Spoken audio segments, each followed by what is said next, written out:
Ladies and gentlemen, we begin with the house announcements. May I please request you to direct your attention onto the screens for the next few minutes. Before we begin, we have a few important announcements to ensure a smooth and enjoyable experience for everyone. Please keep your phones on silent mode to avoid any disruptions during the sessions. Kindly note that unauthorized recording of presentations and sessions is not permitted. However, feel free to take notes and engage with the content. In case of an emergency, please take a moment to locate the nearest emergency exits. Follow the instructions of our staff if an evacuation is necessary. We encourage active participation. If you have questions during the sessions, please use the allotted Q&A time slot to ask your questions and engage. Thank you for your cooperation. 10, 9, 8, 7, 6, 5, 4, 3, 2, 1.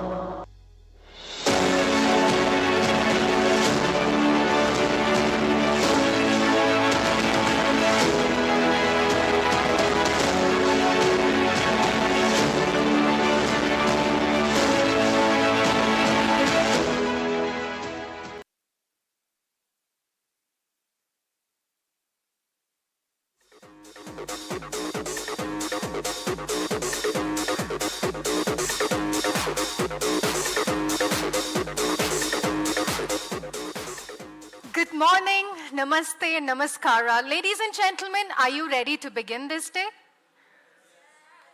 We are just getting started. I would love to hear a louder yes. Are you ready to begin this day? Yes. Now that sounds more like it. Good morning, ladies and gentlemen, and a very warm welcome to the TiDB User Day India 2025 here at the stunning JW Marriott Hotel, Bengaluru. Well, it is fantastic to see so many bright minds in one space. Incredible. Can we begin by giving you all a huge round of applause? Not for me, for yourselves. A huge round of applause, please. My name is Michelle Shetty, and I am your host for today. I'll be taking you through today's exciting journey into the world of TiDB. We're here to celebrate the incredible innovations that are shaping the future of database technology and how TiDB is leading the charge in the new SQL revolution. Today we have an amazing lineup planned for all of you. You can expect to hear inspiring customer success stories, dive deep into technical sessions, and learn firsthand from some of the top experts in the field. We'll also have some exciting partner talks, ample networking opportunities, and a chance for all of you to connect, collaborate, and get inspired by endless possibilities of TiDB.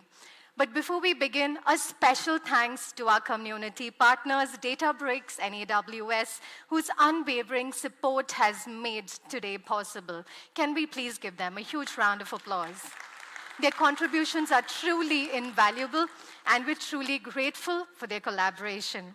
Now, before we begin, I'd like to share a few fun facts about TiDB that you might or might not know.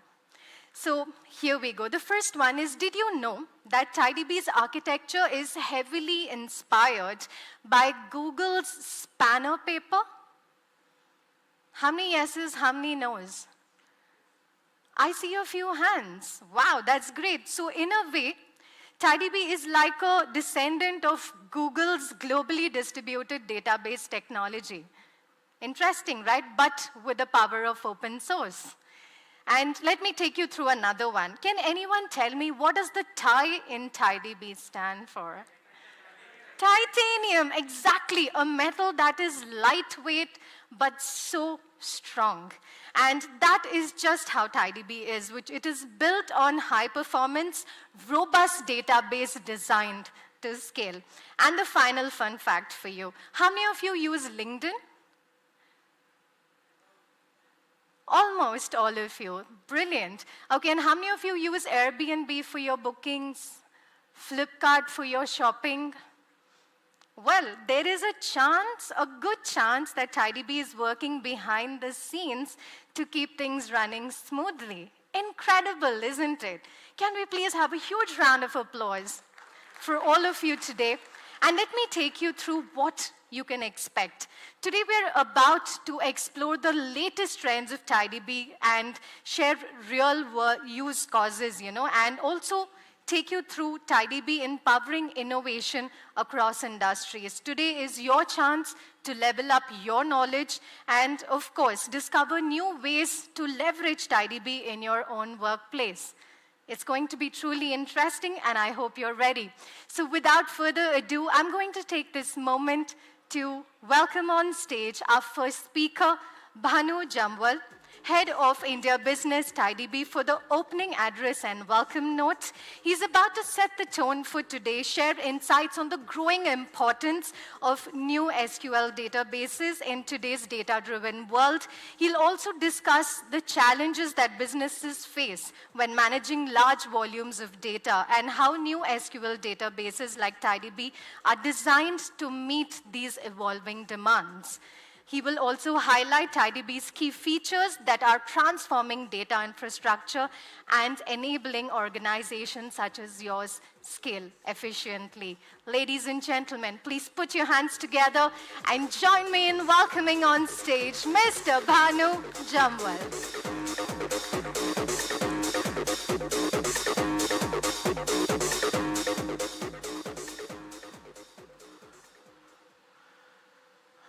Let me start by saying I have made it to this event. And the entire TiDB team has made it to this event. But that's not really important. What is really important is that you all in this venue today have made it to this event. And I would really like you all to once again give a huge round of applause to all of you for making yourself available out of your busy schedules.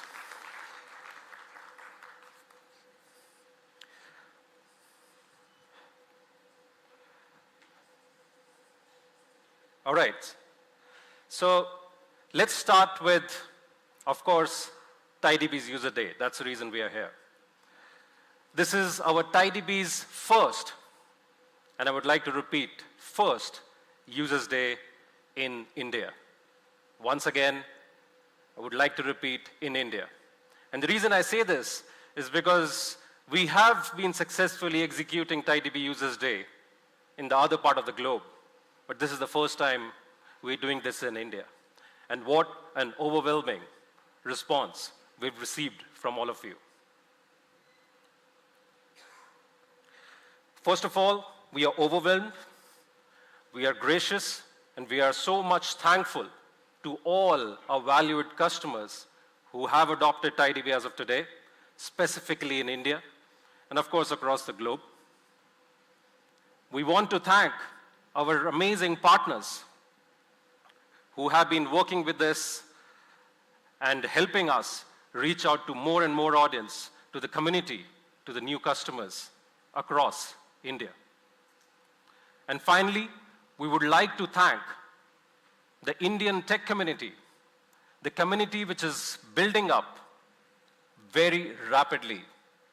We have a community globally, but we've seen a rapid growth of India TiDB's tech community.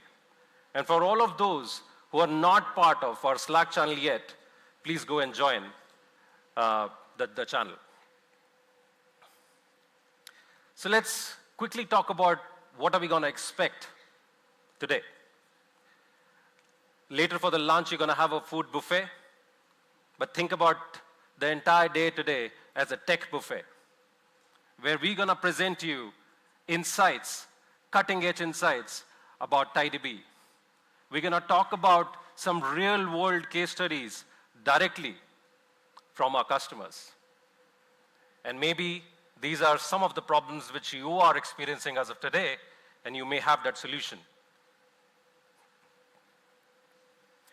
Now, let's talk about building a skyscraper. Imagine if somebody gives you a task of building a skyscraper with Lego bricks. I'm sure many of you would have probably built something with Lego. Imagine the taller you make, the higher the chances for this Lego bricks to collapse. This is precisely what traditional databases, single node databases, are experiencing today when they are pushed hard with heavy data volume. And on the right-hand side, when we talk about TiDB, is like a super tall tower with huge ton of steel, which is robust, which can stand the weathers, which can take the workloads of the modern applications. By the way, raise of hands who has seen this building on the right-hand side. Awesome. These are the Petrona Towers in Malaysia, Kuala Lumpur. And just for the matter of fact, this particular tower is built with 36,000 tons of steel. These are just facts. So let me take you through a video. Let's say there is an application of somebody starts an e-commerce business and starts with a MySQL database. But as and when the data volume continues to grow and there's more and more traffic coming in, the only option there is to scale up the database. But there are physical hardware limitations. At some point, it would break. And what do you do then? This is precisely where the scalability issues start coming in and give birth to scalability. What are some of the options you have? Probably the first option, which you may have executed today, is have a separate write and separate reads, and then continue to sync data between your writes and reads.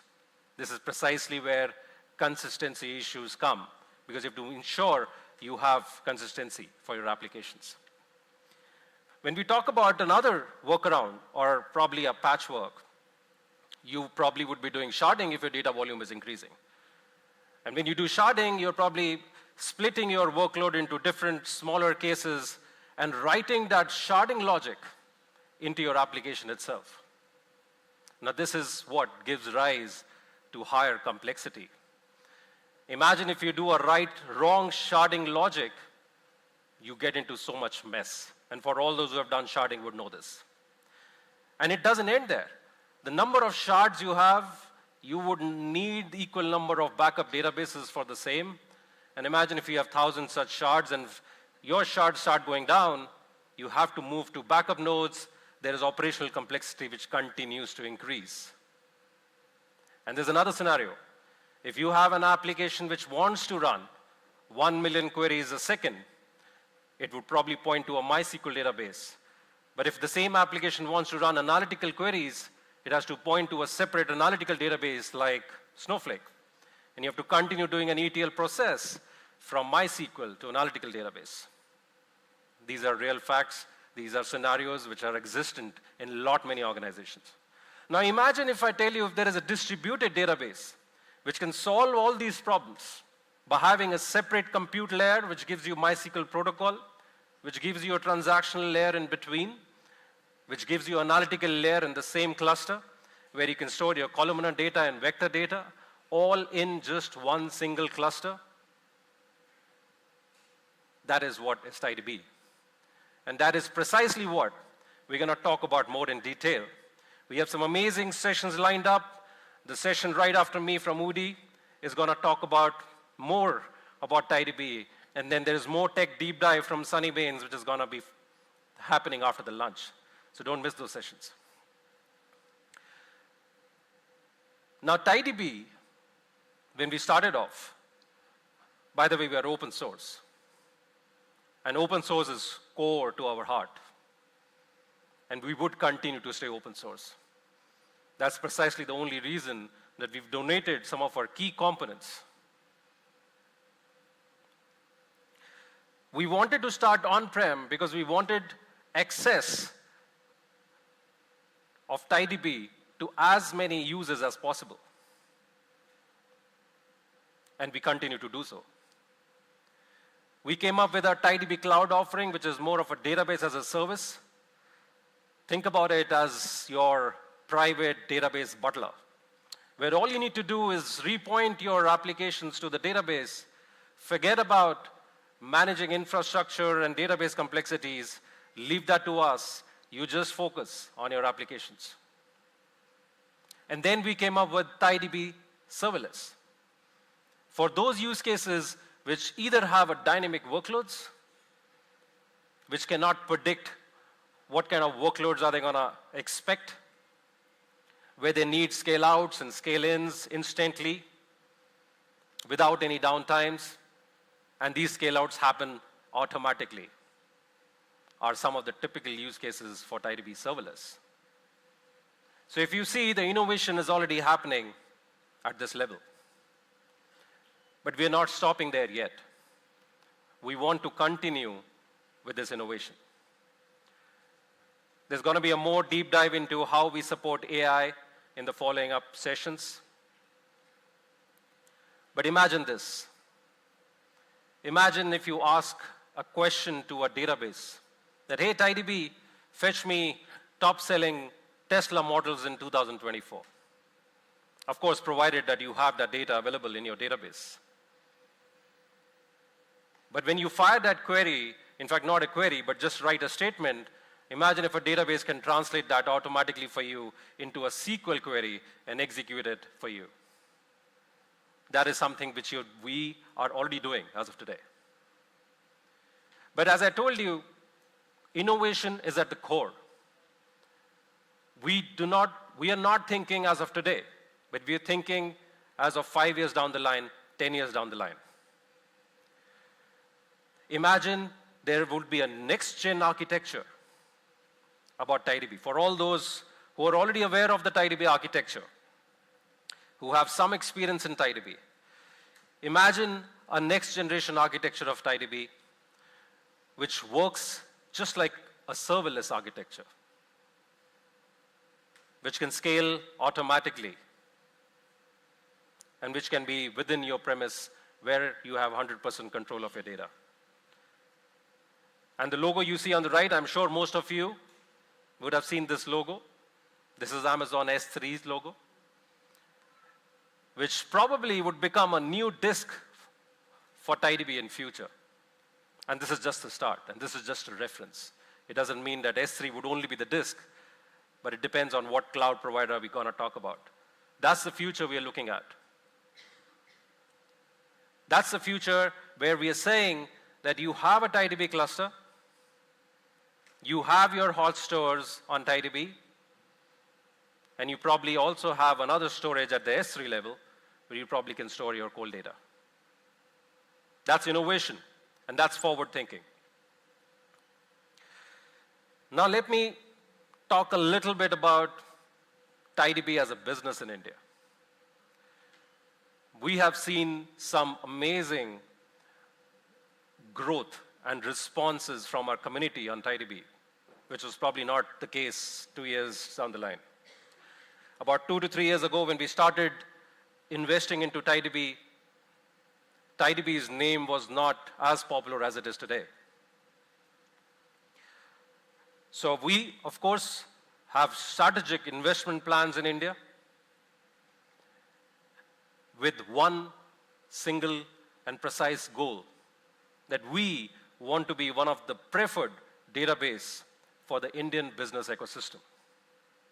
And to make that happen, we're going to expand in our TiDB team. We're going to invest into more brand awareness, only because we want to host and we want to support more and more of such increasing workloads, which we foresee are going to continue increasing. And of course, TiDB is global.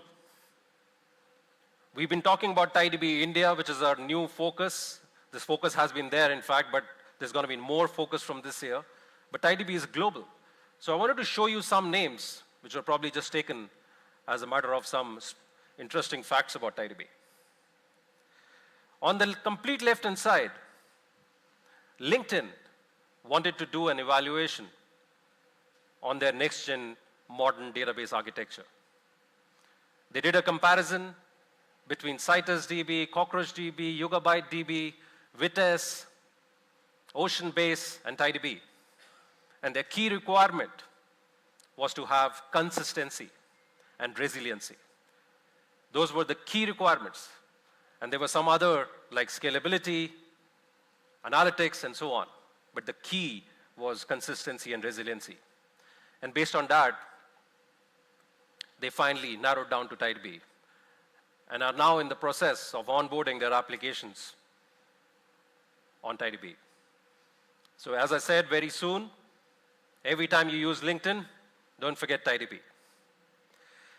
In the middle, you must have heard about Atlassian, one of the biggest SaaS companies out there in the globe. We had this interview round with the person in the middle, Sergey, and on the complete right-hand side, we have our co-founder and CEO, Max. And the discussion was about how TiDB has helped Atlassian in what use cases. I will just highlight one thing. Atlassian came to us and asked, can you support 1 million metadata objects on one single database? Which I would say is probably unheard of in most of the databases. And we delivered them their requirement. And their demands, of course, continues to increase, and we continue to scale with them. On the right, extreme right, a very, very, very dear customer to us. In fact, it must be a very dear customer to all of you, for all of you who do shopping on Flipkart, where they did an evaluation last year for one of their applications, and they wanted to test up to 1 million reads a second with a latency of about 5 to 10 milliseconds. On the left-hand side, you go for a holiday. TiDB is empowering many applications of Airbnb today, and we continue to growing our presence within. And the last one, can anyone tell me what is that logo extreme right? Pinterest. Awesome. Pinterest was heavy on HBase. And just because they had to manage their applications, they had to manage this entire Hadoop ecosystem. And they finally made a decision to move to TiDB. But what is more interesting about this use case is they are our first customer who have gone beyond 1 petabyte of data in one single cluster. Can I have a raise of hands if you've heard about an OLTP database storing 1 petabyte of data in one single cluster? Unheard of. And that's the scale we are looking at. When we talk about scalability, scalability is not just about having increased data volumes, but it's about a lot more metrics. And we're going to cover more in, I think, Uri's slide.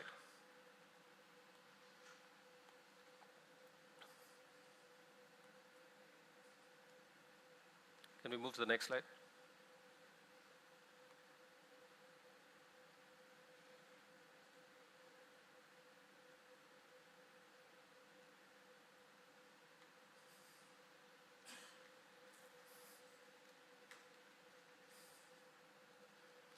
So if anyone has any questions on these use cases, please feel free to reach out to us. We'll be happy to give you more information. All right, now let's take a sidetrack and let's talk about our tech community. We believe in building our tech community, and we are very, very serious about it. And we just don't say that, okay, just come and join us Slack and that's it. That's not what we are doing. We are doing a lot of activities to continue to build our tech community across India. We have our PingCAP University. For all of you guys who want to come and learn TiDB, who want to learn how distributed databases are different than the traditional databases, we offer you courses, we offer you certifications. We run hackathons every year. And for 2025, we will be coming out with a new hackathon for this year very soon, so stay tuned. We invite our community members to be our speakers in some of our events, in some meetups, in webinars, so that we promote them, but at the same time, we also take insights from them, from the community. We come out with these very quarterly challenges to keep our community engaged and also keep them updated with what is happening new in the field of TiDB. And of course, we reward them. So before I end, I wanted to talk about the 6 Peaks Challenge 2025. So if anyone wants to participate in this challenge, you can scan the QR code. And what basically this is doing is we have our key 6 tools of TiDB which help you to ingest data, to offload data, to backup data, to restore data, to set up TiDB, and so on. And every month we'll be coming out with 10 minutes of a short video. And based on that, there will be challenges and competition which will be created. Before I end my talk, I wanted to thank all of you once again. And I hope that you have a wonderful day ahead. But before I go, I also wanted to shout out to our TiDB team, the organizers of TiDB team, and the organizer team who's been involved, who has done this fabulous job of bringing up this event and organizing it in such an amazing way. Can I have a huge round of applause for our TiDB team for managing this? With that, thank you everybody. Have a good networking sessions. Talk to each other as much as you can. As I said, who knows, you may have a problem and you may get a solution in today's event. Thank you.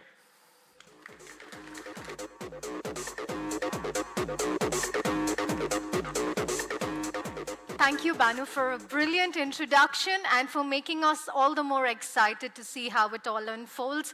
Ladies and gentlemen, if you are curious to know what are the sessions that we have lined up today, all you have to do is to scan the QR code on the back of the badges that have been given to you. You may use this QR code to take a small look and understand what are the sessions that we have lined up today. Now, before I go on to introduce our next session, I want to get you a little clap ready because we have a long day ahead and I would love to see more energy from all of you, ladies and gentlemen. While we did have Bhanu who set the tone for today and was giving you a brief of what the day looks like, I'm getting you clap ready now. So let's play a little game. When I say 1, I want you all to clap your hand once. 1. Everybody, please keep your phones down. 1. When I say 2, you clap your hand twice. 2. 2. 1. Great. When I say 3, you will scream out, TiDB. 3. 1. 2. 3. 2. 2. 1. 3. Somebody clapped. All right. Now, ladies and gentlemen, let's dive into our keynote session for today. This is our first keynote session. Please join me in welcoming Udi Gottlieb. He's a TiDB chief evangelist, and today he's about to share his vision on revolutionizing data infrastructure. I need a database that, well, reimagining data infrastructure requirements for 2025. In this session, Udi will be discussing the future of database technology and the increasing demand for flexibility, scalability, and real-time performance. He'll explore how businesses will need to rethink their data infrastructure going forward as they face new challenges in data management and how TiDB is addressing these requirements. He's also going to offer insights into the role of the new SQL databases in enabling companies to build resilient cloud-native applications. Ladies and gentlemen, with a huge round of applause, please join me in welcoming Udi Gottlieb.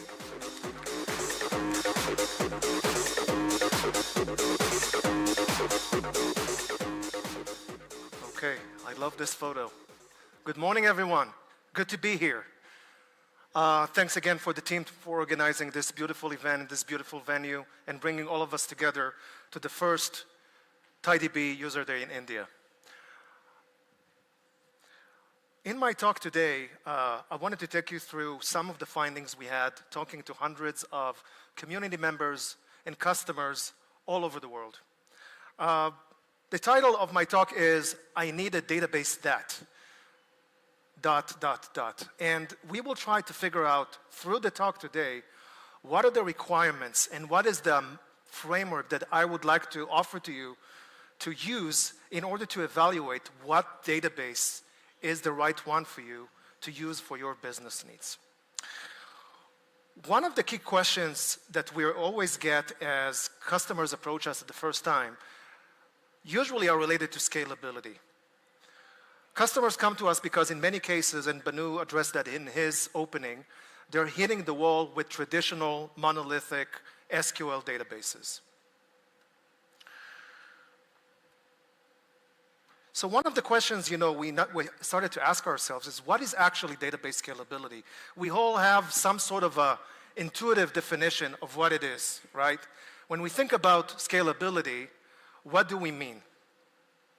And here are some of the findings we were able to sum up for you after those hundreds of conversations. The very first thing that all of us think about is data volume. We need to find a data store that could cater to the growth of the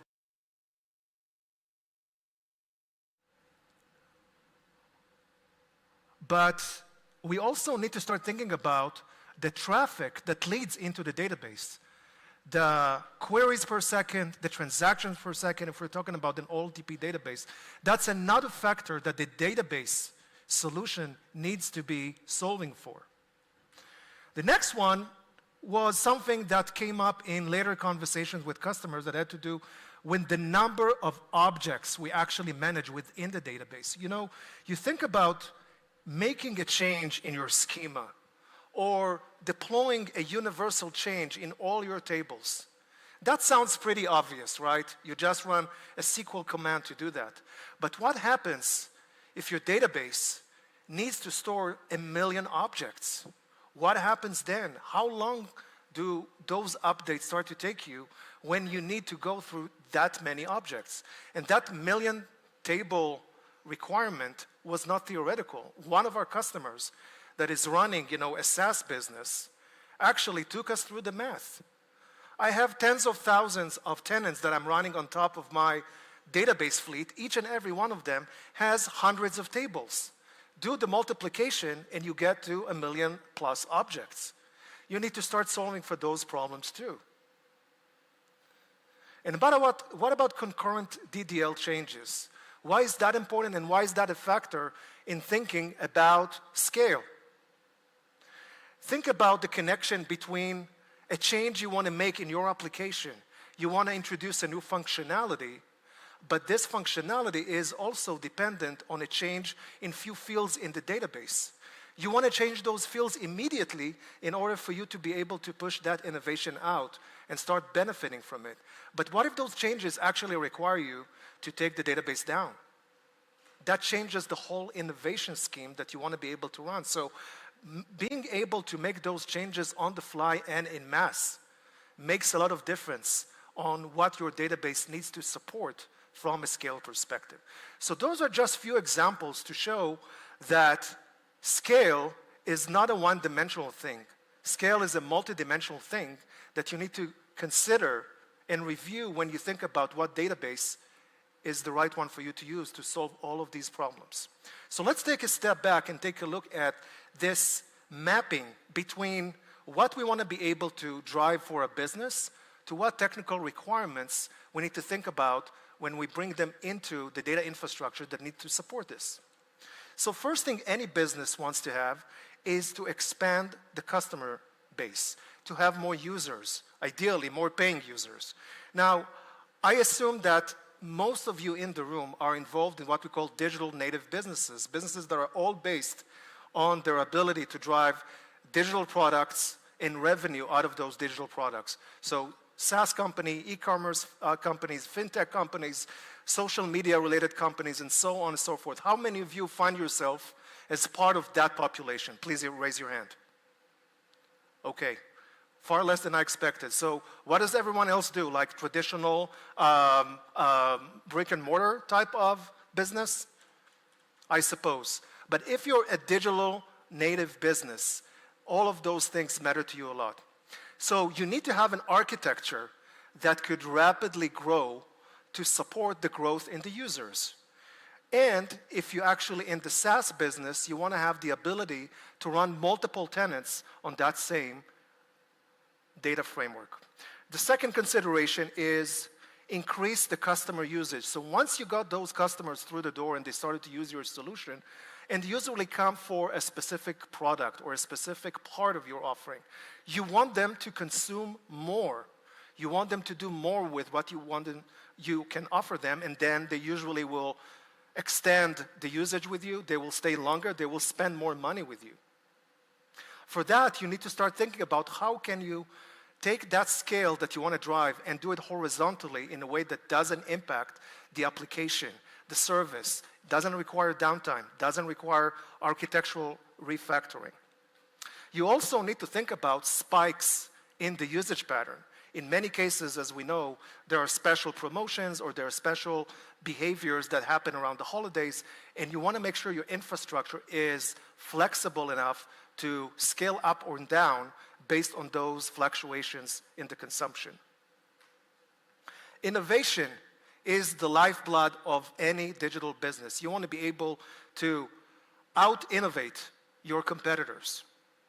How do you do that? First of all, you need to make sure that your developer driving force could really focus on innovation rather than spending much of their time on taking care of infrastructure and bringing infrastructure considerations into the way they build their applications. Now, when you have the customers, you want to make sure that you are providing them very reliable service so they will not go away. Once you have the customer in, reliability becomes a leading factor in what the data platform needs to be able to drive for you. So considerations like high availability, the ability to ensure data privacy and compliance are leading factors when you think about how you make sure your customers are going to stay with you on the long run. But in the end of the day, you're running a business. So all those things are investments that need to be cost effective. In the end of the day, the balance needs to be that your expenses are lower than your profits. You need to start thinking about how you build a cost efficient data infrastructure to support the needs of the business. So how do you reduce the operational cost? How do you actually drive more elasticity to the way the resources are being allocated so you won't waste resources that are not consumed? That's another leading factor. So with all of those in mind, let me break it down for you, each dimension at a time, and see, what is the set of challenges that we need to deal with when we're trying to make those principles work in a traditional monolithic database. So scalability, high availability, multi-tenancy, and architectural complexity. Let's start with the first, with scalability. You usually get started with, as a small company, you start with one service, and you pick up a database from the shelf, let's say the common SQL databases out there today, MySQL or Postgres, and you start putting your data on that database. And if everything goes in the right direction, everything starts to grow. You want to start putting more data into the database, and therefore, the database needs to be scaled up in order to support that amount of data that goes in. But you also want to start thinking about how to make sure that this data is safe, so you need to start backing it up. So you need to create more replications and start sharding the database in order to support that scale-up effort.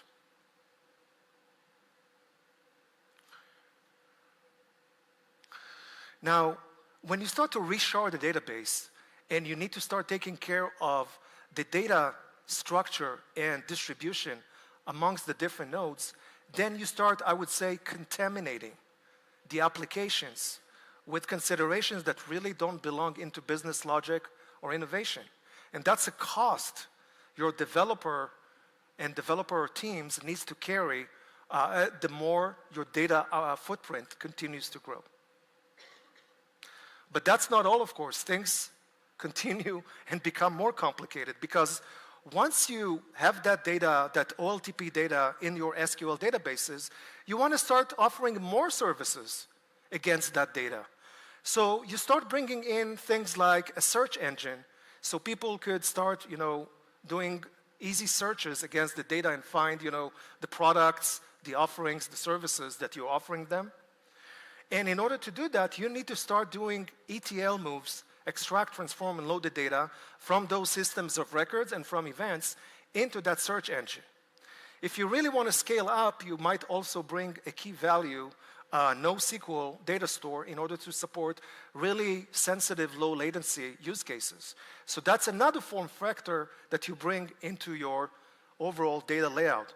And last but not least, you want to start thinking about real-time analytics. You want to do some simple analytical queries in real time, not something that runs, overnight against the data lake, but something that parts of the business want to offer either internal or external customers to be able to see how is my marketing campaign performing right now, or how many units of this or that product are available right now in my warehouses. Those are typical examples for real-time analytics that you want to be able to run against the data. So for each and every one of those form factors, you need to extract, transform, and load the data from the source system into those form factors, and then you need to make sure you're driving consistency between all of them. So if someone looking at one form of the data through a transaction, they will get the same data when they run an analytical query in another engine. Quite a challenge, right? So all those really complicate as you continue and scale your footprint. And lastly, when you look at this entire layout that kind of sprouted in front of our eyes as the business continued to grow, you need to start thinking about, okay, how am I going to operate this? I need to bring some automation capabilities into this. I need to write some procedures. I need to do the resharding. I need to put SREs and other infrastructure engineers to take care of all that footprint. The more it becomes complex, and that's another factor you need to think about as you continue and grow your business and the infrastructure alongside with it. Okay, moving on to high availability and reliability challenges. So when you start, a good reliable service is considered a service that provides you with at least 3 nines of availability. And in most cases, you already expect 4 nines of availability. So how do you make it happen? You need to start replicating the data. In some cases, you might use the CDC in order to make sure that all updates that go into one database replica will go into the other.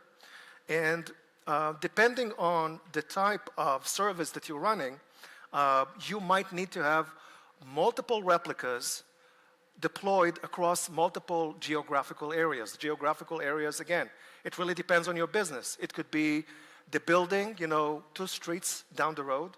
It could be in another city, or it could be in another country or geo. Again, all depends on what kind of business you want to be able to run. Now, the further away those replicas are, you start to run into that conflict between consistency and performance, right?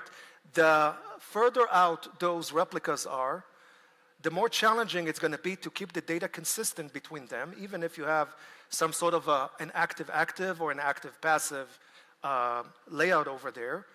The further they're out, getting the consistency there requires either, a payback in terms of higher latency or vice versa, but that trade-off is something that you need to think about and manage.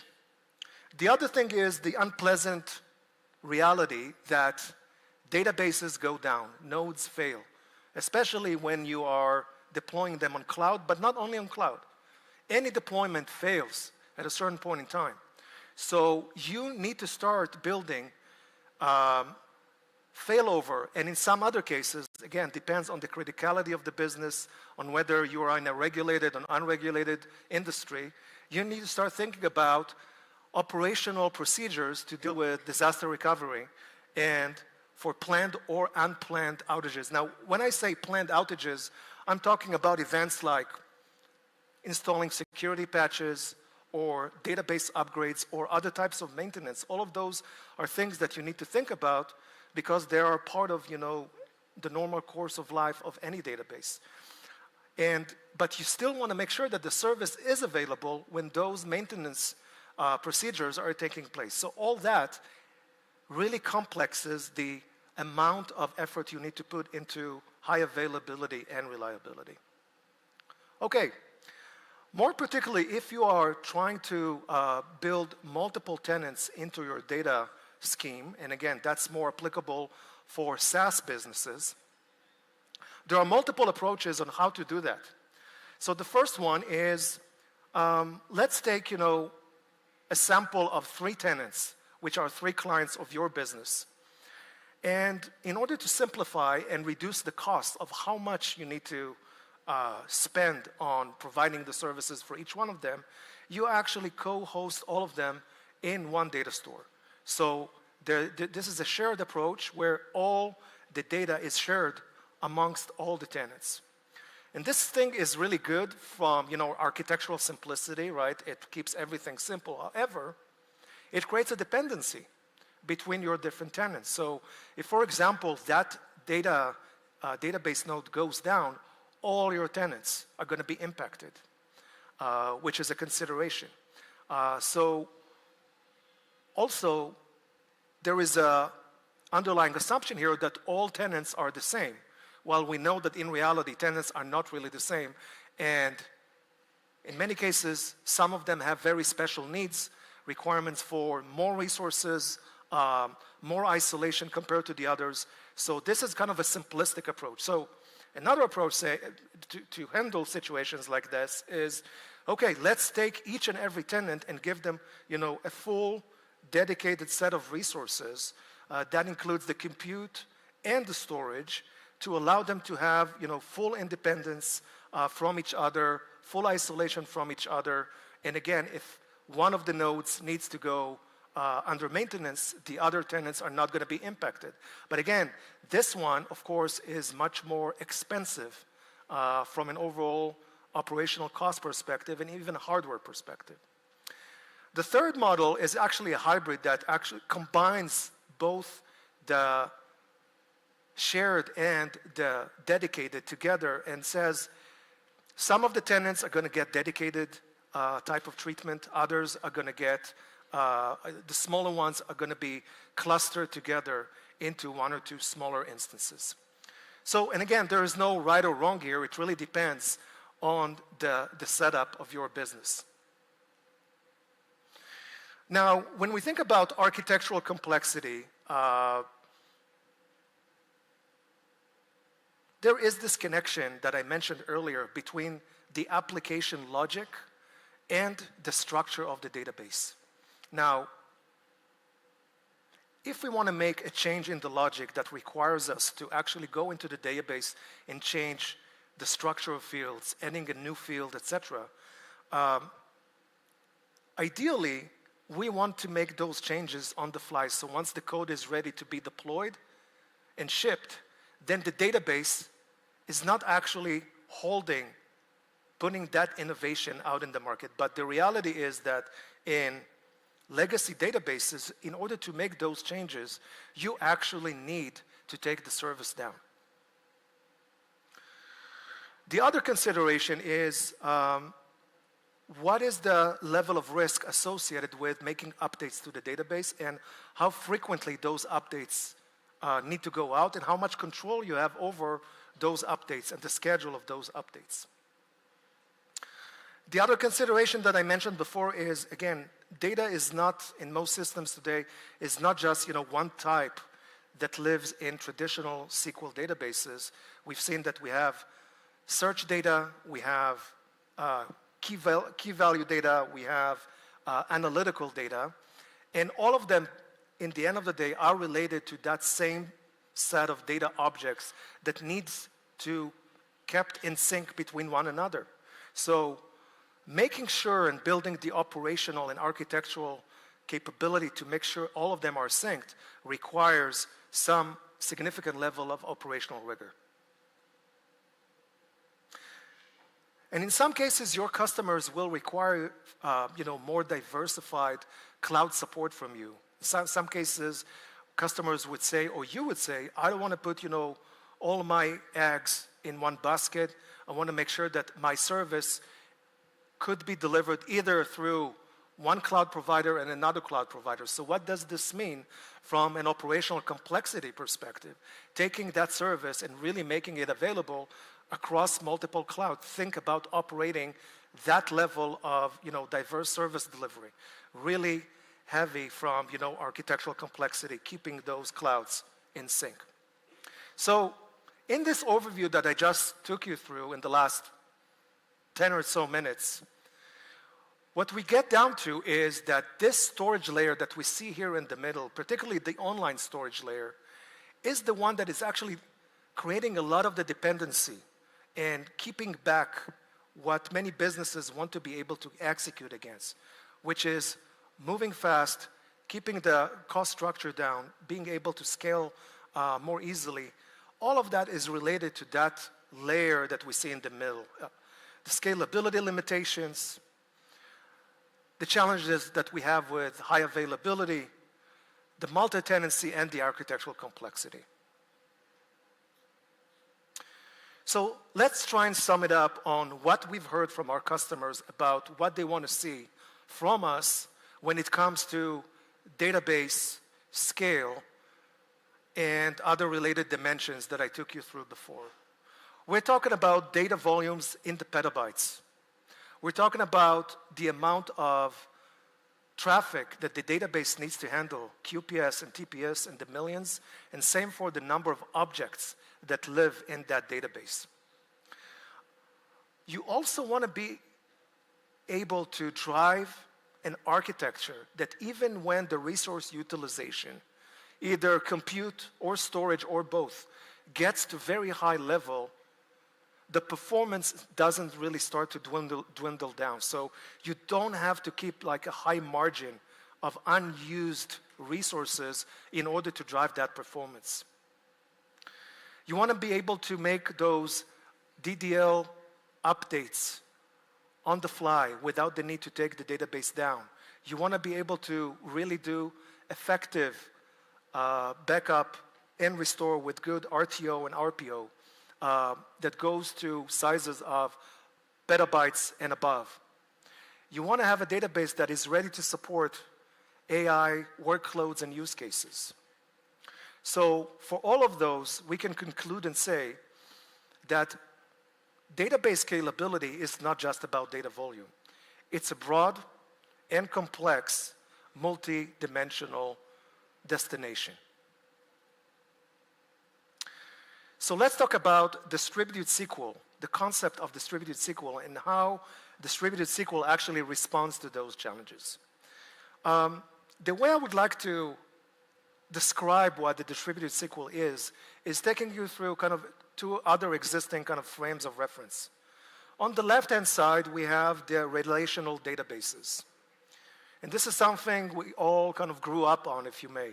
Since the early days of DB2 and Oracle, RDBMSs were the de facto data infrastructure that drove most of the data processing in the world. So things like transactional processing, ACID compliance, full SQL support, data integrity are strong traits of an RDBMS database. But on the flip side, we know, as we've seen just through the examples we discussed, that it's very complex to operate at a very large scale. And its scalability itself is very limited. On the right-hand side, we see kind of the younger sibling of the RDBMS databases, which are the NoSQL databases that kind of came into the world about 15 years ago. And those actually complement and address some of the shortcomings of those traditional RDBMSs. So they're very, very scalable. Their schemas are, either non-existent or very flexible. They're very highly reliable. But again, on the flip side, they have very limited query capability. So for many good purposes, being able to query against the database continues to be a very, very strong need. And the other thing that is a limitation is, of course, consistency. For that speed that you get, you pay back in consistency. So think about a distributed SQL or a new SQL database as a new, even younger sibling to those two that takes the best of those two reference worlds. So it is scalable, it is reliable, it is supporting SQL, and provides, the same interfaces and functionality as RDBMSs, but takes a lot of those positive traits from the NoSQL frame of reference. So a little bit about us. I talked about, concepts and principles. Now let's get to us. So our company, PingCAP, that is the company behind the TiDB project, started almost to the date 10 years ago. We're going to be celebrating our 10th anniversary in a couple of weeks. And it all started with 3 infrastructure engineers sitting in 2 or 3 different companies, but battling with the same frustration of how much time they need to spend resharding databases. And they collectively said there has to be a better way. So that's how we got started, and we got started, as Bhanu said, with very strong conviction that we can go further, we can be better, we can provide more value by being a full open source player. We have been back then, we still continue to be that today. TiDB is 100% and will continue to be 100% open source. We've seen a lot of success, and today our headquarters is in Silicon Valley, California, but we're doing business in north of 25 countries around the world, and I'm very proud to say that India is probably one of the hottest markets, both on the community side as well as on the commercial side for TiDB today.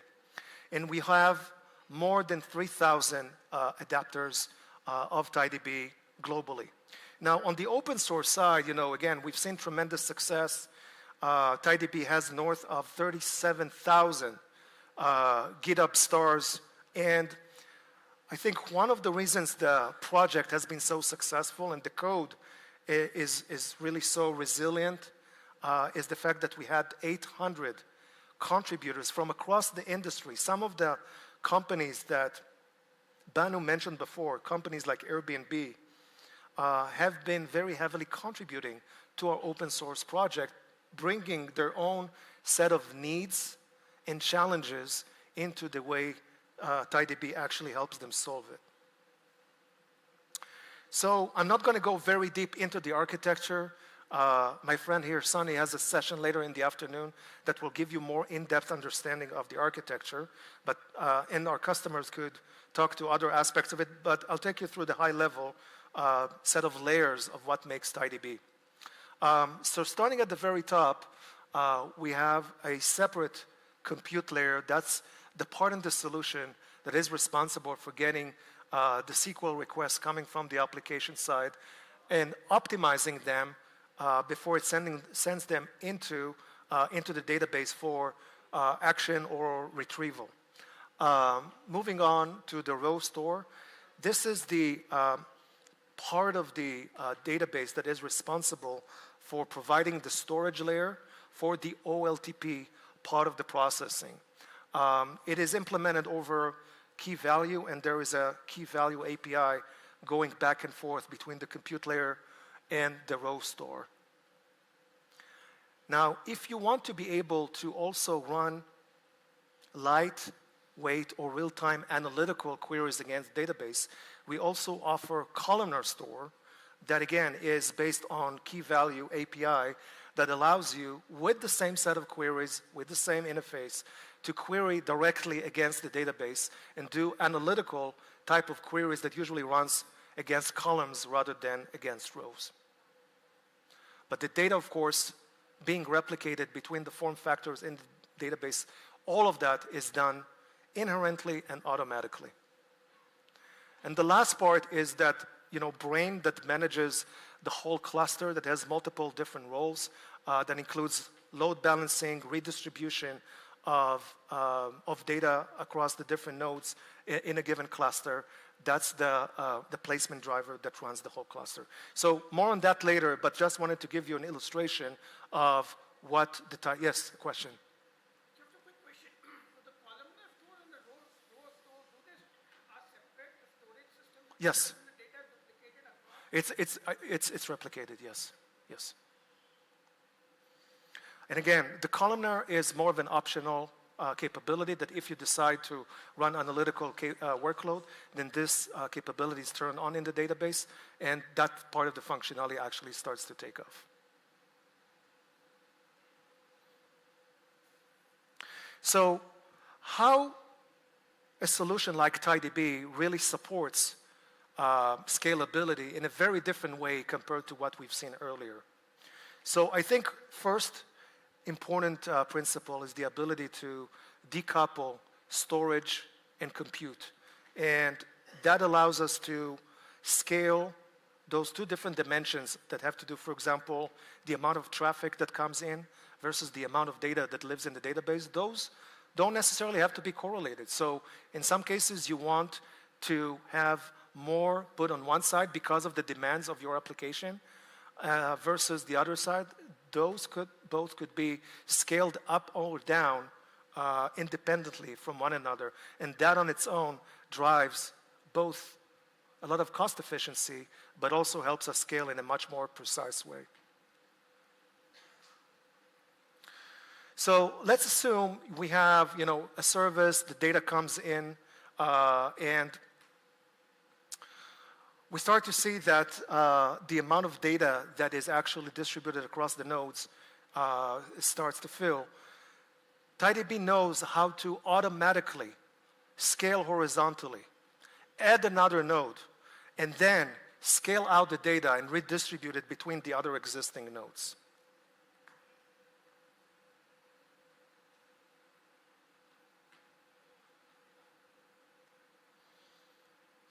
Now, in the background, regardless of that horizontal scalability, the cluster management always monitors the data usage, the distribution, the performance of each and every node, and makes sure to continue and redistribute or reshard the data.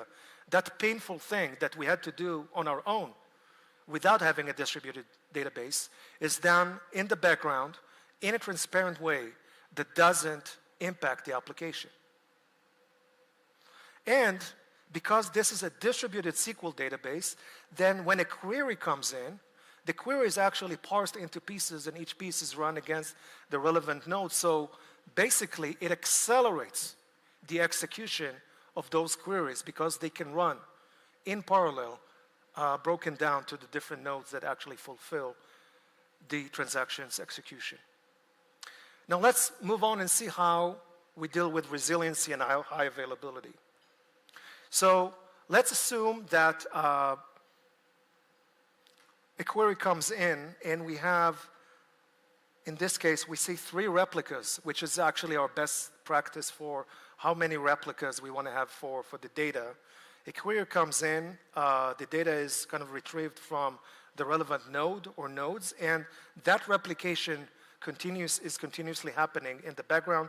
At the very first time, we make sure that when data comes in first, it has to be replicated for the first time across the databases, and from there, it's just keeping, the deltas updated. Now, assuming one node goes down, so when that node goes down, the other nodes that this node actually was connected with are going to be failed over to. They will take over the workload that this node had and will continue to provide service to the application in a way that the application should not be even aware that this thing is happening. So the failover is transparent. Now, where do those replicas live? This is something that, again, you need to determine based on the needs of your business. It could be over, multiple data centers, clouds, or any combination of them, but you have the flexibility to decide how you want to drive the high availability, but the engine actually gives you a lot of options. Let's talk about cost efficiency, and again, that goes to the multi-tenant deployment that I mentioned earlier. So in this case, we have 3 tenants. Tenant 1 is the chunkiest in terms of the amount of both compute and storage that it consumes. Tenant 2 is a little smaller, and tenant 3 is even smaller than that. So in order to manage the different requirements of each tenant, that separation between compute and storage allows us to scale up or scale down the consumption of each tenant based on actual usage in an independent way from one another. So that on its own really reduces the amount of waste of over-provisioning or keeping resources allocated with very low utilization. Now, of course, that we can continuously measure the consumption through the resource manager and correct the amount of resources that are allocated. And then, of course, if this is truly a multi-tenant SaaS business, then you could take the consumption data per tenant and do billing and chargeback back to your tenants. Let's sum up how distributed SQL actually really helps us drive a difference in the way we simplify the operation. So as we continue and evolve the schema of the database, as our business changes, our applications continue to change, we can do all those changes in a seamless way without taking the service down. Also think about a reality where you do upgrades without disrupting the business. You are doing kind of a rolling upgrade. Each time one of the nodes goes down, being upgraded, being brought up again, while the other nodes continue and deliver the service. So you can actually move from a reality where you need to factor in plant outages for those updates. Sometimes those updates are forced on you to a reality where those updates actually are not driving any downtime for your application. You remember the 4 form factors of the data that we talked about earlier. We had SQL, we had search, we had key value, and we had analytical. Each and every one of them running on a separate engine, requiring a different set of operational investments to keep them in sync. What if we could bring them all into one engine? Think about how drastically that simplifies the architecture that you need to maintain. Think about how many tools, integrations, investments could be pulled out because you don't need to integrate anything anymore. Everything is residing in that same database engine. That drives tremendous cost efficiency to the way you manage those different form factors of the data, and it really frees your developer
The others can pick up the slack.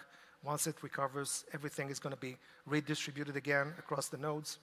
The support for mixed workloads, so the fact that you can run traditional OLTP, AI workloads, as well as light OLAP for real-time analytics, all on the same engine.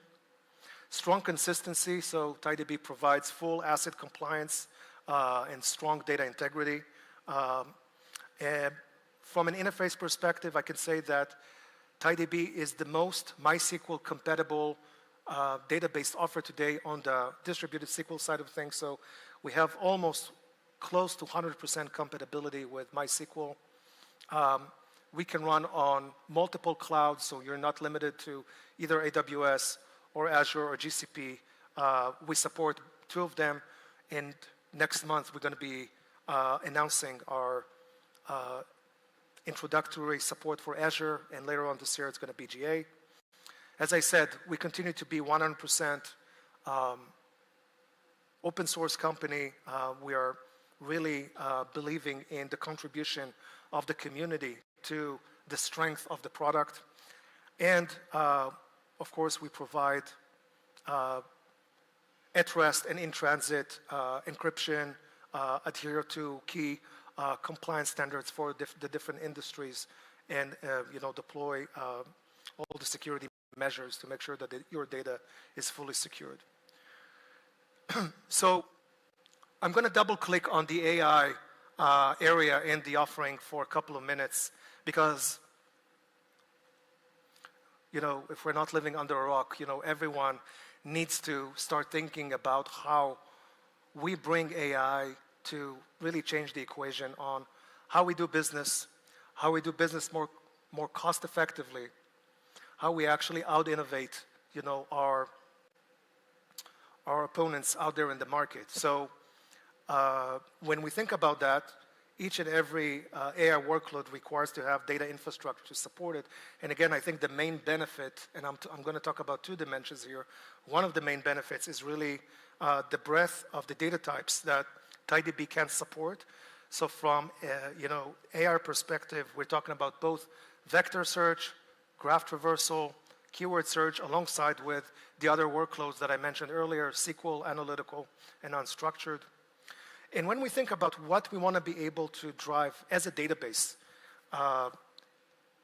when it has to do with building AI capabilities, I can think about 2 buckets.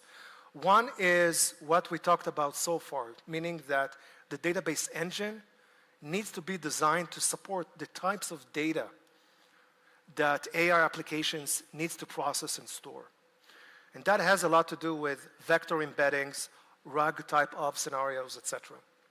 The other thing is, how can we help AI application developers with a set of tools to help them build those applications more natively using our database services?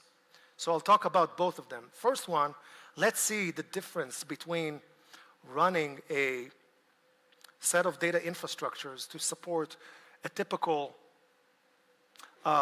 RAG scenario without TiDB. Let's look at the illustration on the left. So we see that for vector search, to do embeddings and data source, for full text search, and for knowledge graph, each one of them will usually require a separate data store for each and every one of them.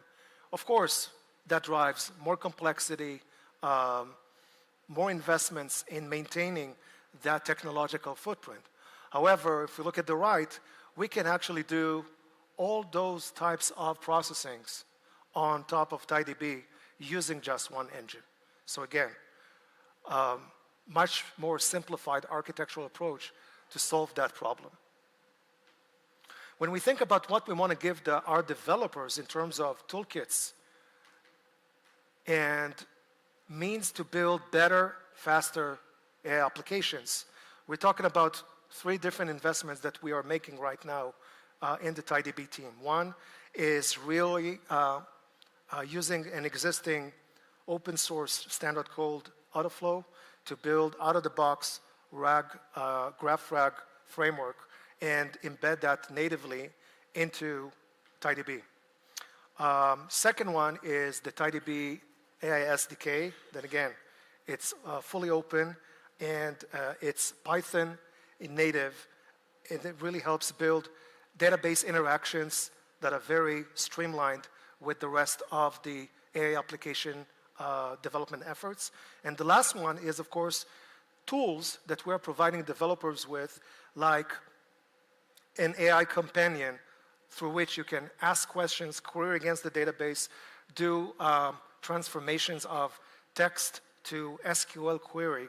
All those tools are available to developers to basically get answers about the database and develop faster. I want to close with a couple of customer stories. I think Bhanu mentioned one of them, Pinterest. I don't think Pinterest needs any introduction. A unique social and e-commerce platforms that has millions of users all around the globe.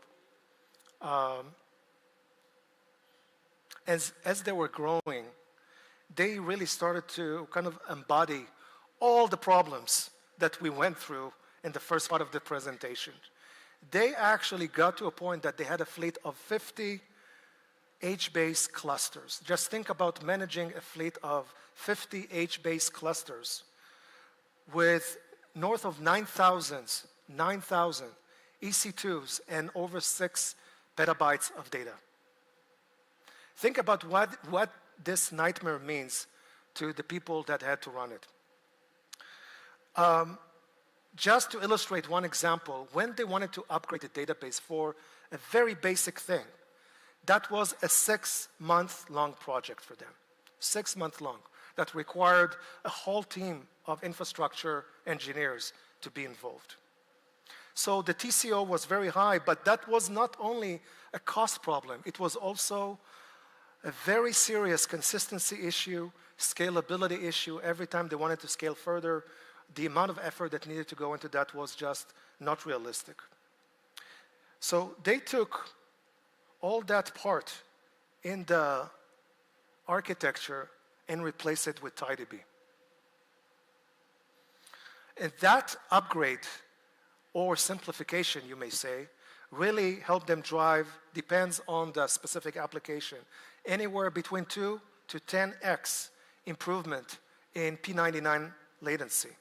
That on its own is amazing. The cost of infrastructure went down through this simplification by more than 50%. They were able to save north of $1.5 million. And they got a database that actually drives a much better response to their consistency needs. So for example, if someone drops a pin in one of their collections and someone else runs a search, that pin is going to be actually consistent with what was put by the original user, something that was not guaranteed in the previous architecture. And of course, think about the amount of resources that could have been and eventually was saved because those infrastructure investments could be freed. Let me wrap up with one final slide and go back to the question that we started with. I need a database that. So I hope that in this kind of walkthrough that we went on together, we were able to, first of all, realize that scale is a multidimensional creature. It's not just data volume. And you really need to think about all the different aspects of scale when you select a database. Second is, our lives as complex as they are. We need to simplify anywhere we can. And also when we bring it to the work world. If we can simplify the stack that we need to manage in order to drive better results, our life is going to be much, much better. So think about coalescing multiple data types, the ability to shave off a lot of functionality that we had to take care of ourselves to be managed in the background in the database. And the last thing, again, with the AI revolution and other types of demands that we all face as professionals, we need to think about building a foundation that will help us solve the problems that we need to deal with today, but also raise our eyes a little bit and think about, is that infrastructure is going to be equipped to help us deal with the challenges that are coming 6 months, a year, or 2 or 3 years down the road. We need to think about the choices that we make today in that framework that will help us make those investments in a smart way that will serve us for years to come. Thank you very much for listening. Thank you.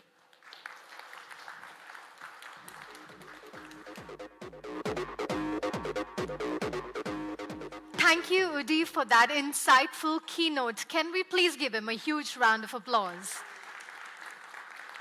His perspectives on the future of data infrastructure was truly eye-opening, incredible indeed. And now, ladies and gentlemen, it's time for our next keynote session on mastering scale, real-world challenges and solutions in database deployments. Joining us today is Rishabh Raj, Senior Software Engineer, Flipkart, and Vaidyanathan S., Senior Engineering Manager, Flipkart, as they share their expertise in scaling large-scale database deployments. So Rishabh and Vaidyanathan are about to walk us through the challenges of scaling databases in a very fast-growing business landscape, especially those with millions of users, like Flipkart. And they will discuss real-world strategies for maintaining performance, ensure high availability, and handling massive data traffic without compromising on reliability. I think we're about to hear from them several lessons on the experience of deploying TiDB in mission-critical applications at Flipkart. Ladies and gentlemen, please put your hands together and join me in welcoming Rishabh Raj and Vaidyanathan S. A huge round of applause for them, please.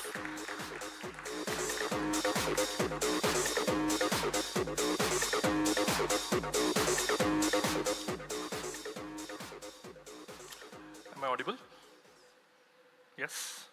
All right. Cool. So I think, first of all, I would like to thank the PingCAP team for, having us here, inviting us here, and, talking about our story experience with TiDB. My name is Vaidyanathan, and I'm a Senior Engineering Manager at Flipkart. I'm part of the Central Platforms Group, and we basically manage all of the SQL workloads in Flipkart. And my colleague, Rishabh, he will be with us soon as part of the demo. Rishabh will be looking at it, and so maybe we should get started. So the Flipkart scale, I hope everybody in this audience at least has heard of Flipkart. We've got about, Flipkart today covers 97% of all of India's pin codes. We have 500 million users and 83 state-of-the-art warehouses across the country. We've got 3 data centers, hybrid, we have on-prem, and we're also tied up with GCP. And a lot of these numbers that you see here are largely, everything is in millions at this point in time. And established 2007, right? And we have been, we are working with TiDB for a couple of years now, I would say. So I think the talk is largely about how our entire experience with working with TiDB. So we'll start off the talk with the whole tech landscape about Flipkart. So we'll talk about 3 parts of this whole journey of Flipkart. There's the pre-order path, and the actual ordering path, and the post-order path of the world. When you look at the pre-order path, when somebody comes to the Flipkart application or the website, right, they actually look at the whole, whatever you want to buy. So this is typically called as the discovery funnel. Post that, there's something called as the order path. And in order path, you've got all of the checkout, payments, and all of that stuff where people actually put it in their cart and sort of check it out and check out the product, start paying for it, which goes into the accounting part of the world. And subsequently go into the more complex part of the whole supply chain and logistics, which has fulfillment, which talks about which warehouse the order has to go to, and a lot of the warehouse management systems and seller systems. And then finally, once the product is out from there, it also goes to the city logistics and the actual logistics, which goes from mother hub to a delivery hub and all of that, which is basically your first mile, last mile. And then eventually, you basically get your product delivered at your home. Now, when you look at this, And when we're talking about, you could say pre-2021, when you look at the SQL store side of things, this was a state of things. We had MySQL in most parts of this entire journey, if you look at it. We also had a couple of Vitess clusters, and the MySQLs that I'm talking about could either be your single standalone MySQL cluster with a lot of replicas, or it is also potentially sharded clusters where you're sharding by one or the other keys. So largely this was the distribution. And of course, there are challenges with MySQL. I'm sure a lot of you also would be aware of it, but I'll still talk about it. MySQL typically comes with an availability hit whenever there's a master HSB failover. Your nodes do fail once in a while, especially we are on on-prem. So with on-prem, the probabilities of some of these things happening are more frequent than a much larger fleet. So every time the master goes down, there is a small duration for which the availability is typically hit. Secondly, in MySQL replication, most people typically follow the asynchronous replication side of things, which means there is no zero data loss guarantee, which means if the data is not replicated to the other hot standby, potentially you could also lose a little bit of your data. The third problem is vertical scalability limitations. In our data center, we have vertical, the virtual machines that we create, largely they end at 3.5 TB. So which means you can't really scale beyond that. You are forced to sort of shard your data and sort of expand there, which basically brings a lot of operational challenges there. This is largely what I talked about, the horizontal scalability problem. And then finally that it's not really a cloud native solution. MySQL is not really cloud native. So if your organization is largely going towards Kubernetes and all of that world, then this is a little bit of a challenge in that perspective. So where did TiDB really provide where was it sort of making the difference? I think one of these things is the main thing I would say that TiDB provided was, of course, solving all of these things, but in addition to that, it was also MySQL compatible. Where this helps, where this helped Flipkart rather, is that the amount of work that our application teams had to do to adopt TiDB was far lesser than adopting a completely different tech stack. So back to the same picture that we just spoke about. The current SQL stores, if you look at it, largely the entire path has now, whether you look at your order path or your post-order path and rest of the systems, you see that a lot of them have been replaced with TiDB. We, of course, also continue to have MySQLs because I think in Flipkart we want to make a,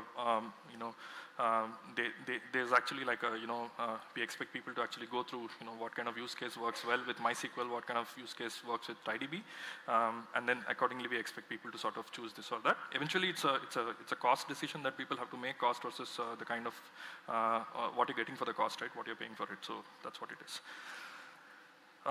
Which brings me to my next slide, where things very straightforward. Moving to TiDB, I think it should come as no surprise. The answer is no. It was not straightforward. So what were some of the challenges that we faced when we were moving?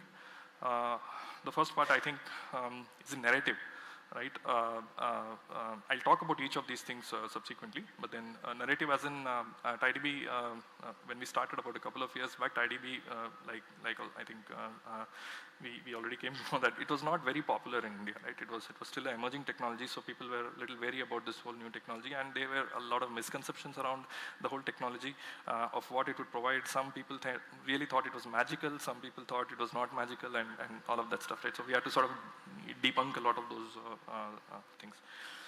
Second is deployment at scale. So Flipkart has a massive number of TiDB clusters, and deploying all of that at scale presented its own challenges. Third big challenge that we faced, because just to set the context, we don't have one single TiDB cluster serving all Flipkart's use cases. So every tenant basically gets its own standalone cluster of sort, tenanted kind of thing. So alerting was a really huge problem. We were bombarded with alerts, and it's called the alert hell, as some of you might know. The next challenge that we had faced was debugging. Debugging was not straightforward. TiDB is a new stack. You don't get enough, it's not as, when when you look at community side of things, MySQL is at a very different level. Of course, also because it's over time, it's a much more well understood product. So debugging some of these things was quite a challenge for us. And we'll talk about how we solved some of these things as well. Recovery side of things, I'll talk about this too. And maybe you can go to the first one. So first challenge, changing the narrative. A lot of the people, when we started talking to them saying, hey, we need to move your this thing to MySQL, there was a lot of comparison with MySQL. The first question was, hey, it's the same hardware, so why is the performance low? Why is the latency low? Why is the throughput not as good as I would expect from MySQL? So people were comparing the same hardware, but then they were not looking at what the additional benefits that TiDB is sort of giving, right? So we had to change the perspective, saying, hey, you're paying something different, right? So you're paying with hardware for some of the additional features that are coming with TiDB. So you shouldn't be comparing. That's a wrong comparison of sort. So then we had latency and throughput challenges initially when we worked with TiDB. Initially we were running on virtual machines, but then we moved to Kubernetes. So there was a good amount of difference between Kubernetes, which was running on virtual machines, versus Kubernetes running on bare metal. So better performance we started getting, and almost equivalent to MySQL.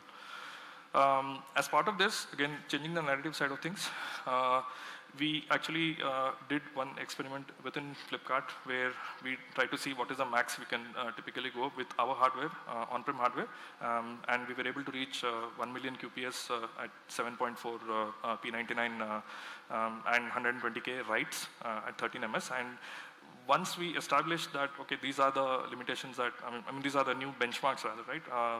A lot of the teams within Flipkart were also convinced that, hey, this actually works for them. And they started viewing TiDB very differently. Before that it was, hey, it's a very latent system and stuff like that. So this experiment or benchmarking experiment actually laid the way for a lot of people adopting TiDB. Then came the next part, people were also comparing, how much disk it's using, right? Is it using too much disk or all of that? So when we look at MySQL standalone cluster versus TiDB, there's generally also compression that TiDB gives. So, it's roughly, so we scale it about 2.3 times whatever MySQL was scaled at. And finally, there's also this misconception that a lot of people had that it's almost like zero changes. Your application is running on MySQL and absolutely zero changes. You just change the DNS endpoint, right, and point it to a TiDB cluster, and it just runs out of the box. I feel that's not exactly true. There are some minimal changes that are required for every application. There are some queries which work well here, some queries which work well there. You might need to tinker around a little bit, but then once you get to that stage, it's definitely minimal, but then it's not zero. So the second challenge, this is in the order of 0, 1, 2, 3, like how typically we have. So while this is the second challenge, I'm just calling it challenge 1. Deployment and scale. So the deployment options we had started off with virtual machines in 2021 when we started off, but then we quickly realized that there are too many components in TiDB, and then recovery with that whole failure recovery and all of that was getting pretty challenging. So we decided to move to Kubernetes. And the biggest challenge, or not the challenge, I would say the biggest advantage that Kubernetes gives you, this whole deployment on Kubernetes, is something called as the operator. Is everyone familiar with the word operator? Okay, maybe may not be, but operator is almost like a robotic agent, right? Which is living on your Kubernetes cluster, and it's looking at every change that's happening there, and then automatically making changes as well. So there's a TiDB operator, Kubernetes operator that you can deploy on your Kubernetes, which takes care of a lot of this failure recovery automatically. And one Kubernetes cluster, we had one operator largely for that, and multiple deployments could be, we could do multiple deployments of TiDB on that same Kubernetes cluster. So this allowed us to scale significantly. And then we also built a full-blown platform for complete self-serve, so that when people come to different teams come to us, they'll be able to basically create their own completely self-serve way of creating TiDB clusters. So that's what we did. Second thing is alerting at scale. Now, when you think about all of these clusters going on Kubernetes, there's a small pyramid that, just to sort of underscore the point, we were hit with a massive, like I was saying, alert hell, right? Like alerts coming to us massively. So there are 4 layers out here typically, right? First is the Kubernetes control loop, if you're aware of what I'm talking about. This is the first level of auto recovery, right? Kubernetes itself has some level of auto recovery. When a component fails, it recreates that component and then tries to do something. The second layer is the operator layer, which I spoke about, the TiDB operator, which also does some amount of failure recovery. Every time some component goes down, it sort of does a little bit more intelligent kind of a recovery.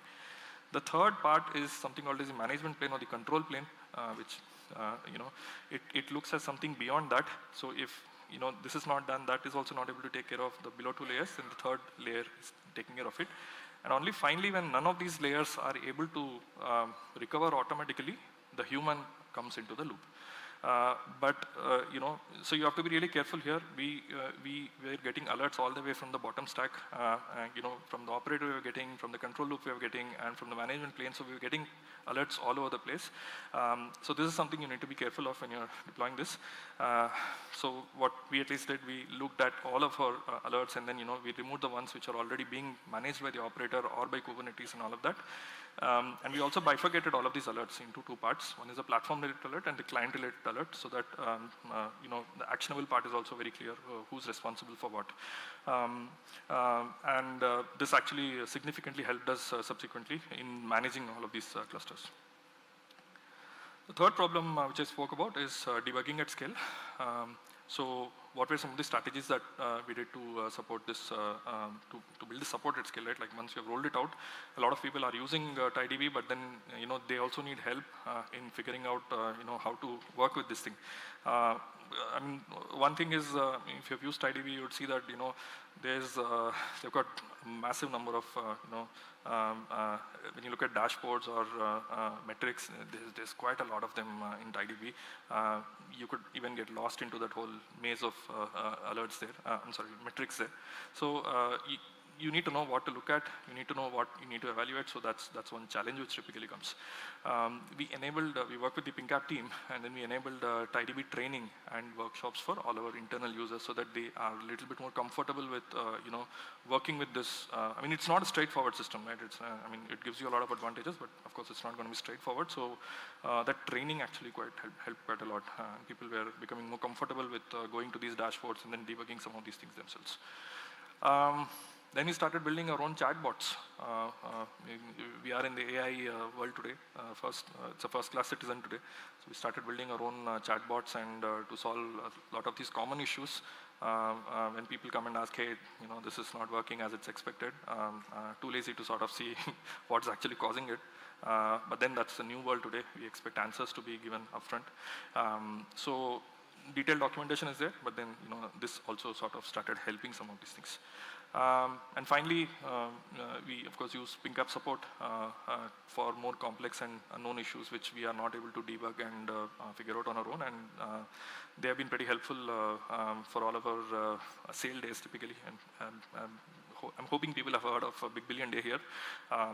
So PingCAP team is generally available standby in case something goes wrong, and it's been really successful, I would say, all of the Big Billion Days. And last couple of Big Billion Days, in fact, TiDB was some of the technology which was powering all of the supply chain and logistics. And finally, we have also been advocating the use of TiDB.ai. This is not covered so far, I'm hoping, but if you guys take a look at it, please take a look at it. TiDB.ai is a new offering from the PingCAP team that lets you debug some of the things, or any questions that you would have about TiDB. It's actually pretty helpful. To a reasonable extent, it's able to solve some of these questions. So we started advocating the use of that. That also helped. Fourth one is recovery at scale. The on-prem thing, right, I was talking about on-prem. So Flipkart has 2 data centers in the country, and we also are tied up with GCP as part of a hybrid cloud strategy. So while, of course, the on-prem has a massive advantage in terms of cost, and that's the reason why we are using on-prem, and because this is a smaller footprint, right? Like compared to a public cloud, it's a smaller footprint. So the probabilities of hardware and all going is definitely higher, which means disks can fail sometimes, and a lot of failures can happen, and this is expected in a smaller this thing. So while recovery is inbuilt, you have got the, like I spoke about the operator which is there. It is looking at a lot of these things. Kubernetes is there, and they are also recovering their fair share of things. But then whenever these recoveries happen, you got to also rebalance stuff around the cluster, and whenever that happens, there is definitely an impact on performance side of things. And here I would also like to talk about a little bit more technical stuff here. In Kubernetes, there is something, I mean, you can choose different kind of disks in Kubernetes. There are two options that you typically get. The network attached storage, or something called as the local attached storage. Network attached storage basically says that, hey, your disk is separate and your compute is separate and your disk is separate, while your local attached storage says that, hey, the disk and the compute are co-located in the same pod, or node rather, right?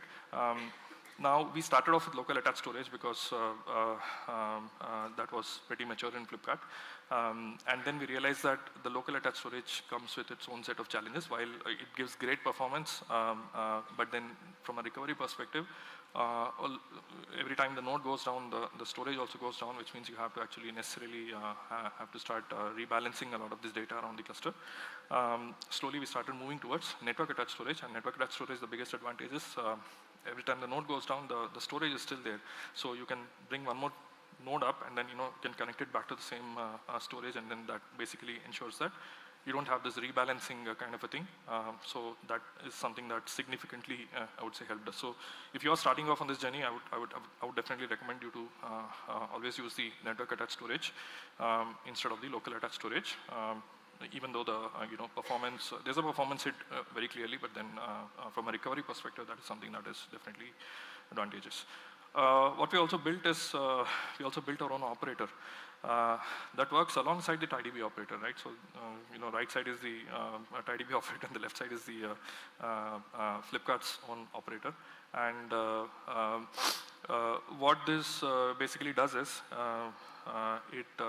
every time there are problems with the, I wouldn't say problems, right? Every time there's any kind of failure or expected failure or scheduled maintenances that are being planned in the data center. For example, in a data center, people would come and say, hey, this particular rack, I'm going to take it down, or this particular node is going to go for refurbishing, this particular disk is going to go, or I'm going to upgrade this thing. All of these things are planned activities. And every time there are planned activities, we don't want it to go in an unplanned way, in the sense that data center operations will happen, of course, in the daytime for the data center people. So every time that happens, we don't want the impact to have to be seen on all of these various services and all of that. So we have an API with them. So every time they are going to do some kind of destructive maintenance of any kind of node, we come to know about it through something called as CRDs, which Rishabh, my colleague, will explain. And once we know that this particular node is going to go down, these are the TiKVs, these are the TiDBs that are going to get affected, we proactively start moving out all of these things in customer lean time. Whenever the service has a lean time, maybe in the night, 2 o'clock to 3 o'clock or something like that, we start moving out some of these things to ensure that there is absolutely no impact. So when the actual maintenance happens during the day, on the date and time that it was supposed to happen, at that time there is, we have already moved out of all of these problematic nodes, so there's absolutely no impact. So I'll hand it over to my colleague Rishabh for the demo part. Thank you, Rishabh. Thank you. Thank you, Vaidi. So yeah, I'll continue with the demo part of it. So like Vaidi had already mentioned, we deal with a lot of scheduled maintenances because our on-premises cloud that we are using is pretty mature. So we have a lot of these maintenances over a few nodes going down every month or so. So in that case, we have to have a method to basically automate the entire flow, because we don't want ourselves to deal with all of these migrations, these movements. So yeah, So basically, we have a contract with the KTF infra team, and basically they create a volume maintenance CRD, which is internally read by our Flipkart operator, what YD had also mentioned. And what it does, it creates a RIL scheduled maintenance. It creates a TiDB maintenance CRD on which the operator basically picks up and works as per the flow, which I'll get into now. Yeah, so first of all, the KTF admin, which is basically what we have currently, this flow is also automated, the applying of the CRDs and all of those things.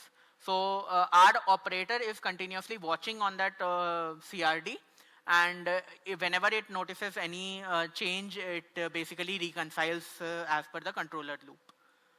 So for example, when the it adjusts the state that we got a new scheduled maintenance, for example, and it makes the changes directly to the TiDB cluster. Now that TiDB cluster actually, basically, first of all, it scales up the TiDB cluster so that there is no performance impact during the scale down. Basically, so that there is no performance impact when we eventually remove the node that is going to go for scheduled maintenances. So yeah, for example, we added a couple of nodes here, and rebalancing happened. Now, once that rebalancing is done, the expectation is that we'll remove the node. All of this I'll cover in the demo, actual demo as well. This is just an overview. Once that rebalancing and the removal of the node that is supposed to go down is done, then we basically recreate that node with a new PVC on a new node. So one more thing that our KTF admin infra team does is that whenever these maintenances are scheduled, they cordon off the nodes that are supposed to go for maintenance, which means any new PVC or pod that is created will not be created on those nodes. So that way, once this is done and the rebalancing again kicks in, and basically all of those nodes are get the data basically. Now basically we are over provisioned at this point because we did add a few extra nodes so that there is no performance impact. So the final step is that we remove the extra TiKVs that is added, TiKVs, or it might be any other component that is there. So this is then executed, and we eventually then we go back to the same state with the maintenance as complete. So yeah. So this is an example. Okay, the quality is not very clear. Okay, can we improve that? No, I don't think so.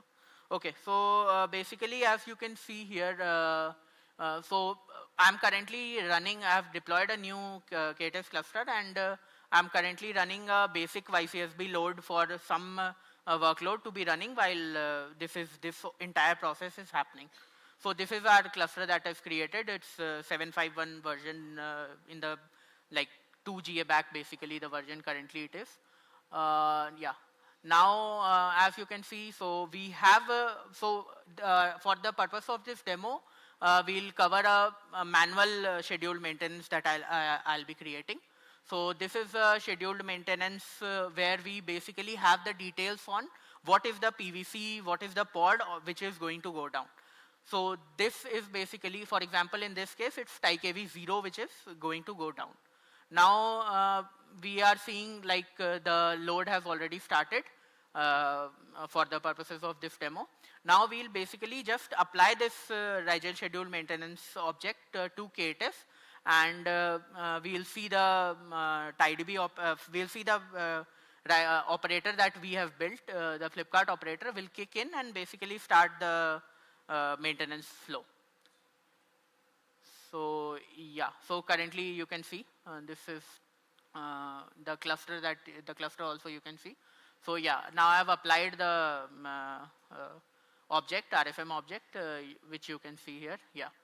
So once this is applied, we'll start to see the maintenance begin. The first step of the maintenance, like I had mentioned, will be the scale out of this cluster. So that scale out has happened already. we have seen an increase, like you can see a new pod has started. So TiDB 5 has started, where earlier there were total only 5, now it has scaled up to 6. So what this will happen is the existing, the rebalancing will kick in and the existing load of the cluster will be shifted to one extra TiDB. So yeah, the dashboard is taking a little bit of time for that to get affected. It doesn't pull continuously. So yeah, you can see in this, it has increased to 6 now. So that is the first step that is there.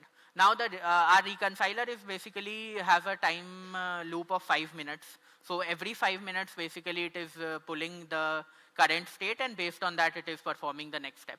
So since the current state is that we are at 6 TiDB, so the scale out is completed, the rebalancing will be in progress, and there is no impact because of that on the cluster itself.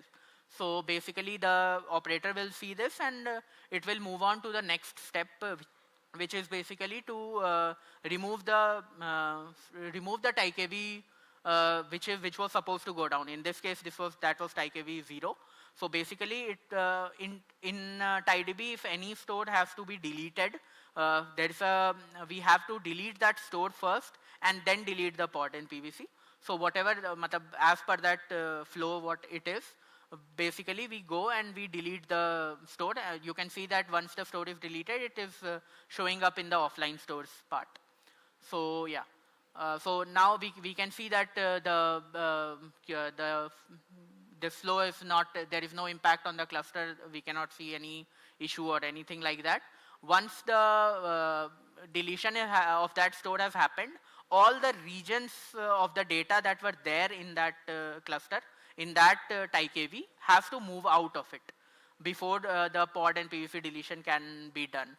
So one more thing, this step, what the moving out that is happening, this is basically a safe moving out, because this TiDB has not stopped serving data. So basically the leaders have moved out and the regions are currently moving out. Even if another TiDB, because of some issue or something like that, goes down in the meanwhile, this cluster will not see a downtime.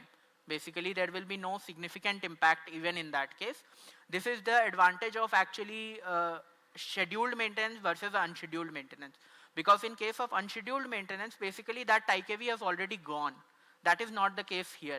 We have just deleted the store. The pod and PVC are still available. So yeah. So what you can see that the store is deleted and the regions have started to move out. Currently, the data that I had filled was not that high. I think 25-30 GB per replica. So it's basically started moving out, and it will take like around 2 to 3 minutes for. So basically, around 4-5 GB of data, it takes like a few 2 minutes kind of a load. In our production clusters where we have a lot of data, basically this process can take up to like a few hours, 1 hour to 3-4 hours also, even more in case of a huge cluster. This is also basically depends on how much your other nodes have capacity and what is your current usage. So all of those play into the part of rebalancing speed basically. So yeah, and we usually try to keep this rebalancing speed as somewhat low so that the cluster impact is minimal. So yeah, here we can see the, basically it will wait for 5 minutes for the reconciler to kick in again and start. So while that is happening, so in our case of scheduled maintenances, because of the volume of what we see, the number of scheduled maintenances that keeps happening. For example, like I was checking yesterday, and in the past month, there were like 20 scheduled maintenances of the sort that were there just in March. So, and because of the scale of the number of TiDBs and TiDBs and all of the components that we have, we see a lot of these things. So basically, individually, if, for example, one of them came and we want to do it automatically during some kind of a lean period that we have. For example, there is a scheduled maintenance which was supposed to happen at the night. Sometime during the night. It needed to be executed during the night because that was the lean period. So in that case, we are not expected to stay up at that time and actually execute this manually. And the sheer number of these things happen, it makes manually doing it very difficult. And I think up until a year ago, that was what we were doing. Because we didn't have this operator, and even though the steps were not complicated, but it had to be done at a particular time and all of those things for. And for example, in this case, the rebalancing is taking 2 minutes because the cluster is small. In case if it is taking a few hours, you will have to wait for it to perform the next step, basically. So that automation there has reduced our headache a lot. So yeah. Okay, so yeah, I think the reconciler will kick in for the next step. So the next step basically will be that it will recognize that the entire regions from the TiKV that was going down, in this case TiKV 0, has moved out. The moment it has moved out, it will see that now it is safe to delete the pod and PVC and recreate it. So the volume basically can be recreated on a new node. So that will be the next step. And once that is done, the rebalancing will again kick in. Basically, all of the regions that had moved out to all the other TiKV stores will start to slowly move back in. So yeah, you can see here that the rebalancing is complete. So rebalancing status is checked and count is 0, and it has deleted the pod and PVC. So again, it reconciled and it performed the next step. You can see here also that the pod went into terminating, and now it has started being recreated. Now this pod, yeah, it has come into running now. And so basically now, like I mentioned, it will start to come back. All of the regions that had moved out and all of the extra regions will start to come back in again. Now the next step, basically once that is done, this step is done, the final step will be basically all of these, the scale up that we had done from 5 to 6. Now we have to reduce that back to 5, basically. So that also requires one more action that needs to be done. Once this rebalancing is complete, then that will kick in. So again, because of the reconciler time, this will again take 5 minutes. I'll not wait for that long, I guess. So we can see that all of the latencies and everything, the throughput and everything, throughout this entire process, we have not seen any significant change in anything. So this is the flow, and basically, yeah, the final step is pretty simple, similar to the scale up that happened. It will scale it back, and as part of scaling it back, it will basically remove all the regions from TiKV 5, the 6th TiKV that was created, and it will then delete the pod and PVC after that is done. This is basically, so in this entire flow, basically our TiDB operator as well as Rigel operator, that the Flipkart operator that we have created, basically they work together. Basically all the triggers are being done by the Flipkart operator, and all of the actual moving out of the regions is handled by either the TiDB operator or TiDB itself. So yeah. As you can see, the status at any time in this entire flow, the status is basically directly being updated in the RFM object, the Rigel Schedule Maintenance object, which is there. And basically, so yeah, that is the entire flow that is there. Yeah, that's all we had. So thank you. In case there are any questions, we can.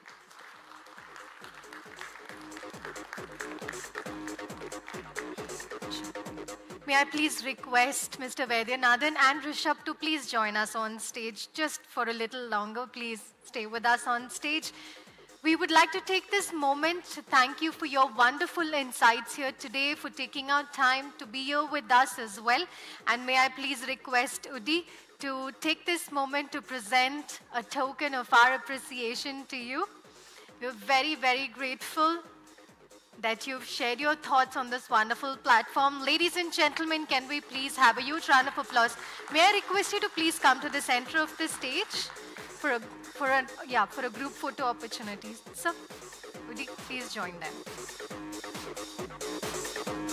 Let's have a huge round of applause, please, for Rishabh and Mr. Vaidyanathan as well. They today share their expertise on scaling database deployments, and we truly appreciate it. Thank you, Udi.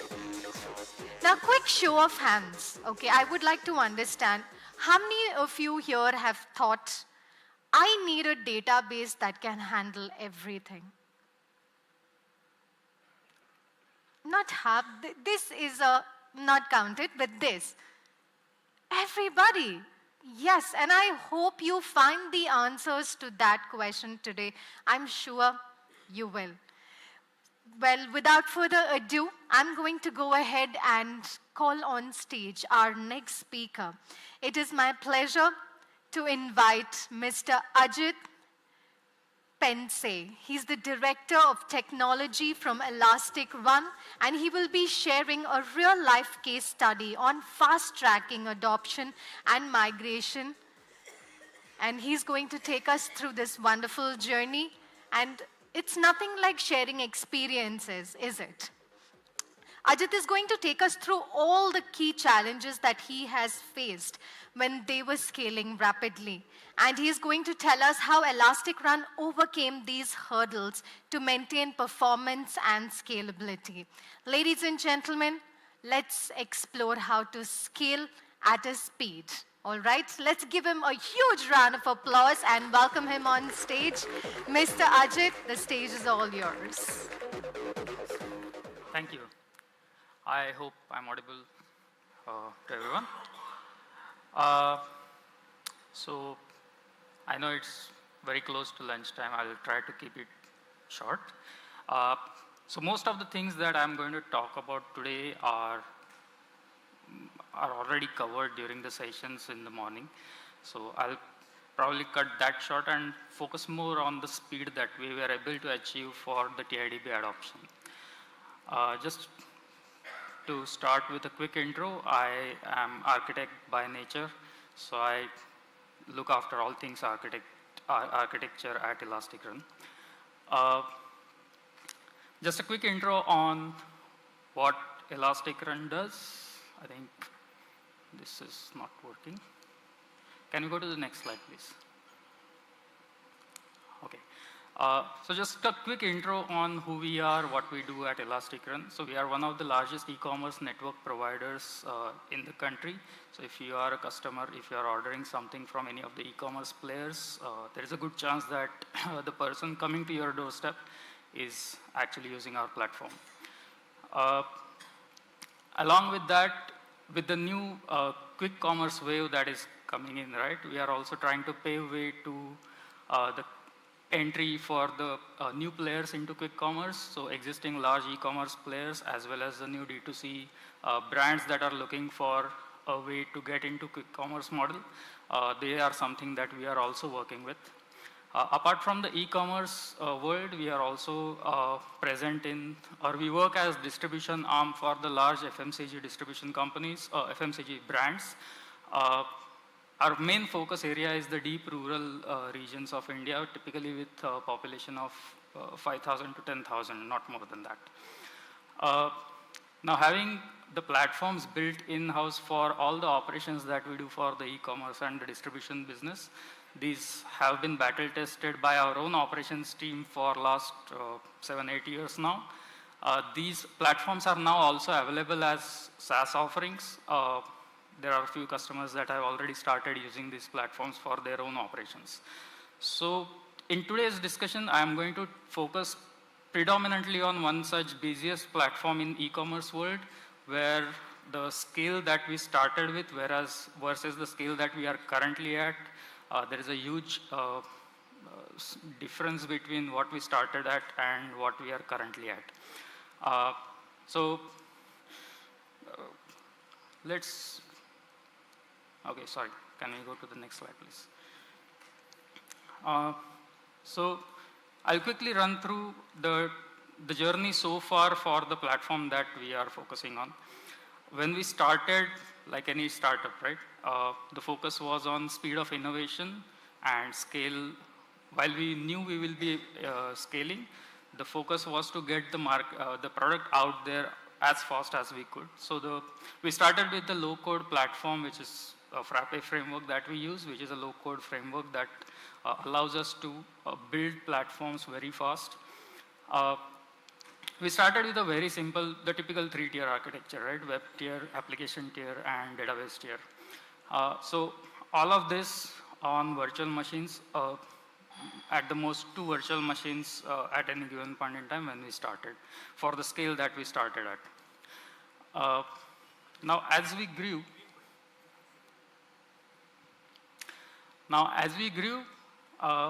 we saw the requirement for scaling, like we have heard in the sessions earlier. The typical way to scale is to first scale the web and application tier, and then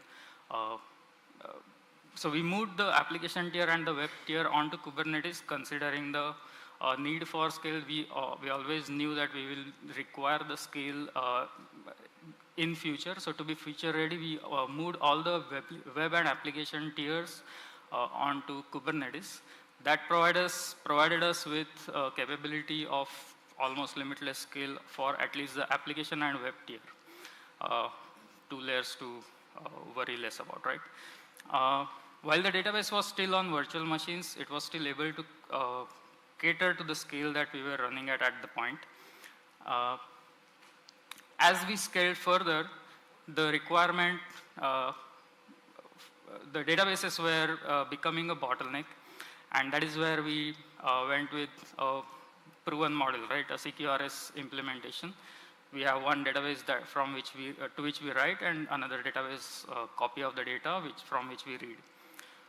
Again, a well-established template for scaling that we just implemented.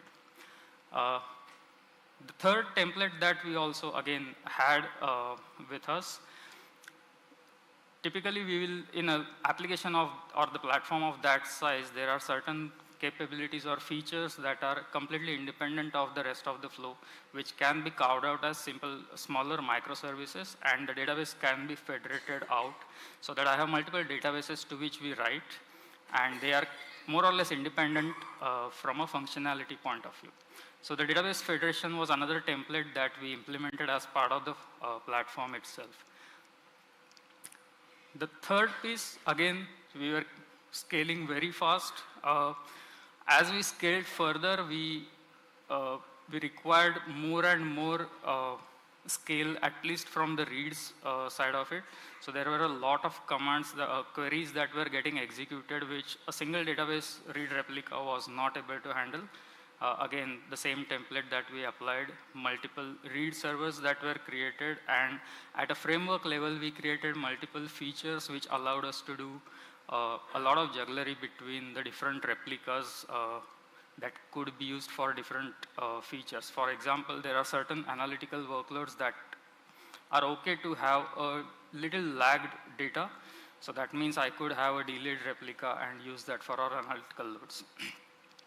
For real-time reads, we had a separate reserved instances of MariaDB read replicas, and so on and so forth. So a lot of feature set that was added as part of the framework just to ensure that we have the right data available at the right time. Excuse me.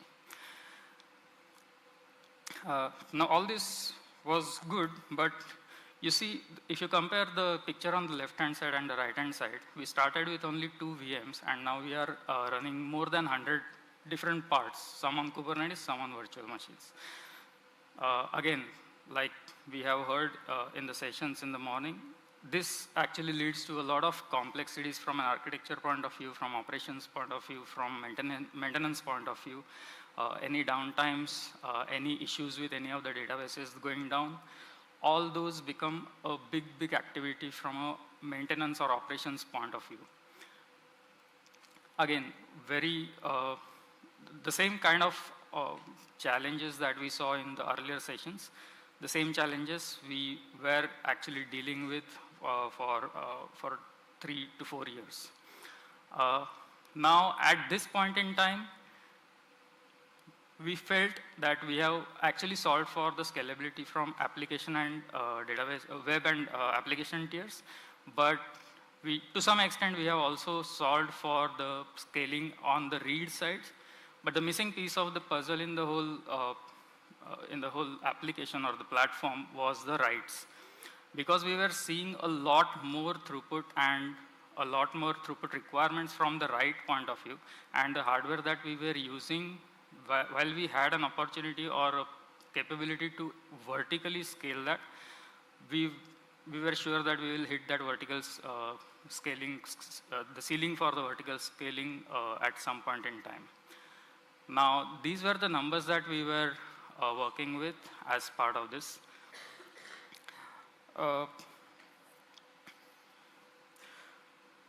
Now, T-minus 3 months. So I'm going to focus more on the speed at which we adopted TiDB rather than going into the technology details of how we did it.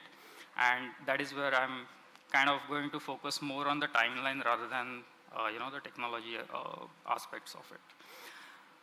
This is where we actually got the projections for the next peak. So in e-commerce world, like we heard earlier, there are concepts of peaks where the e-commerce players have their sales that are live. The expected volumes are supposed to grow at least twice or thrice the BAU workloads.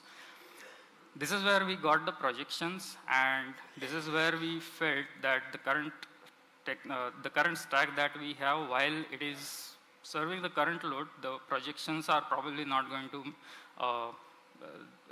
the stack is not going to work for the projected sales. Now that is where we started looking at multiple options for moving out of MySQL. Now again, these are typically the most widely known or looked at options when we are thinking of scaling the database layer. Again, we did not do something that's out of the box, we looked at the same different options that are available out there. So MariaDB or MySQL offers something called as Galera clusters, which allow us to do the scale horizontally. Sharding obviously is available out of the box. Application level federation was another thing that we were kind of thinking of, where, for example, if I can do a functional sharding, I can have multiple instances of application, each application catering to different functionality, while behind the scene, the data or the different application instances can keep in sync with each other. We also looked at some of the NoSQL options. Again, not all of the options are listed out here. There were a lot more options that we looked at. I've just listed down a few to be representative. NoSQL was definitely one possible option, but like we saw earlier, the consistency issues and the operational complexity is something that was not favorable for NoSQL. One more issue, it would have required a full application rewrite just to make the framework compatible with the NoSQL databases, because the framework that we use works best or is created for working with MariaDB. That is when we started looking into distributed databases. Now, again, keeping the backdrop of the projections and the timeline of just 3 months at hand before the next peak is going to hit us. That is where we started looking at the distributed databases.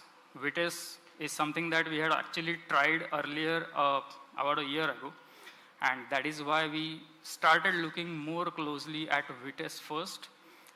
We had not actually gone deep into TiDB at that point in time. This is again 3 months before the peak. Now, just getting started with Vitess itself took about 4 weeks. We did a few proof of concepts. We did some paper-based assessments on how good Vitess will be, how good it is actually in practice. We executed some performance tests on our cloud environment. We ensured that the required set of sharding keys are created or decided on. Having gone through the 4 weeks of proof of concept and the assessments, these are the different, again, I think we have seen these parameters earlier. These are the typical parameters on which we would evaluate any distributed database when it comes to scaling.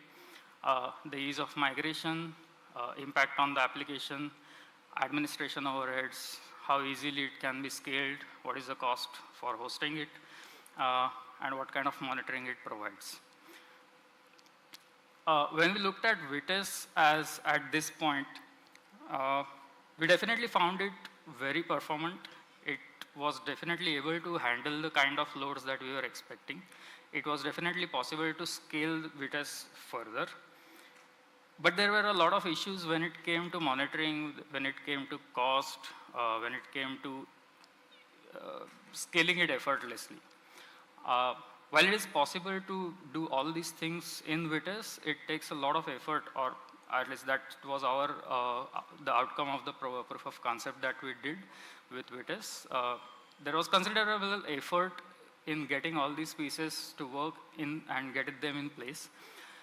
Another issue that was that came with Vitess is the definition of sharding key. Again, just like sharding with MySQL, Vitess also does sharding, and from an application functionality point of view, we have to define or come up with the correct sharding key that will work for most of our functionality. There is no one single answer that works for the whole application, and we have to kind of make that as a compromise. Second kind of a big impact from our point of view, purely because the timelines were crunched. It involved a lot of changes that were required for making the SQL queries that were already present in the application to work or to be performant with Vitess, because the SQL queries will work, but if we update those SQL queries to be sharding key aware, then they will become much more performant with Vitess or any distributed database, for example, for that matter. So those were some of the challenges with which, because of which we felt that Vitess is probably not the right choice for us when we go or when we think about a longer term future for the platform. That is when we started reading about TiDB. We got more details of what TiDB has to offer, what architecture TiDB follows, what are the kind of use cases that people have implemented with TiDB. Again, this was all about 2 months before we actually thought about adopting TiDB. Still, the decision was not made to start using TiDB. This is where we started working with, getting our hands on TiDB. We actually deployed TiDB clusters. We did, again, the same kind of proof of concepts with TiDB in terms of performance, in terms of how easy it is to scale, in terms of how easy it is to monitor and maintain. And this was all done in a short span of 2 weeks. Because we already had a few learnings from our experience with Vitess, we were able to actually do this in 2 weeks. At the end of 2 weeks, just because of the rich feature set that we had seen with TiDB, we finally decided to not go ahead with Vitess and started planning for TiDB adoption. And that is where, so this was the time, T-6 weeks, was the time when we actually decided to go ahead with TiDB. Now the war is on, right? We have a very strict deadline, very crunched timelines. We have to ensure that all our data, without losing a single record of data, is migrated from existing MariaDB cluster to TiDB.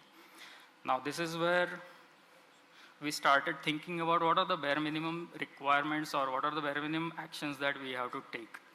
The first and foremost is obviously to make sure the application is able to work with TiDB. Application is actually created for MariaDB. We have to ensure that it works with TiDB. Now there are very minor tweaks that we had to make, but yes, it was not zero effort. There are certain changes that are required to make an application written for MariaDB to make it work with MySQL in first place. With TiDB, it's a little more. So it actually felt like this, riding two horses at the same time, because we could not impact anything on production. Production had to still work on MariaDB while we start migrating feature by feature to for each feature to work with TiDB. Now, different approaches that helped in this particular migration. The functional regression had three different. We approached the overall regression testing in these 3 steps. So breadth first is obviously what regression is all about. deep dive into the specific use cases. For example, if a feature is migrated on TiDB, that feature was the focus of testing during that sprint. And sharding aware testing. So for example, if we know that the data for a particular use case is going to be across multiple servers, do my testers need to be aware of this fact, and do they need to change or add any new test cases for this particular piece? And yeah, like I said, these were iterative releases feature by feature, and slowly we made sure that the application now works with TiDB along with, without impacting anything on MariaDB. Okay, now code works, but is it fast? Because the whole reason we are evaluating TiDB is because we want to make it work faster than what MariaDB can. So we had our own performance test suites that we had used with Vitis. We had our performance test suites that we typically use for or before any peak that is planned. The same performance test suites were also executed against TiDB, but again, these performance test suites are simulations, right?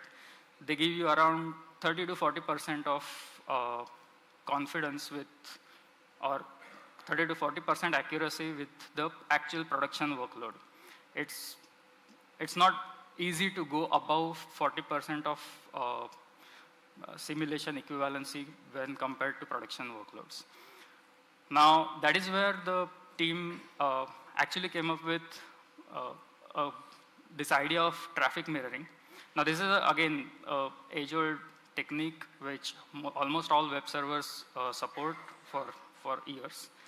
All we did was use the same technique and migrate and launched another application in production environment, and ensured that every single request that is coming to the current production setup, which is on MariaDB, is also played on the second set of application via this mirroring at the web server layer. What this allowed us to do is, one, obviously get a much better simulation of production workload. While I won't say this was 100%, it took us to at least 80 to 85% accuracy from a simulation point of view for production workload. What this gave is basically a lot of confidence on TiDB as a product, not only from a performance point of view, but on the other aspects as well. So we were able to actually do a lot of testing in production environment by following this approach. Okay, so we have established that it does perform better. Now the next big and daunting task was to move the existing data, which was around 10 to 12 terabytes in size. While moving this data, we could not also lose any of the incoming data that was continuously being fed into the MariaDB. So the challenge was twofold. One is moving the existing data at rest, and also keeping up with the changes or the new data that is coming in from the live application. Now, there are multiple tools that are available for this. The TiDB toolset itself has a data migration cluster or dumpling and lightning kind of tools. We did try them out. To be frank, we didn't actually spend a lot of time on these tools, predominantly because of the crunch timelines, and because we also had in-house know-how of Debezium and Kafka, which is an open source framework for specifically these kind of use cases. Debezium and Kafka work together in tandem using Kafka Connect, and that is a very well-established open source application that we can use for easy data migrations that we have been using earlier as well with MariaDB. So we decided to go ahead with Debezium and Kafka to migrate the past data, as well as to keep streaming the new changes or the new data that is coming into MariaDB into TiDB. So that helped us to move the data, I won't say without a lot of effort, because we did spend enough effort for moving almost 40 terabytes of data from MariaDB to TiDB. Now, the data volume actually was only 12 terabytes. I'll come to why it was 40. Now, because we had very crunch timelines, not a lot of room to play around, or not a lot of room to go wrong somewhere. So we wanted some kind of an insurance policy, right? That is where we decided to create instead of one, 3 different TiDB clusters and seed all of them with the production data and keep them in sync with the production data. Now what that allowed us, so this was one of the key decisions for achieving or getting to where we are today in very, very short time, because that helped us solve or reduce the amount of time that it took for seeding the data into 3 different clusters. Because WebAssembly and Kafka work in tandem, one single Kafka can now feed into multiple clusters at the same time in parallel. So we didn't have to wait for the data seeding to complete for the 10 or 12 terabytes of data that we had. Again, because we were using mirroring as part of our production simulation, one of the clusters we had actually earmarked for as a throwaway cluster, which was used only for mirroring. We knew the data over there cannot be used for going forward as a production database, because it would get corrupted because of the functional intricacies of the platform. The second database and third database were the actual databases that we always planned to go ahead. One was kind of a backup in case something goes wrong for the second cluster. So yeah, this was one of the key elements that helped us go very, very fast when it came to production adoption. Now, we have actually ensured application works, it is fast, we have the data in place, we have the streaming in place. Now it's time to do the actual switch. Again, that switch was not done as a one big bang change. We took a 2-step approach, again being a little cautious. First, we kept the writes happening on MariaDB. Now, because we already had the pipe going from MariaDB to TiDB, we just enabled the reads to go to TiDB. Again, the CQRS implementation in the framework helped a lot here. This ensured that, because the kind of workloads that we run on the platform, the reads are much higher than the writes. I think that is pretty much true for most of the applications. So that is why the reads were first moved to TiDB.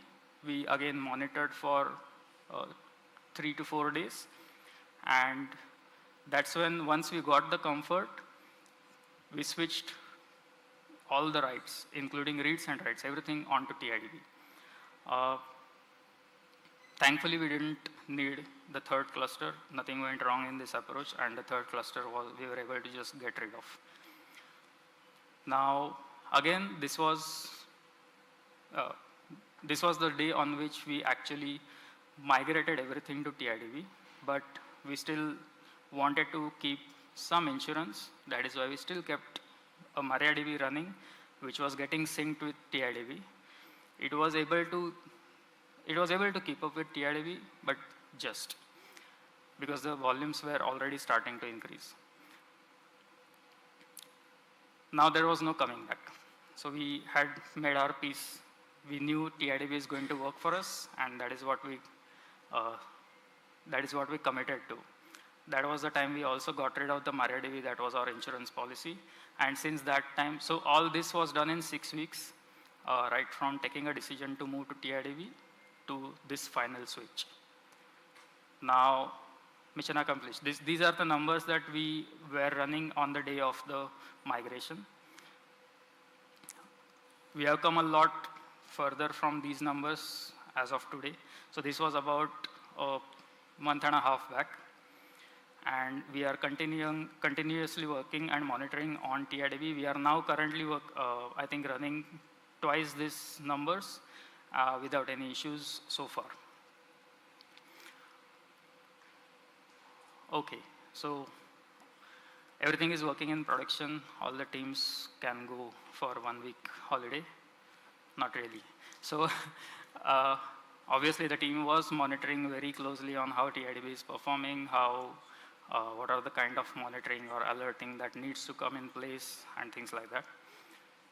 But what we were also focusing on was the overall learnings that we took out of this whole exercise. So while we spent only 6 weeks on this whole exercise, there were a few learnings that I think we should keep in mind or we should revisit. So one is the data seeding part, because the data volume, and I think most of the large database systems will only be the candidates to move to TiDB. So data movement of the existing data and the streaming of data will be one of the key decision points. So like I said, we did not spend a lot of time on the TiDB toolset that comes. And we went ahead with Debian and Kafka because that was what we were comfortable with and that was what worked for us. That does not necessarily mean that it will be the same for everyone. Everyone's requirements and the workload patterns will be different, and I think it's important to look at all the options and choose wisely. From a cluster sizing point of view, because of the speed at which we wanted to go ahead, we sacrificed cost versus overspeed. So we actually over-provisioned, and this is where TiDB team also helped in coming up with the capacity planning that would be required for the workload, and we just over-provisioned by twice that amount. So that helped us get rid of one of the variables in the overall migration exercise. Performance tuning, I think we are just scratching the surface of this. I think we have not explored enough of the different parameters that are available. Amazing set of documentation that comes with TiDB is helping a lot in this part. One of the saviors that I would say for us was the key visualizer. I don't know if you have actually explored this, but key visualizer is something that has given tremendous visibility in terms of how the data is flowing and where the hotspots are for us to actually identify the issues with the application and fix them upfront.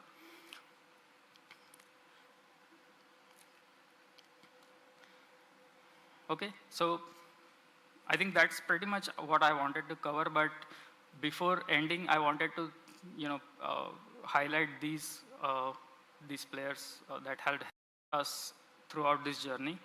Vitess, obviously, because that is what got us started on distributed databases. That is what gave us the insights into what are the possible pitfalls, what are the do's and don'ts when working with distributed databases.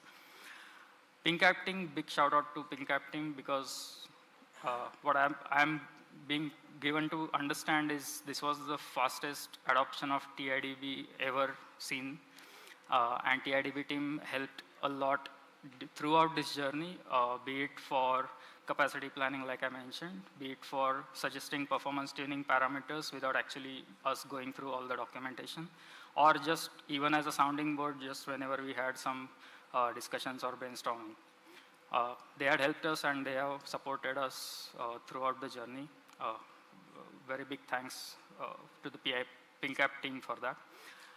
And obviously, nothing of this could have been done without the technology team at Elastic Run. So that is something that they deserve the credit for this.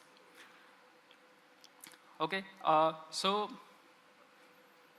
this kind of covers the overall 6 weeks of execution that we did for adopting TiDB. A lot of midnight oil, a lot of sleepless nights, but in the end we were successfully able to roll out TiDB. Again, just to summarize, while this slide talks about what it did for Elastic Run, in reflection, we were able to do this because of, one, obviously the right architecture for the application. Without that, nothing could have been possible. Second, the right tool set, like TiDB and the rest of the tool set that we used. And third is obviously the right teams that we were working with. And needless to say, we are just getting started. There is no turning back. We are definitely going to see a lot more of TiDB in our landscape. Thank you. Yes, I think there is a question.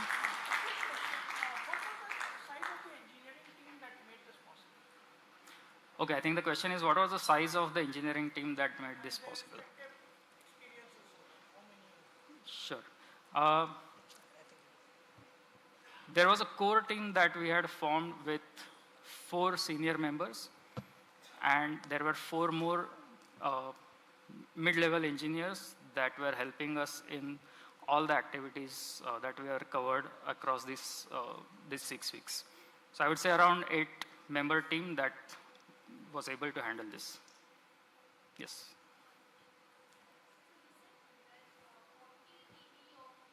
To be migrated.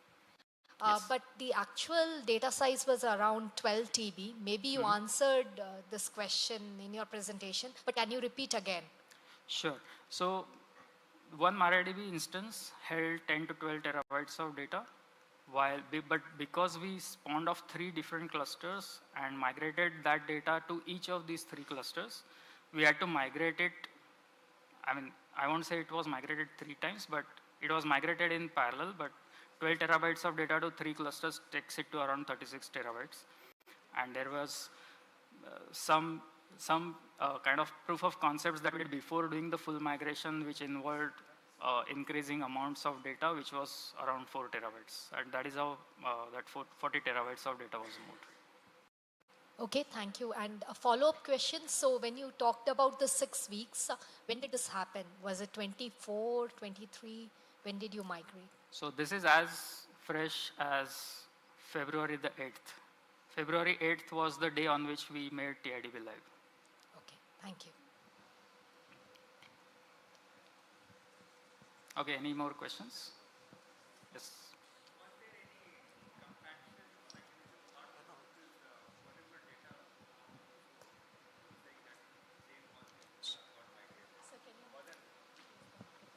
Wasn't any compaction strategy thought through to minimize that amount of data? Okay, so if I understand the question right, for migration of data, did we look at any kind of compaction or compression to reduce the amount of data moved? Yes, so Debezium actually allows us to use Avro format, which is a compressed format that comes with its own schema registry. And that was the format that we used to reduce the amount of data that was actually transferred over the network. Yeah, by virtue of Debezium, it was implemented that way. Correct. Over the network, amount will be lesser. Hello. Hello. Yes, please. He can do it after that me. Sure. Hello. Yes. In a worst case scenario, the scalability and the performance index, how do you calculate, like for your entire framework, where it's pulling data from relational databases and cloud, multiple clouds, worst case scenario, where your latency also comes into picture. How do you calculate the performance index? Is there some kind of a relation which you can use to qualify your entire project that it is doing the right job? So if you are looking for exact numbers, I don't have them handy, but the response times were always compared with from an end user's point of view. So we have the different sets of APIs that are most widely used, and we actually monitor the response times and throughputs for those APIs, and also the workload pattern, because e-commerce is a place where the workload pattern varies during the time of the day. Usually it is much busier during the start of the day, whereas a little lower on towards the end of the day. So those workload patterns, the response times, throughputs, those are the parameters that we typically look at when we are talking about performance. But it was always from the end user's point of view. Because you had put a large and small in one of the slides, no, database. So you cannot do something, you can do something about that. I'm not sure I understand. For the read replicas, you mean? Yes, yes. So it was just to ensure the presentation was compact enough, but all the read replicas were of the same size when we were on MariaDB. You have set a target for that? Not yet, but I can promise that they will be ambitious. Okay, thank you. Hello, this is Ujjwal. I'm a software engineer at Iconist. We use Postgres for storage, Docker containers. How is TiDB different from Postgres?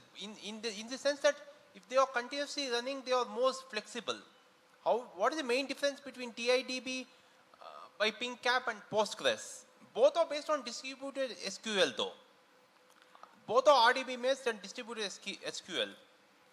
I think someone from TiDB team is best placed to answer this, but with my limited knowledge that I have, Postgres and TiDB, as long as you are using ANSI SQL, from an applications point of view, they will behave the same. But TiDB inherently, the data storage itself is very different from any RDBMS, be it Postgres or MariaDB. Thanks a lot. Hi. Yeah. May I know what was the role of the Debezium in your architecture? Role of, sorry? Debezium. Yeah. Debezium.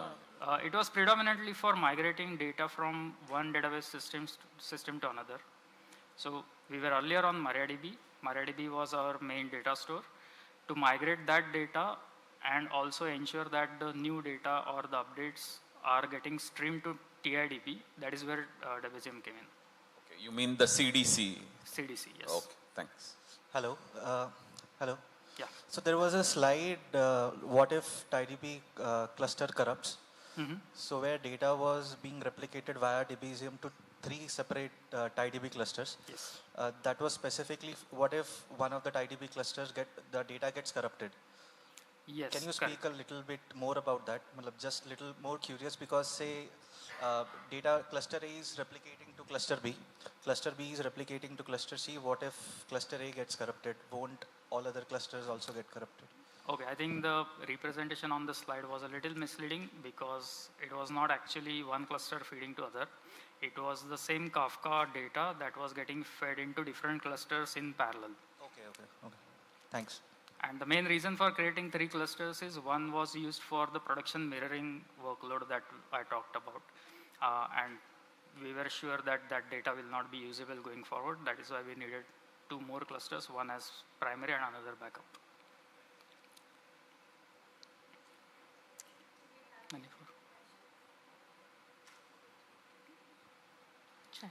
Do we have any other questions? Well, thank you very much, Ajit, for a very insightful case study. So I request you to please stay back on stage with us just for a moment. I would like to take this moment to say a very big thank you to you, firstly, for coming here, for sharing your experience with all of us. I'm sure you've inspired everybody here today. May I please invite Mr. Bhanu to kindly come forward to present a token of our appreciation. Can we have Udi, please? Udi, once again on stage. Yes, on behalf of TiDB, we'd like to say a big thank you to you. And this is a token of our appreciation to you, sir, for your time, your presence, and for sharing your experience with us. Can we please have a huge round of applause for Ajit? Our speakers will be happy to take questions offline, and I'm sure they will address, if you have any questions, they can take it during lunch as well. I'm sure we've learned a lot from his expertise today on scaling at speed here. Well, ladies and gentlemen, now a quick show of hands, okay? I would like to understand how many of you discovered TiDB via an open source channel like GitHub? Okay, I see fewer hands, but it's good to see the thriving open source culture in India. That is very interesting. Okay. Now, ladies and gentlemen, we're about to break for lunch. But before that, I would like to make a few announcements, important announcements. Firstly, I'd love for you all to stay engaged, stay active throughout this event, and we would love for all of you to win something exciting and take home a very exciting gift from here, which is why we're giving you the opportunity to go ahead, share your thoughts, share your moments from here, share beautiful pictures on LinkedIn using the hashtag TiDBUserDayIndia. And we will be selecting the most creative post that will win a prize by this evening. So all you have to do, take some pictures, share your thoughts, your insights, and some moments from this event. Don't forget the hashtag. It will be displayed on the screen as well for you. and it is TiDB User Day India. So the second opportunity, as you can see on the screens, we're about to have a quiz which will be taking place post-lunch. It's going to be a very interesting quiz, and it also gives you an opportunity to take home some incredible prizes, as you can see on these screens. How exciting is this, right? I look forward to see you all coming very quickly back from lunch. Don't forget to share your thoughts and your posts. And also, we would also like to check and test your reflexes and see how agile you are. We've got the Batak Pro game station that is outside. And we would like to see who is the fastest, most agile person here today. So please go ahead, take part, play the game, and we will be giving out these incredible prizes post-lunch.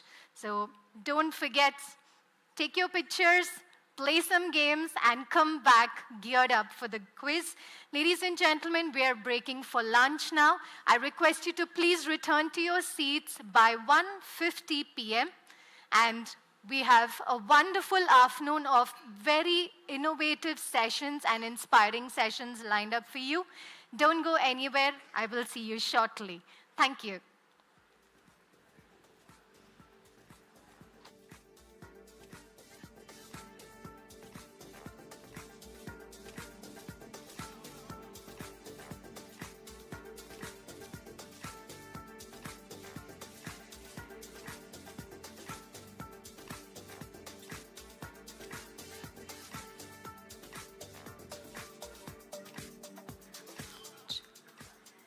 Ladies and gentlemen, we have a very creative photo booth outside. Don't forget to click your pictures and post the most creative pictures, thoughts, and memories from the event on LinkedIn using the hashtag TiDB User Day India. It would give us an opportunity to give you some incredible.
music, you know, it comes from the soul.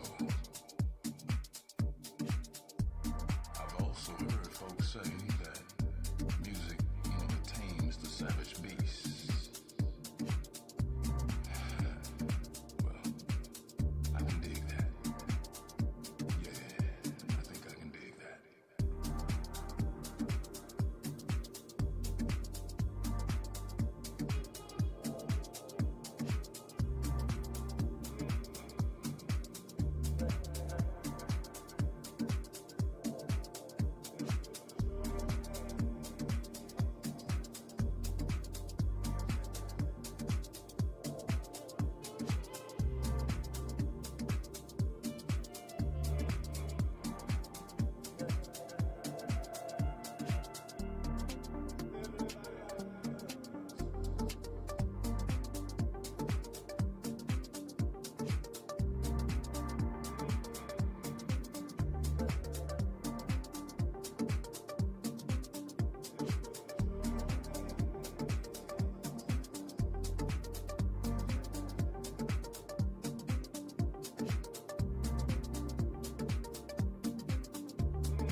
Music eases the soul. Well, maybe that's because music, you know, it comes from the soul. I've also heard folks say that music, you know, it tames the savage beast. Well, I can dig that. Yeah, I think I can dig that.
Good afternoon, ladies and gentlemen. I request everyone who is outside the hall to please come inside, take your seats, and gear up for a wonderful evening of innovation and inspiration.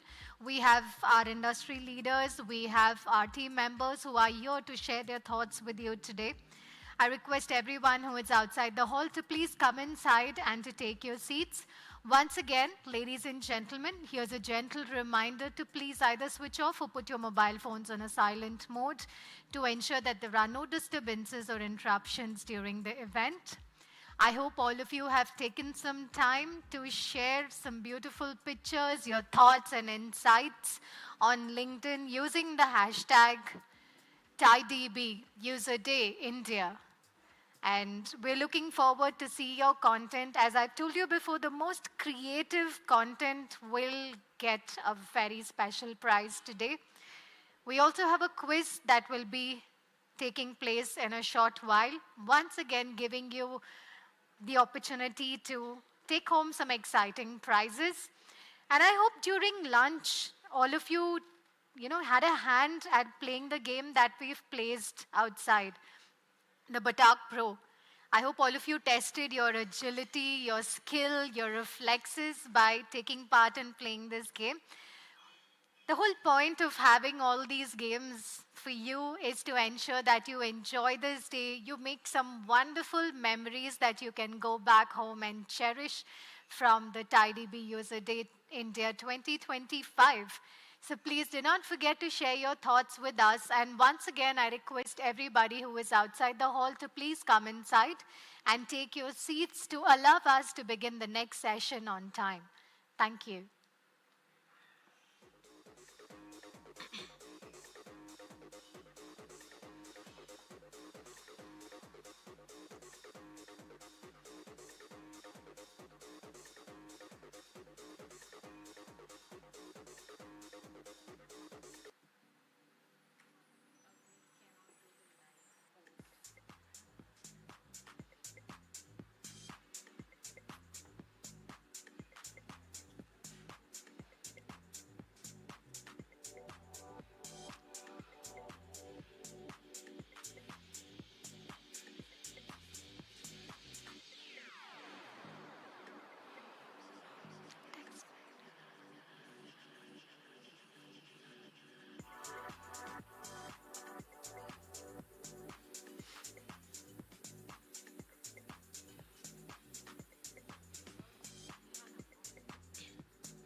Ladies and gentlemen, once again, I request everybody who is outside the hall to please quickly come inside, take your seats and make yourselves comfortable.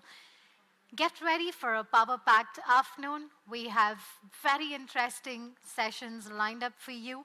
We have a very exciting quiz as well that will ensure that the prize winners will take home something exciting. So I request everyone who is outside to please come inside the hall, please take your seats, and don't forget to put your mobile phones on a silent mode. Thank you.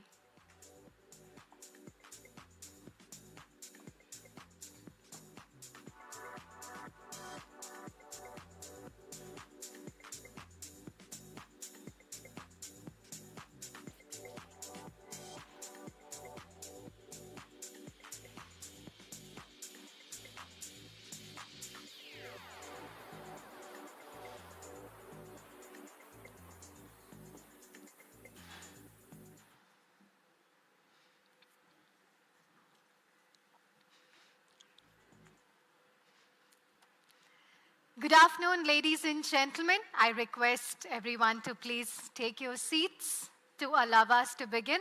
Are you ready for a power-packed afternoon together? Lunch was actually good, and I would like to see that and hear that. Can I please hear a louder yes? Are you ready? Yes. Wonderful.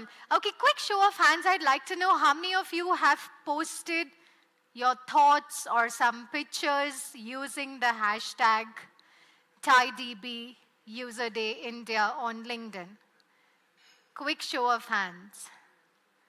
Very few hands, but I think it makes it easy because you're going to take home some great prizes, right? Okay, I'm going to do one thing. Before I go ahead and introduce the afternoon session, the next session that we have lined up for today, let me give you an opportunity and some content to post on your LinkedIn profiles. Okay, on every table I have, let's play a little game, a quick energizer, a very small game. At every table, we have different number of people seated. Now, at each table, I want you to pick one person from that table. If you're seated on rows, you can choose the entire row. Okay, that is equal to a table. But at your table or in your row, I want you to choose one person who takes good pictures. It can be anybody, the person next to you. You pick somebody from your table, everyone at each table, and for all of you seated behind at each row, I want one person to stand up, please. Who's good at taking pictures? Stand up, one person with a camera phone, that's all you need. You don't want me to come around and start choosing and picking people now. So you stand up with your phone. Yes, wonderful. At this table, who do we have? Great. At every table, I want one person, or at every row. Yes, for behind, for all of you seated behind, every row I want one person, every table I want one person. Okay. What about these other? Yes. Very nice. Thank you, Prachi. The table behind?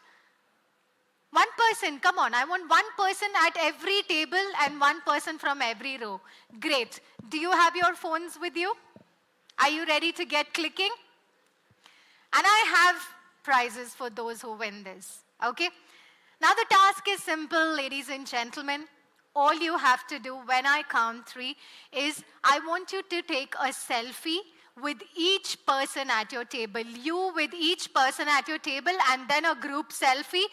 Whoever does it, you finish that and come running to the stage and show me your pictures. The first one to come forward will be the winner and will take home a gift. 1, 2, 3, go! Selfies with each person at your table and then a group selfie.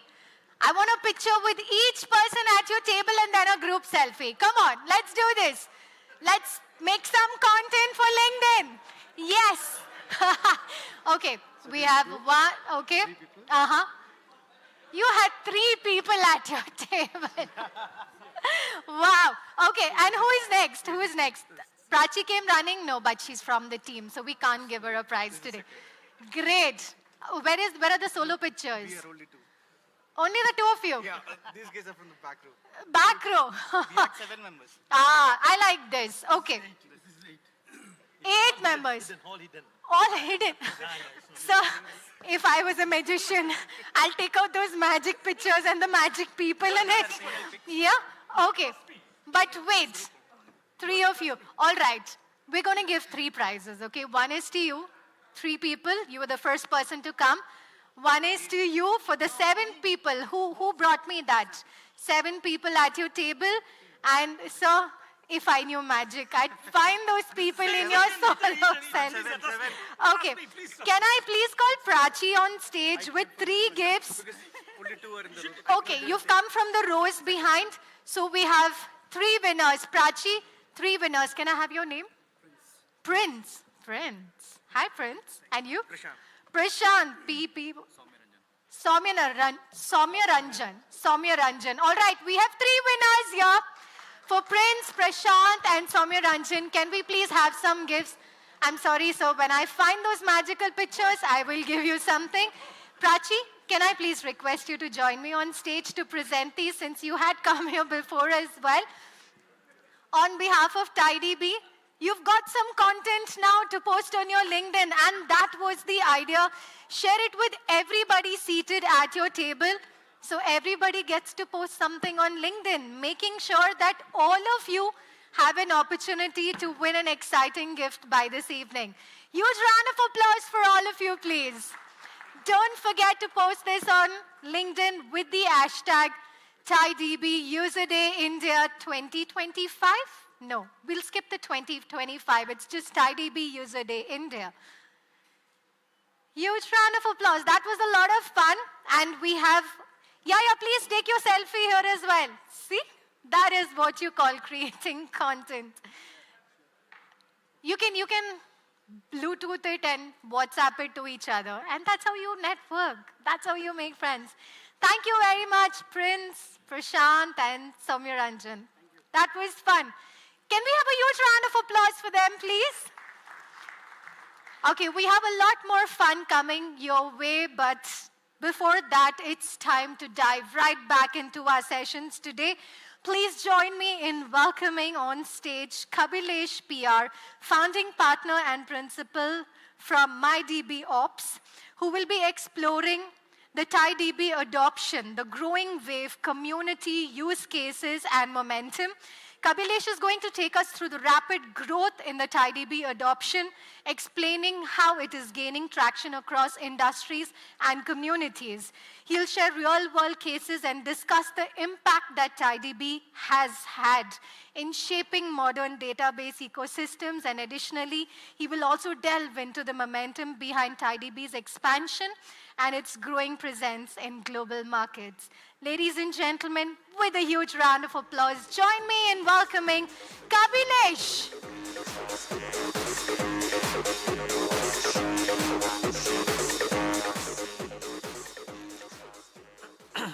Hello, am I audible?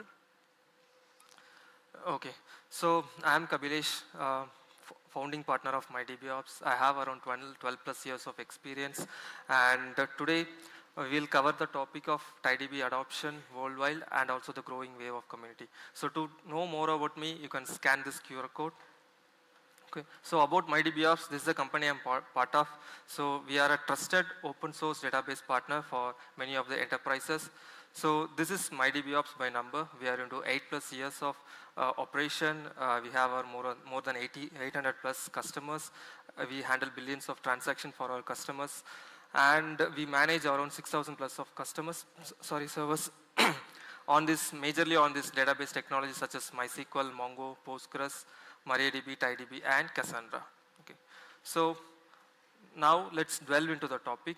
So what is fueling these adoptions? As from the morning you might have seen TiDB scalability issues, TiDB is solving the scalability issues which comes with MySQL. And here are some of the key enterprise customers and also the open source customers of TiDB. You can see Flipkart. Vaidi gave a great talk on how the journey of Flipkart began and where they are now with TiDB. Book My Show, a huge booking platform, and delivery is into logistics. LinkedIn, again a social media platform. NinjaVan, Mani is going to give a good talk on NinjaVan.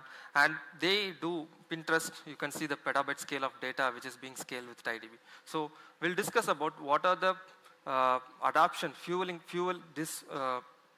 what are the reasons these big enterprises choose TiDB. Okay. The first and foremost thing is MySQL scalability bottlenecks. So the MySQL is best when you have a dataset size which is less than a terabyte or less than that. It scales really well and solves a use case for the OLTP workload. As the business grows, when the more amount of data comes in, you'll just fall into the bottlenecks of MySQL, such as vertical scalability issues, which always comes with a node limitation. So you can always, there is always a cap limit for the node size. You cannot upsize it all the way. And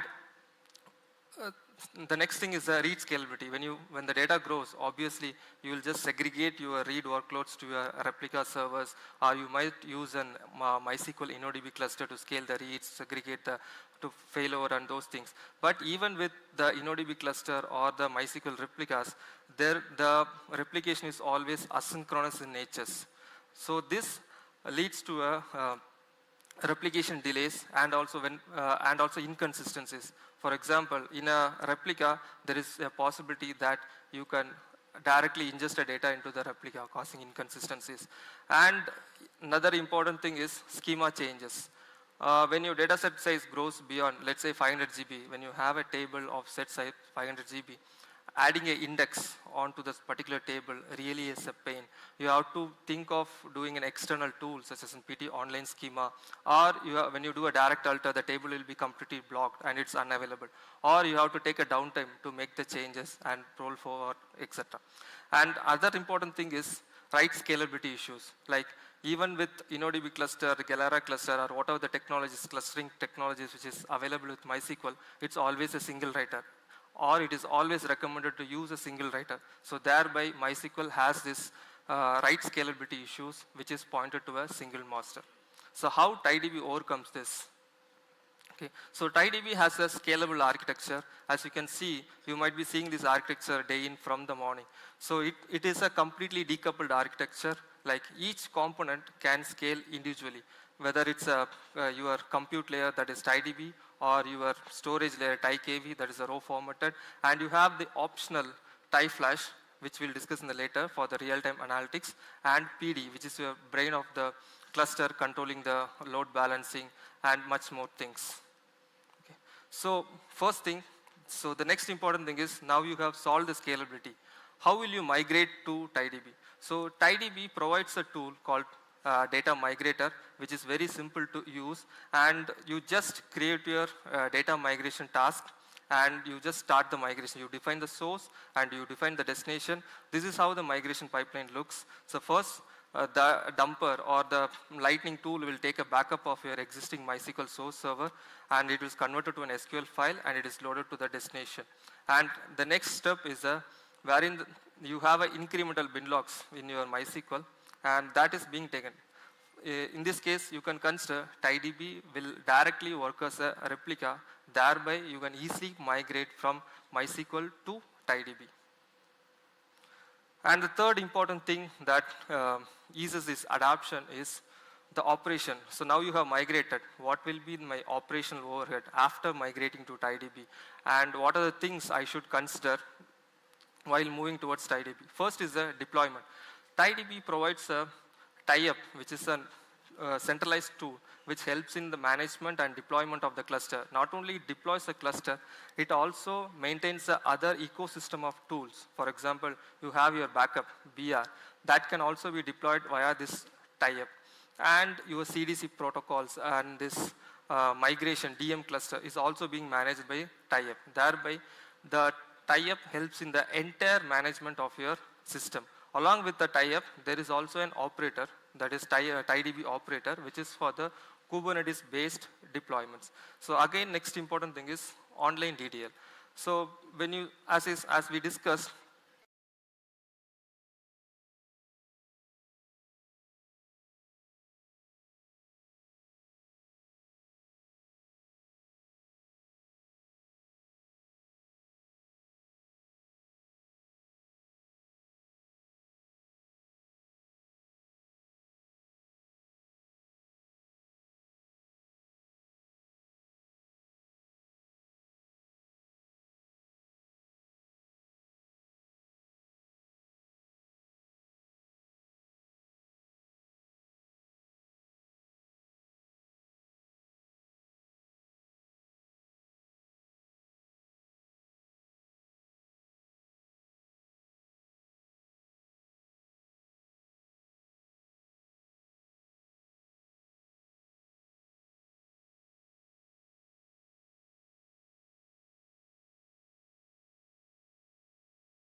real-time analytics. So TiDB provides the real-time analytics. So you can see the image at the left wherein you have your relational database.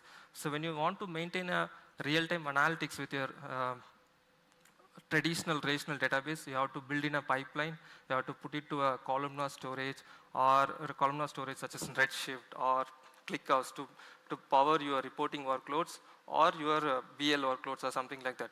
But in other hand, the left side, you can see the TiDB, wherein TiDB comes with a TiFlash engine, which is a columnar storage inbuilt within the TiDB, and the data sync is near real time. That means it uses the same raft algorithm, that is raft learner algorithm, to get sync with that, so that the time to take a decision or time to run your real-time analytics is very much faster.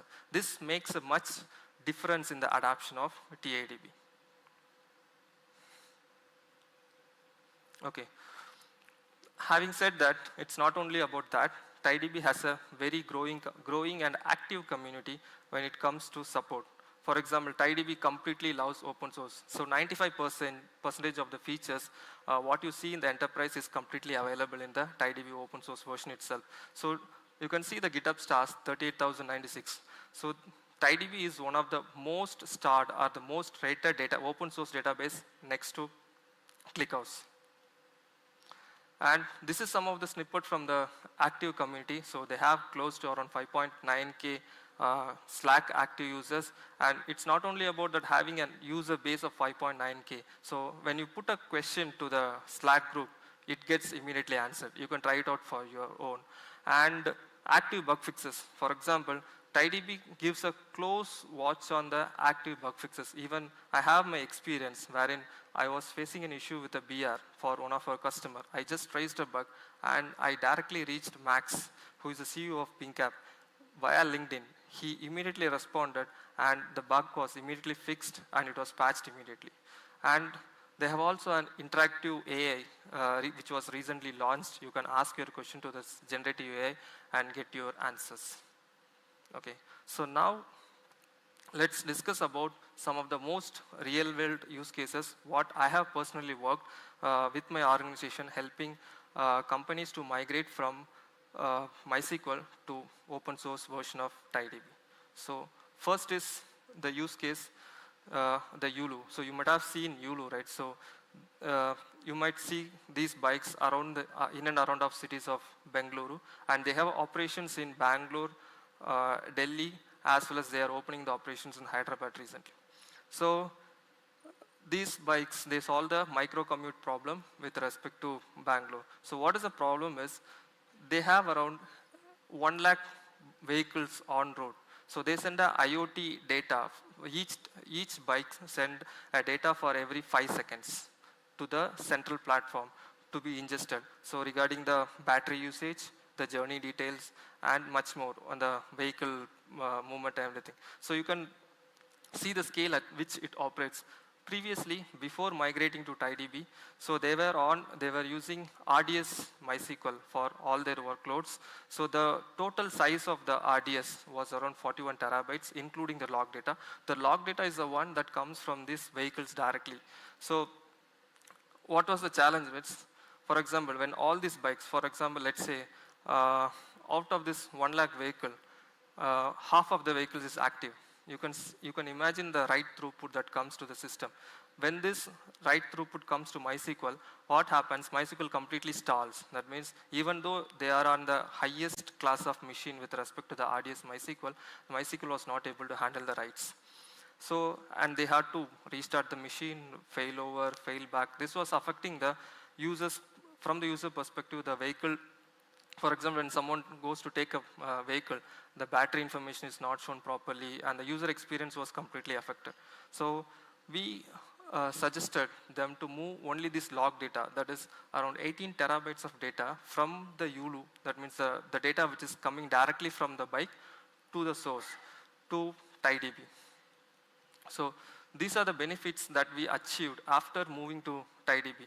The write scalability was completely removed. That means the writes was completely distributed and the data ingestion was very much faster. For example, in MySQL, the data writes, each writes was taking around close to a second, wherein in TiDB it gets completed in 30 to 50 milliseconds. And the storage part, as we discussed in the earlier slide, they had around 18 terabytes of data. So this 18 terabyte of data was transformed back to only just 3.4 terabyte when we moved to TiDB, giving around 72% of savings on the storage. And also we were able to reduce the total infra cost of the DB for this by 30%. And again, the performance was very awesome, and they have also moved other workloads to TiDB. And reliability, the database become highly available. That means when there was a recent outage was also happened in one of the AZ, which was even unknown to the user, and it was highly available. So next is another client which we work closely right from 2017. So they were on MySQL, they were on Galera cluster, and finally they moved to Aurora. Okay, so about this customer, so they were a video streaming platform, similar to the streaming platform like you have the Hotstar, Jio, right? So they help in managing the life cycle of the customer. For example, when there is a peak IPL match or India-Pakistan match is happening, so when the user comes in flood, where they log into the system, the OTP generation and the user management is done by this client. So they were on the biggest Aurora. The size was R78 24x large. Beyond this, there is no Aurora instance to spin up. Even though when they are on the highest size of Aurora, they had write bottlenecks with Aurora. Okay, so what is the write bottleneck is, in Aurora comes with a decoupled architecture of compute and storage, but by design, Aurora has a limited size on the redo log files. That means beyond 48 MB, you cannot upscale that size. So that was completely bottleneck. That means when the number of users increases, the Aurora gets completely choked on the IO part, and it was not able to handle the writes.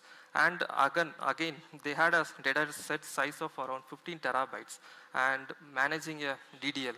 For example, when they have to do a DDL, it will be like an whole exercise. Like they have to completely take a downtime, they have to inform to their clients, make changes in the release management cycle, and take a downtime and do the DDL changes. And again, the cost was very heavy. Like they were paying close to $1 million per month with respect to all the regions together for the Aurora. Again, we did a POC. This was one of the longest POCs we have done. The POC was around 6 months. So we did the testing of Aurora. We did application testing, load testing, POCs, everything was done. And finally they certified. They were able to scale horizontally. And I'll just see this slide. So this was a peak scaling, what we have done for this customer. It's not 2.9 lakhs, it is 2.59 million QPS. And we were able to achieve, with this QPS, we were able to achieve the P99 latency, which is less than 20 ms. And comparing to the Aurora, we were able to save the entire infrastructure cost, reduce the entire infrastructure cost by 30%. And we did the same testing onto the Aurora where it completely failed. That means it was not able to handle this write throughput. So next is an important and very interesting use case what we have solved. This customer is on MySQL InnoDB cluster with 2 proxy SQL for the load balancing. So they are a SaaS-based chat platform. So they have the chat as a service to their customer, per database, and each database will have around 48 tables. They have around 15 to 16,000 databases. In total, they have around 700K tables. So you can imagine the scale at which they manage the metadata of these tables. So the InnoDB cluster, it was sized around 8x large, and they had 3 primary, secondary, and a separate backup cluster to take the backup and to maintain the RTO, RPO. Even with these setups, even with proxy SQL as a load balancer for this cluster, the cluster faced severe scaling issues. That means when they want to onboard more customers, that means when the customer user base was increasing together, they were facing stalls. And when the activity on their application. For example, they are a SaaS platform. Some customer may be heavily used and some customer may be a smaller customer. They have a very limited use case. When this customer with higher use case, they start using the system more, the cluster completely stalls or the multi-tenancy architecture failed for them. And let's coming back to the next thing is a bulk DDL. For example, consider doing a DDL for the 700K table, because they can, when they do a release cycle, they have to make changes to all the tables in all the schemas. So to make the 700K updates or the changes in the table, it took more than 2 to 3 weeks altogether for a single region. They have around 4 to 5 regions altogether. And again, cost was obviously high maintaining these clusters. So again, we migrated there. First we did a POC with respect to one of the biggest region or one of the biggest client for them. And then we migrated progressively all the customers. That means now they are running with all the 4 regions with TiDB, managed with the size of the instances. Previously they were on 8x large with MySQL for a single node. Now they are using 4x large for the TiKVs, 2x for the TiDB, and for the other node, they are also using TiProxy. So even we did a online upgrade for the TiProxy even in their peak time without disrupting their cluster. Okay, so that's all. There ends my talk.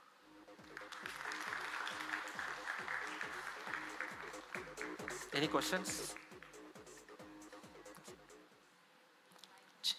Do we have any questions? I request you to please introduce your name, sir. Whoever is asking questions, please tell us your name before we will send you the mic. Can we have a mic for him, please, quickly? Please say your name and you may put forth your question. Hello. Yeah. Yeah. So this is Prince Kumar here. I'm from Capillary. I have a query. Like since morning, I'm looking at all the presentations over here. So all about what we are talking is MySQL and TiDB, right? So is this only about that, or do we have the scope to migrate from any another DB like DynamoDB to TiDB and all? Because we have some kind of scenarios where we really want to, I would not say get rid of, but yeah, I would like to explore some other options as well where I can migrate from DynamoDB to some another like TiDB. Okay. Because it is solving our purpose, but I'm not seeing any kind of information over here. So can we have some details on that? So for the purpose of online user, I'm just repeating the question. His question was, is it possible to migrate from other databases other than MySQL, like Postgres or DynamoDB? Yeah, especially DynamoDB. Yes, especially. So yes, it's truly possible. So we speak a lot of MySQL because this database is completely compatible with the MySQL and the migration part. For example, if you have your workloads on DynamoDB, the thing you have to do is you have to model your schema with respect to TiDB. That means DynamoDB is a NoSQL database, wherein TiDB follows the relational world of things, and also it has a NoSQL capabilities. So you have to model your queries and schemas to TiDB, and you can use your DMS. For example, if you are on AWS, DynamoDB specifically, you can use DMS to touch base the data and migrate it here. It's possible. We have also done migration from Postgres and other relational databases as well. So is that the same tool which you show over there? This same tool is not supported. This same tool, it's specifically for MySQL, because this DM migrator works with the MySQL protocol. They migrate the full load data and they can make TiDB as a replica. So that means it can sync from the bin log itself. So this tool does not work there. Okay, fine. Hello. So in this example you gave about that scooter, no? Yes. The IoT sensors on a scooter, maybe number of sensors may be limited, and what you are sensing may be limited features. From that you said your hardware requirements was reduced by 30%. But is it the other way possible to fit the problem? Keeping the same hardware, you can, in a larger project, number of sensors can be increased and redundant data can be weeded off? So the question here is like whether the sensor data this has to be come from the application, because the application team needed those data for their workload. So I cannot comment anything on the sensor part. I can only comment on the database part. You said the hardware requirement was reduced by 30%. Yes. So the hardware requirement I meant to say was, see, the 18 terabytes of data, they were holding 18 terabytes of data. We have not done any changes to the data. The 18 terabyte of data, what it is there in the MySQL, was directly migrated to TiDB, which was translated to 3.4 terabyte. So thereby we reduced the storage cost by 72%. So I have a question. Thank you. Kabilesh, thanks for the... So this is Pawan from Mintra. Yeah. I have again a question related to Yulu, I think the example which you gave, right? So I think you mentioned the database size is around 41 TB and you chose to pick like 18 TB to actually do the TiDB migration. So that is one, I mean, why the choice was made, what is the rationale behind that? And then there's a follow-up question as well. So you mentioned that 95% of the SQL syntax is compatible between MySQL and TiDB. However, I also want to know how about the workloads? Are the workloads also compatible, or there are certain workloads which are very easily migratable to TiDB and some of them are not? Okay. Yeah. Okay. So coming back to the previous slide.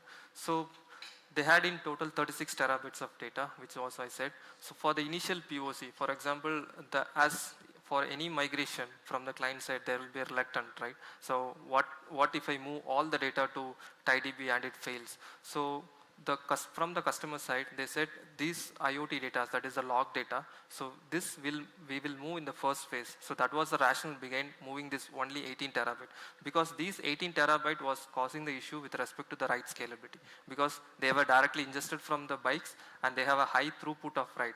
That was not able to handle, and the customer chose to still have this transactional data. So what is this billing information, those user information, login data, they still wanted to have it in the MySQL. And later point in time, for example, now we have proven that TiDB is completely working fine without any issues. So now they have plans to migrate to the next phase for the transaction data will also move to TiDB in next couple of months. And again, coming back to your questions, workload specific, all the workloads which is supported in MySQL, it's all supported. Just like that the objects, for example, in a banking use case, you might have a lot of stored procedures. That stored procedure is not supported. You might need to rephrase that. So that is the only thing. Other than that, the workload is all supported. But by the nature of it, if you have, say, heavy joins or, outer joins and things like that, everything is, but is there no performance penalty as well? So I'm not saying for example, the optimizer in MySQL is completely different. The optimizer in the TiDB is different. So for example, when you directly change a query from there to here, there will be some performance regressions. For example, there will be a change in plan. How the joining order works, means the joining plan or the cost estimation varies between them. So that you might need to tweak. For example, change in index. One use case is like the SaaS customer, what I'm speaking about, right? So they had a specific use case of using a descending index. So the descending index is supported in MySQL. Like you can have a inverted index, but in TiDB it is not supported. So, but when I checked with the TiDB team, they said the descending index performance as well as the ascending index performance, they are matched with respect to TiDB. But for their use case, it's not working. They had to rewrite their queries in some certain cases. Okay. Thanks a lot. Yeah, can you just go to the next slide, please? The one that is, yeah. So you said there's 72% storage savings with data compression, right? We have not done any extra compression. No, I understand that. But you have not done any extra compression, but TiDB's inbuilt compression algorithm is much better. But compression is essentially a compute problem, right? So we have sort of trading off storage with compute. So the question happens is, how much would maybe have been the compute overheads that may have increased in terms of... See, it's not about the compute. Here the storage layer is completely changed because MySQL is based upon InnoDB storage engine, which is a B-tree based. And in TiDB, we use a RocksDB based. It's a multi-layered RocksDB storage engine. It is based upon the LSM tree, that is log structured merge tree. So that the storage layer is completely changed. That is why we are able to get this achievement. With respect to the performance, we have not seen any performance hit in the production. Okay, so the compression does not impact the performance. Does not impact per se. anything. Okay, thank you. Do we have any other questions, please? Hello? Hello? Hello? Hello? Hello? I'm Suman from Nepal. While Sir, could you please rise so we can see you while you address? Hello, I am Suman from Nepal. While we are migrating data from MySQL database to TiDB, how it will handle auto increment IDs? It will use UIDs or it will go with same auto increment IDs? Okay, it's a nice question. So how the auto increment works with TiDB while doing the migration? Okay, so the migration is directly compatible. So whatever the auto increment you're using, you can use it in TiDB. So there is a variable called auto ID cache, wherein you can make a compatibility between MySQL and TiDB. That means auto increment will be auto incremented in the similar fashion. When you do not want to use it, right, you can choose to use a UUID as well, which is per TiDB instance, the number increase from 0 to 3,000 or 30,000, I don't remember the limit, for first, second, and the ranges varies. We have one more question. Yes, can we please pass the mic to him?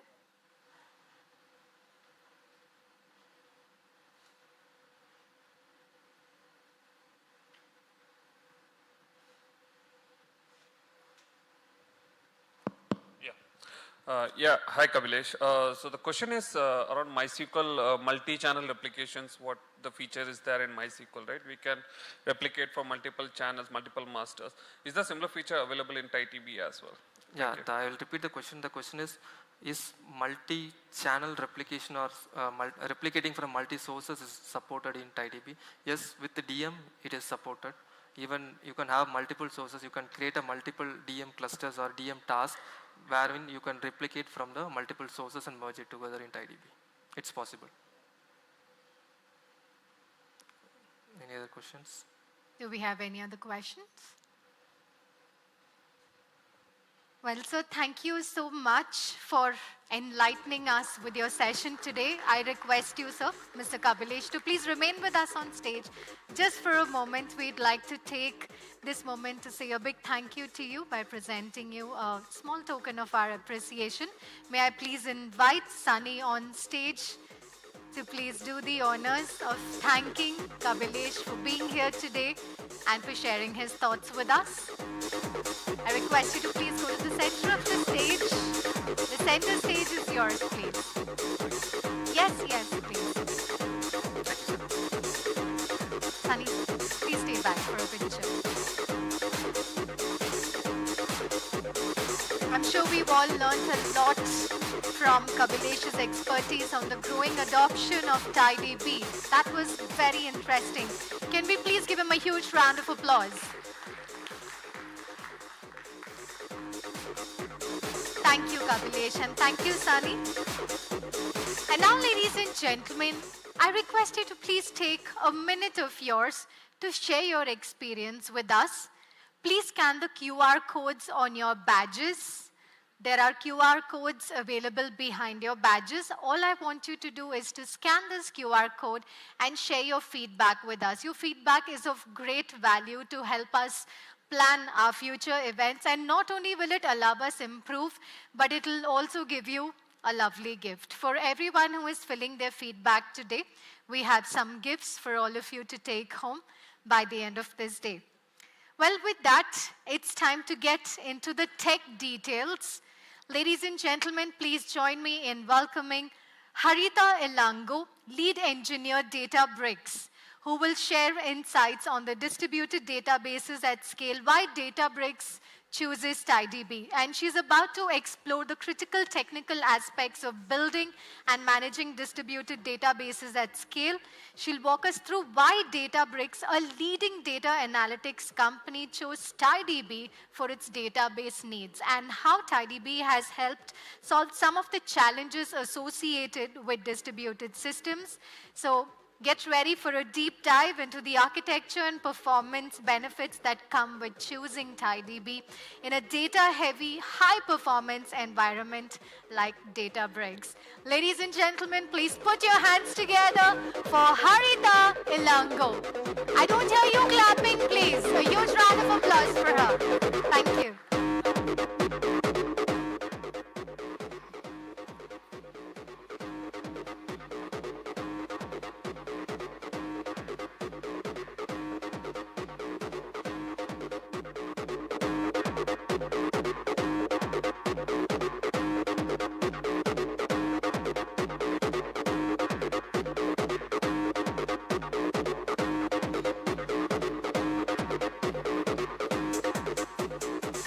Hey everyone, I'm Harita. I work with the TiDB team at Databricks, and I'm here today to talk about why Databricks chose TiDB, and also to talk a little about our experiences with managing like database deployments at scale, specifically TiDB. I think if you're in the data science or machine learning world, you've probably heard of Databricks before. But in case you haven't, Databricks is a front runner in the data and AI space. So we have around like 10,000 plus enterprise customers globally. And you might be familiar with some of our products. So we are basically the inventor of the Lakehouse architecture. For example, Delta Lake is a product which sort of fits into that. We have Unity Catalog, which is basically a governance solution for managing like different types of structured and unstructured data sources. We have Spark, which is the compute engine, which is like commonly used for big data analytics workloads. We also have MLflow, which is a platform for basically kind of building machine learning models, running experiments on them, keeping track of them, and that kind of thing. We also have DBRX, which is the LLM model released by Databricks. So this is basically like kind of like an introduction into the kind of features and products which are basically backed by the database infrastructure we are going to talk about. Now, when we talk about databases at Databricks, the first thing to know is what exactly do we par, right? The kind of data we sort of like have covers like customer accounts and all kinds of details like clusters, jobs, models, and stuff. So if you think about it, like let's say you're a data engineer, your team uses Databricks as a platform. You basically go in, start your day, maybe pull up a notebook, start doing some writing some code, like running them. Every single interaction of yours is basically going to be backed by the databases we're talking about. So internally at Databricks, if you talk about the scale, one thing to know about Databricks is that we are a regional deployment model. What that means is we are basically we provide customers ways to run their workloads on top of cloud provider compute. So our customers basically use compute from different regions on different cloud providers. So what that means is, if a customer wants to use, in Azure region 1, they want to run their workloads, all of the infrastructure which we power that should also be present in that region for reasons like availability and user experience, latency, cost, and so on. So what that means is we don't have to manage one or two deployments. We end up having 100 deployments over each region for each cloud provider. And that is something which has been one of the challenges which we face. Now, in addition to that, we also follow the kind of, in MySQL at least, we have followed the single tenant architecture we learned about earlier today. What that means is, let's say a team wants to build a product. What they essentially do is they kind of, bring up their own instance, start building their product on that particular MySQL instance, and it sort of grows naturally from there. So that means for a company of our engineering size and stuff, you end up with hundreds of MySQL instances in each of those regions. So you can understand how that sort of ends up with a huge number of databases instances in total. And each region also has a few hundred terabytes. So that also kind of adds up overall to a huge data volume. And we've been around for around 10 years now. And all of this was originally on MySQL. But we have been facing some challenges with MySQL at scale, as you've probably heard multiple times today. So the challenges are essentially the same. First one is scalability. So back in 2020, our team essentially like sort of did an experiment sort of thinking through what will the business actually need from infrastructure 5 years ahead or 10 years ahead. And at that time, they realized that we kind of really need to do something because given how fast the business was growing, we had to do something to make sure that our infrastructure would actually scale with the business. And that was when we started, figuring out like what we need to do. And first, we started with enumerating the challenges which we are basically trying to solve. The first one is, of course, scalability. MySQL has actually worked out pretty well for like small use cases. When you're just starting up with a new product, it's very easy to spin up and sort of like get started. But the challenge comes in when your product has been in production for a few years and you've had a lot of customer adoption and then you start scaling. So that is the point where we found out that critical services often get bottlenecked with MySQL. And in terms of, that's one major thing. And the operational overhead, especially for the kind of deployment we talked about, that is, you need a deployment in every region and every cloud. So that kind of also adds up to the toil. It also means that our infrastructure team has to maintain 3 different types of infrastructure. Like for each cloud, you build every single workflow, and you sort of have to manage that over the years. So this is also something we've been dealing with. Now, when we started, doing this kind of thought experiment back in 2020, we came up with a list of features which Databricks kind of requires from a database. So these are essentially, first thing is high availability and disaster recovery.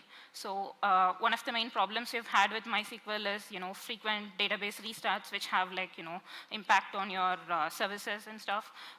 We also wanted 0 downtime updates to software and infrastructure.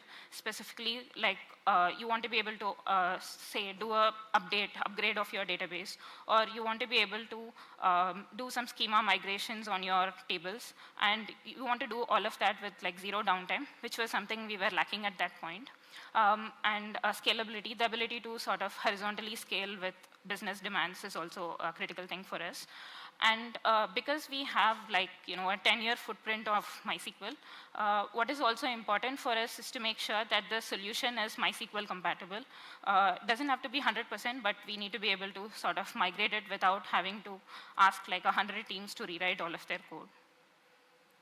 And again, deployment is another critical aspect. You're going to basically do it hundreds of times. So you want to make sure that you have a way to manage your deployments with low overhead. And we're also looking for maturity and ecosystem. So we want to make sure that the solution we have has rich tooling, documentation, a community around it, and so on. And the last aspect we're looking for is cost. We want to have minimal cost overhead for our solution. And by cost, there are 2 things. One is the infra cost, which is the cost you just basically pay over the bare metal compute cost, which you'll anyway need. The overhead you sort of pay on top of that. So for example, if you're using cloud managed MySQL, that's probably quite a bit of a premium.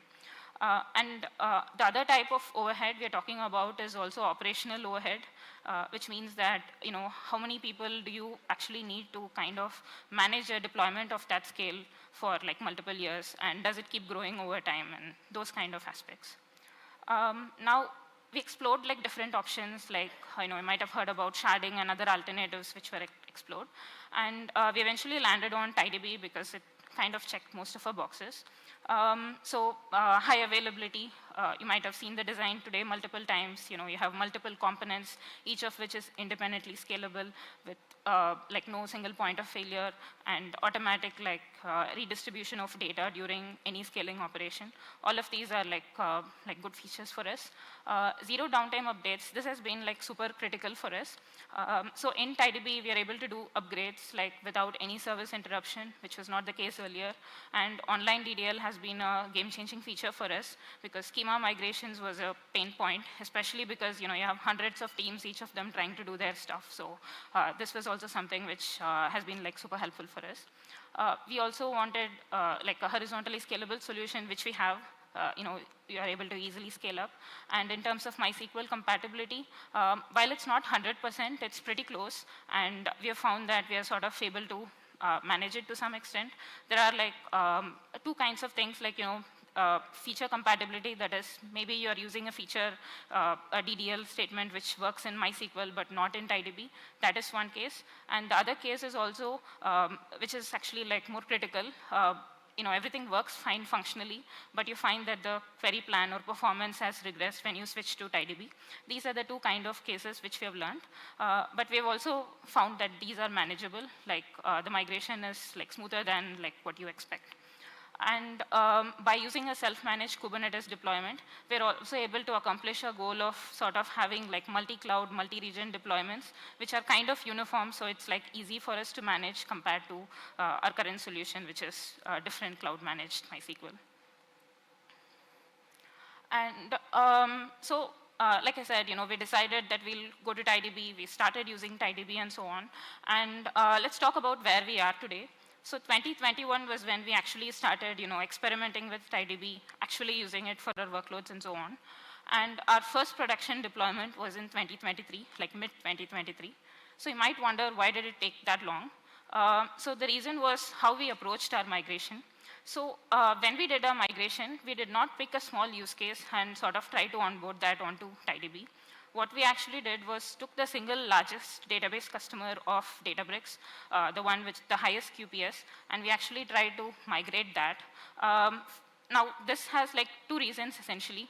One is it was a real test of TiDB. You want to make sure that the solution you're going for actually covers your real use case. And there was also another practical reason. So we have this concept of drop-dead dates for our products, which is basically the time at which we believe that at our current scale of how Databricks is growing, when a product will just not be able to scale up on MySQL any further. So the most critical service we had was the one which fell under that category. So we actually tackled the most complex, largest database which we had, and we started with moving that to TiDB. And we were able to do a successful deployment in mid-2023. Since then, our migration pace has sped up significantly. So today, we have deployments in 50+ regions across two clouds, like Azure and AWS. And in all of these cases, we are running only the most critical workloads. We are still following our strategy of picking only the largest databases and then moving them to TiDB. And I think as of today, we have around 300+ production clusters, which my team is managing. And it's, of course, growing continuously because we are still in the middle of migrations right now. Now, what we have learned from our experiences with this process is that it's in the beginning, maybe 2-3 years back, when we talk about managing TiDB, we might talk about how to handle a single cluster and stuff. But what we have learned is that over time, we need to stop thinking of individual clusters and think of it as a fleet. And that has been our reasoning towards building our own control plane. So a control plane is essentially an internal kind of software used by the platform team to manage the lifecycle of anything related to TiDB, like clusters, databases, and so on. Now, what we have realized is, of course, we use the TiDB Kubernetes operator to deploy our clusters and so on. But what we have realized is, in general, anything to do with database deployments is not very straightforward, which means that creating a cluster is not just deploying a Kubernetes CR. It's also going to be you first set up your cluster, and then you set up maybe a dashboard with it, you set up some alerts along with it, you set up CDC, you set up users, and all of that. So typically, we realize that most of our database operations are kind of multi-step processes in a way, like deployment operations. So we have used Temporal, which is a workflow orchestration engine, to build a control plane, which kind of models this. So what we essentially have is, you have a control plane where a team who wants to sort of provision a cluster just gives you some specification, and you submit those jobs, and those jobs essentially go in and they work with all of the dependencies we need. So that might be, TiDB operator to just deploy the cluster. It might be cloud APIs, maybe to, set up some DNS, load balancer and stuff. You might actually interact with the Kubernetes API server to create additional components which sort of go with it and so on. And the control plane is like the interface we expose to platform teams, and we take care of all of this complexity ourselves.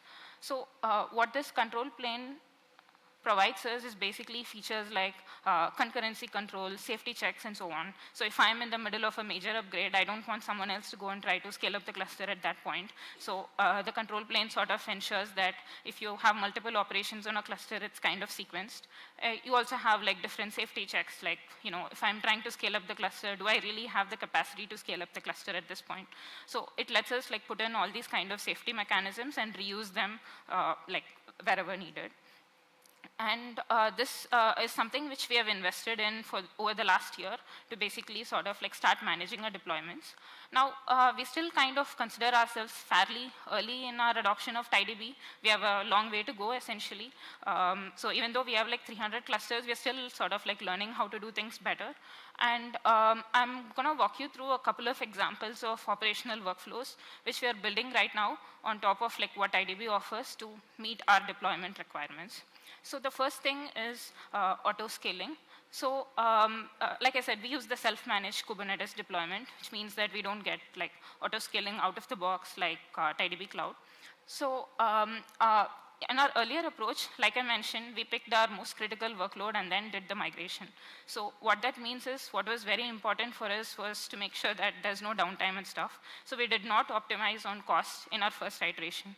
So what that means is even though we know our load is spiky and there's going to be ups and downs, we still make sure that we figure out the peak load, and we always over provision so that we are well within the peak load limit.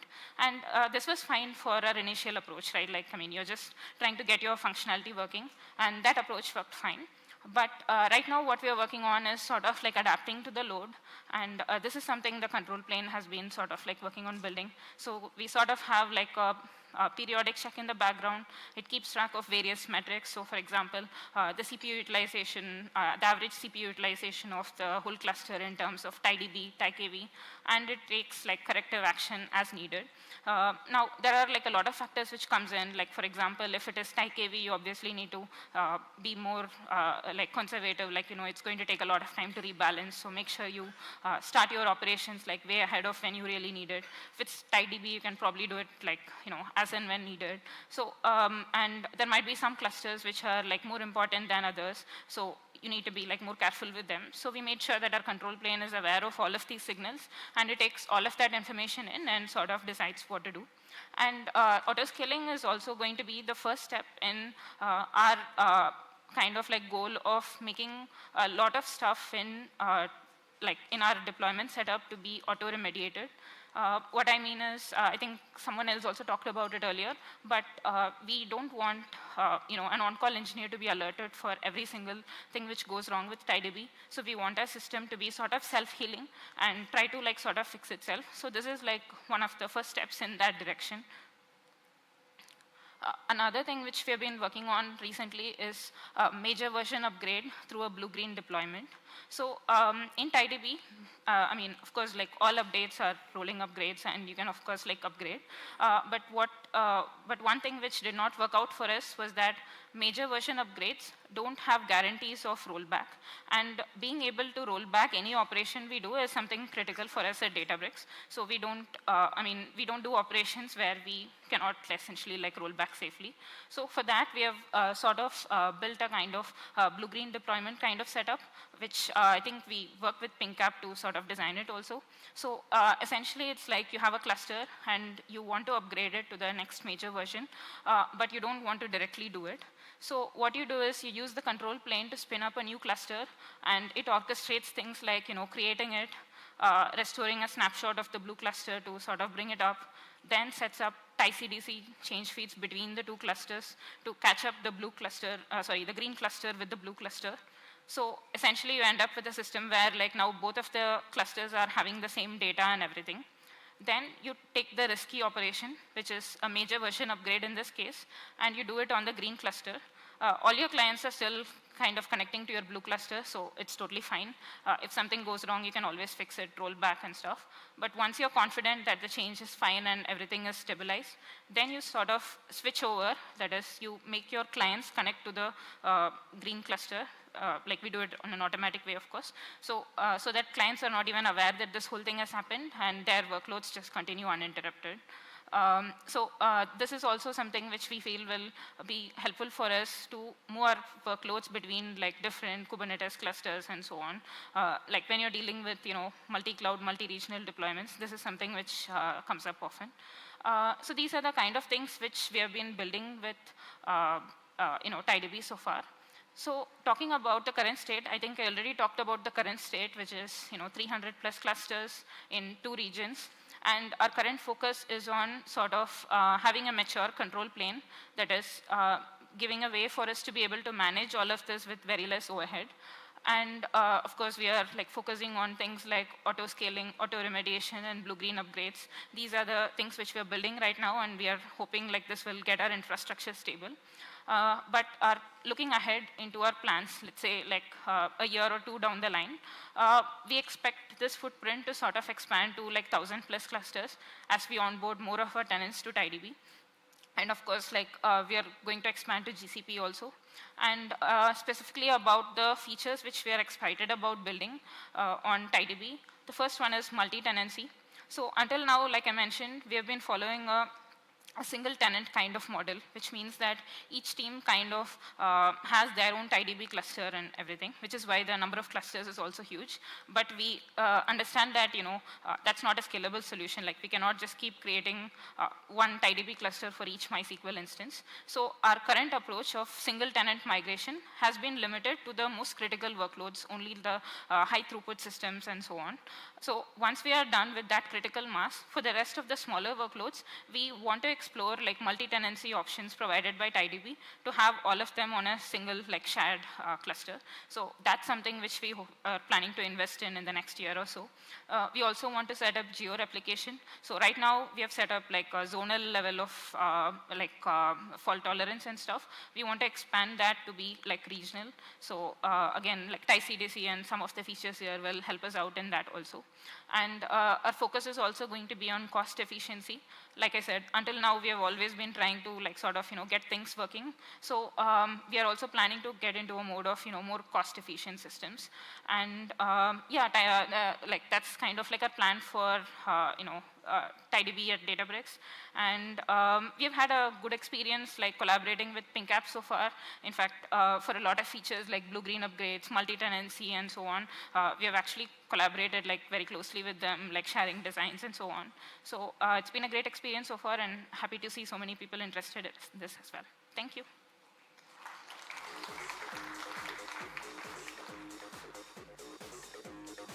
Do we have any questions for Ms. Haritha, please? Yes, sir.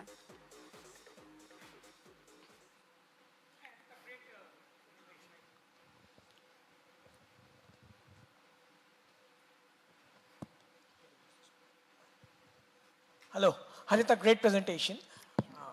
Tell me one thing, when I look at your blue-green deployment, you first creating a cluster, then you are transferring the data, and then you are upgrading it, right? Why was that done rather than just creating a new version cluster and then transferring the data? I think that's like a technical detail around like the snapshot restore not being able to work across like different versions. Yeah, okay. It's about that. So that was the key. Yeah, I mean, if it was possible, we would have done that. But yeah, because that seemed to be the much simpler way. That's why I was just wondering what was the rationale behind why you took a wrong view of doing that, right? Okay, fine. Do we have any other questions for Ms. Haritha? Let's take a moment to thank her. May I please invite on stage Prachi, right, to present a token of our appreciation to you, Haritha, for being here with us, sharing your thoughts, your experiences, and truly enlightening our audience today. Can we please have a huge round of applause for Haritha? That was a very fascinating deep dive, and her insights on distributed databases at scale have been truly enlightening.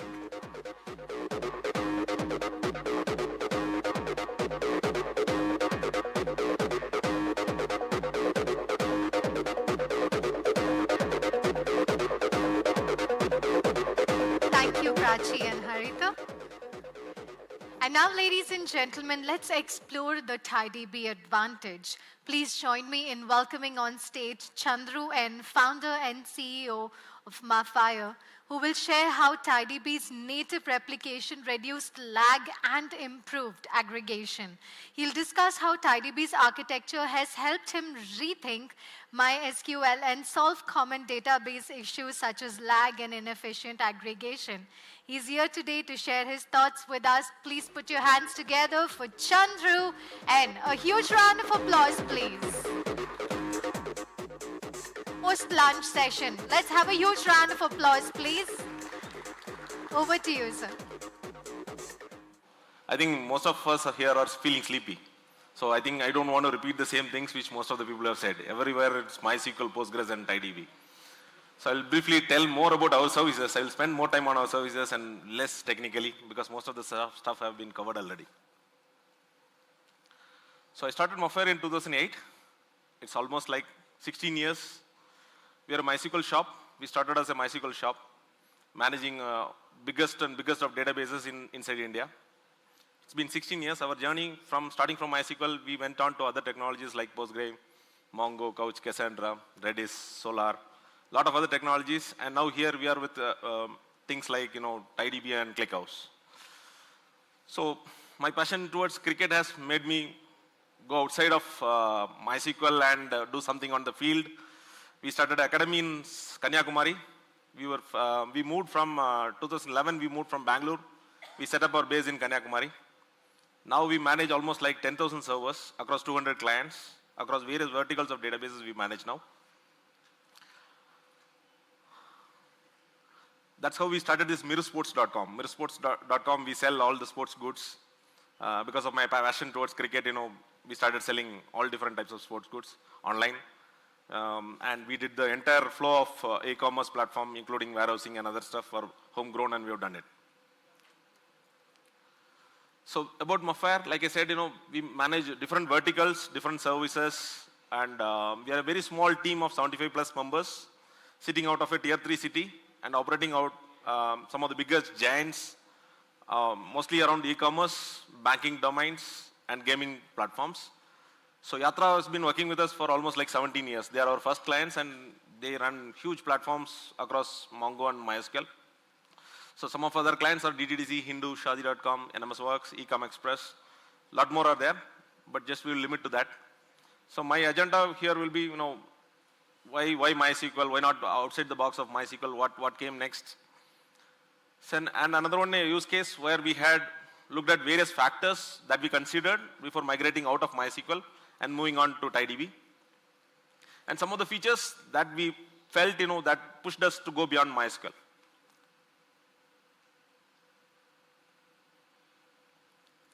So, why MySQL? Somebody asked the question, why everybody is always asking MySQL.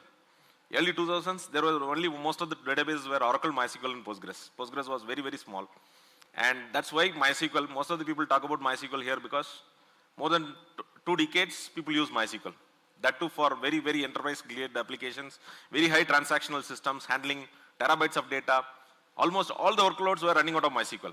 You did not have a different database that could handle different verticals as you have the flexibility now. So it was only MySQL at that point in time. It was widely used, backed by strong community. Sun Microsystems took over, and from there Oracle, and now we are here. So this is some of the stats from DB engines that we took. This is the stats right now, which you are seeing. Even now, MySQL is there on some of the top. So MySQL, Microsoft SQL, Postgres, and MongoDB is still there. So that is why we are talking more about MySQL. What's changing here? Why now people are thinking different? We could see that there is a decline in pattern of MySQL users. The amount of people who have started moving out of MySQL, which means a lot of people are adopting some of the new technologies. That's what we are seeing here. Similarly, we also thought about, our customers. They had a lot of challenges. So we had to think about a different technology that would suit our customer requirements. So what was for one of the typical customers, this was the architecture that we were having. So they had a synchronous replication from master to multiple slaves. A couple of slaves were handling the transactional reads, and there were another 2 slaves which were handling the OLAP part of the system. So what was the challenges we were having is the MySQL data size was going huge. So which means we had to increase the hardware of the master, as well as, as the number of slaves increases, we had to again bring up massive hardwares for us to manage. And the IOPS demand for, processing the huge amount of data in MySQL. For example, one customer had terabyte of data out of MySQL. So processing that terabyte of data with MySQL, we had to bring in more IOPS, dedicated IOPS systems that had to do the aggregation part and things like that. And the only possibility of scaling out MySQL was, for the reads was, scaling out your read replicas. Again, it was additional cost. And how do you do that? Again, you had to take backups, restores them, spinning out was not that easy, not instantaneous, things like that were again challenges to us. And the master slave, being an asynchronous replication, there were always challenges in master slave replication lags. And coming to OLAP, the challenge was, very complex queries, so many joins across a lot of tables we had to do before, pushing that particular result set into the end user, result set has to be pushed out. It took us a lot of time because, we are joining terabytes of data across multiple tables. Adding more replica, again, restoring took us a lot of time, bringing up another load for a peak traffic. For example, say some customer might have a month-end traffic, some might have a festival traffic. Bringing out and spawning out a new replica was a bit time-consuming for us. Yes, we could speed up the analytics part by creating indexes, but again, the RAM part of it was going higher and higher. So we were searching for alternatives. So what all we considered before, what are the factors we considered? So we should have a scalable thing with a lot of write QPS. So MySQL architecture that we had was master with multiple reads. Scaling the writes was very challenging. So we were limited to a single master. So that was one part we had to consider. And the analytics, we were not able to do a real-time analytics with the current system. And the distributed architecture was again another challenge. To scale it horizontally, how do you scale it horizontally? That was again time-consuming for us. So we considered some of the top databases that were there: NoSQL, Postgres, ClickHouse, and Redshift. So NoSQL, it was MySQL compatible, but we had to do a lot of code changes for us to work on the similar system. If we were to do MySQL to NoSQL, it took us time. Postgres, again, it was powerful, but then, code changes were more. ClickHouse, it was good for analytics, but it did not support OLTP. Redshift, it was optimized for analytics, but then the cost was very high. As the load increased, the amount of money we were spending on Redshift was very high. What we found was TiDB was a perfect fit and compatible with MySQL.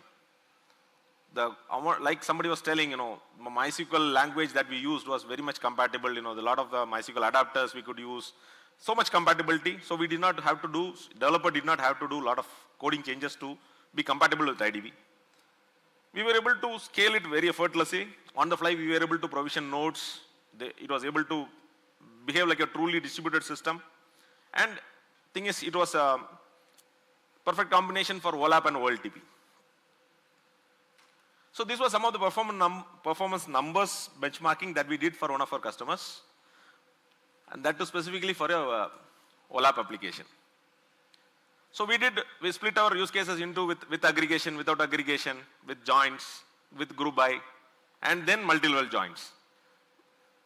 So you could see the numbers here, right? As the amount of rows retrieved were less, the MySQL number were very closer to the TiDB numbers. But as we were increasing the complexity beyond, multiple joins across 5 tables, 10 tables, then what happens?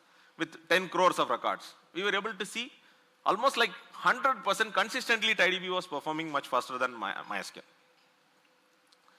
So that was very easy for us to show in terms of numbers, but again, convincing a customer, yes, it was challenging to us. We had to show a lot of things before we convinced the customer to, adopt TiDB. So what we had to do was, we told, let the primary data still remain in MySQL. We will have again, a asynchronous replica, which we will set up to TiDB. And from there, we had to showcase to the customer, apple to apple, we were able to serve the traffic out of TiDB. So we set up a asynchronous replica using the DM. With zero downtime, we were able to set up blue-green at both the sides serving traffic on both the sides. And we were able to showcase to them, TiDB, we are comfortable with TiDB. We had to spend so much time on the POC to do that. So this DM, I think a lot of people talked more about that. Specific here, I will come to here is, we were able to limit the DM, we were able to customize the DM that, specific rows we were able to pull. We were able to filter out certain conditions and push the data only into TiDB. So we were able to ignore which all row sets we do not want. We were able to put some conditioning around it, which was a better advantage when we were able to migrate to TiDB. So we did a one-time, full data migration and then incremental replication. We did a lot of parallelisms. When parallelism was implemented, when migrating from MySQL to Postgres, and it was streaming on live.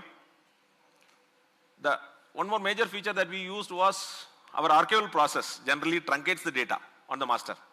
So we were able to ignore those things in the slave, which is on the TiDB, because we were going to use that for OLAP. And we were able to aggregate the full data set in the TiDB. And it was highly available, fault tolerant. I think everybody has talked a lot about that, so I'm just skipping that. So this was the architecture we migrated from. Initially, where we had 4 replica, we moved out to single replica with another cluster coming out of TiDB with 3 TiKV nodes and 2 TiFlash nodes. This was the architecture that we did, and we were able to show the customer that we were able to do blue and green approach. So what was the next challenge we faced was the cost. Why? Because even on top of TiDB, I'm going to fire a lot of aggregated queries, which was again, I need more nodes, more CPU, more RAM was needed for TiDB to be more operational. And because I'm going to run aggregated queries on top of that. So what we did, we went one step ahead of TiDB and we implemented something. We started implementing our own solution that could bring in CDC plus ETL. And what we did was we implemented a product called as Extreme. So what it does was it reads the data from MySQL from the binary log. As and when any changes come into the database, we aggregated the reports that was needed on top of TiDB, and we created a flattened table on TiDB. So out of the major use cases, which were all very static for a customer, a number of repeated reports which were all needed, we pushed the result set from the binary log into the TiDB database. So which saved us our CPU costs and other optimizations we were able to do on real time in the destination TiDB.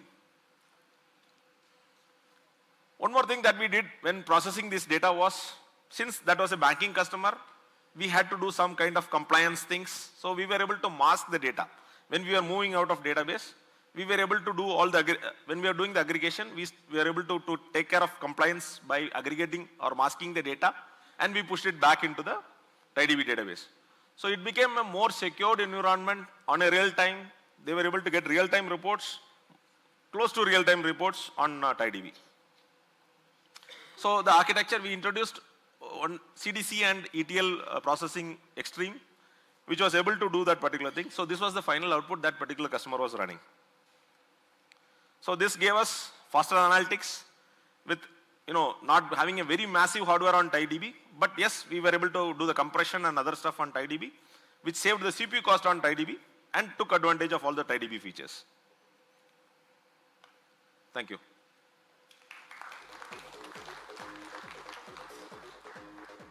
Any questions?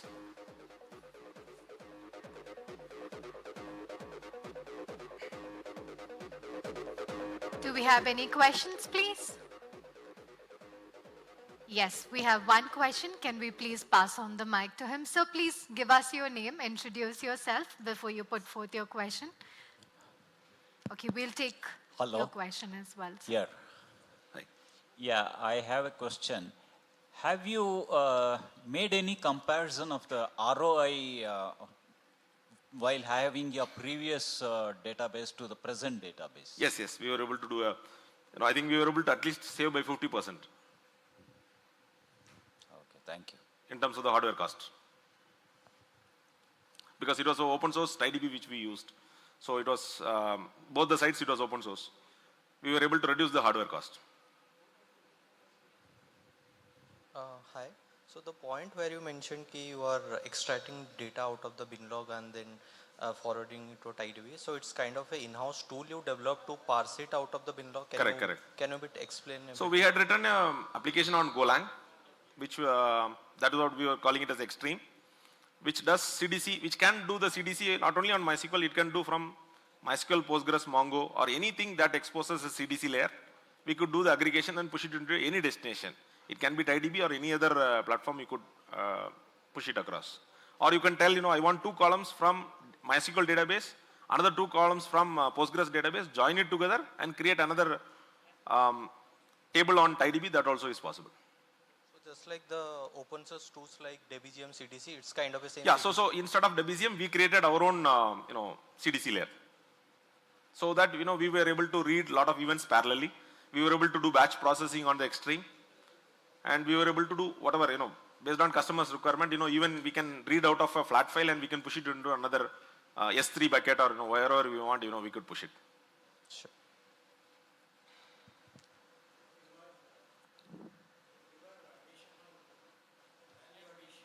So we'll pass the mic to you. Just give us a moment. Yes. Please put forth your questions.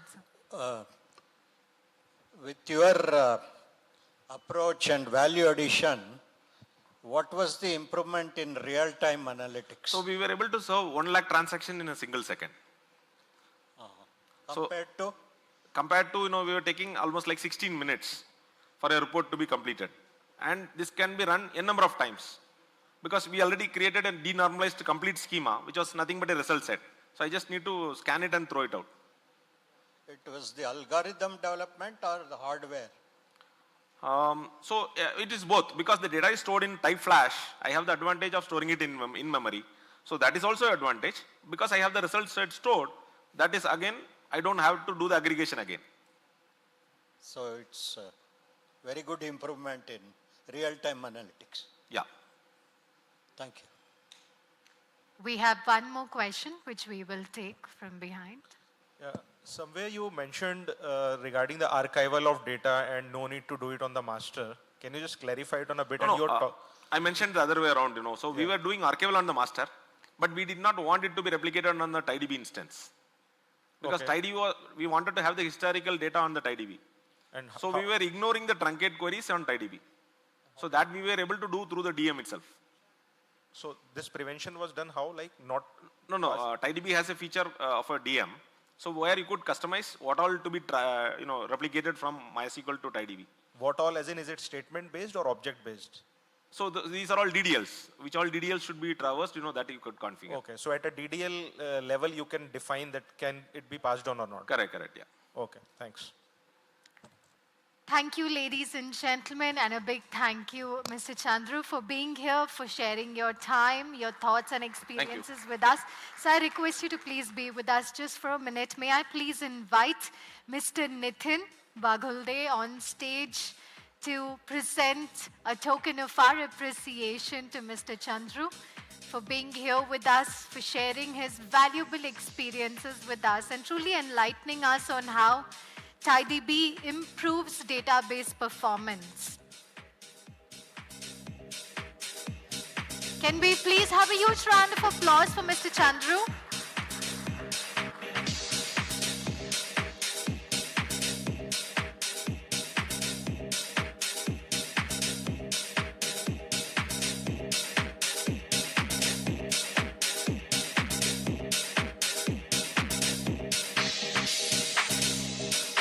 Thank you, gentlemen.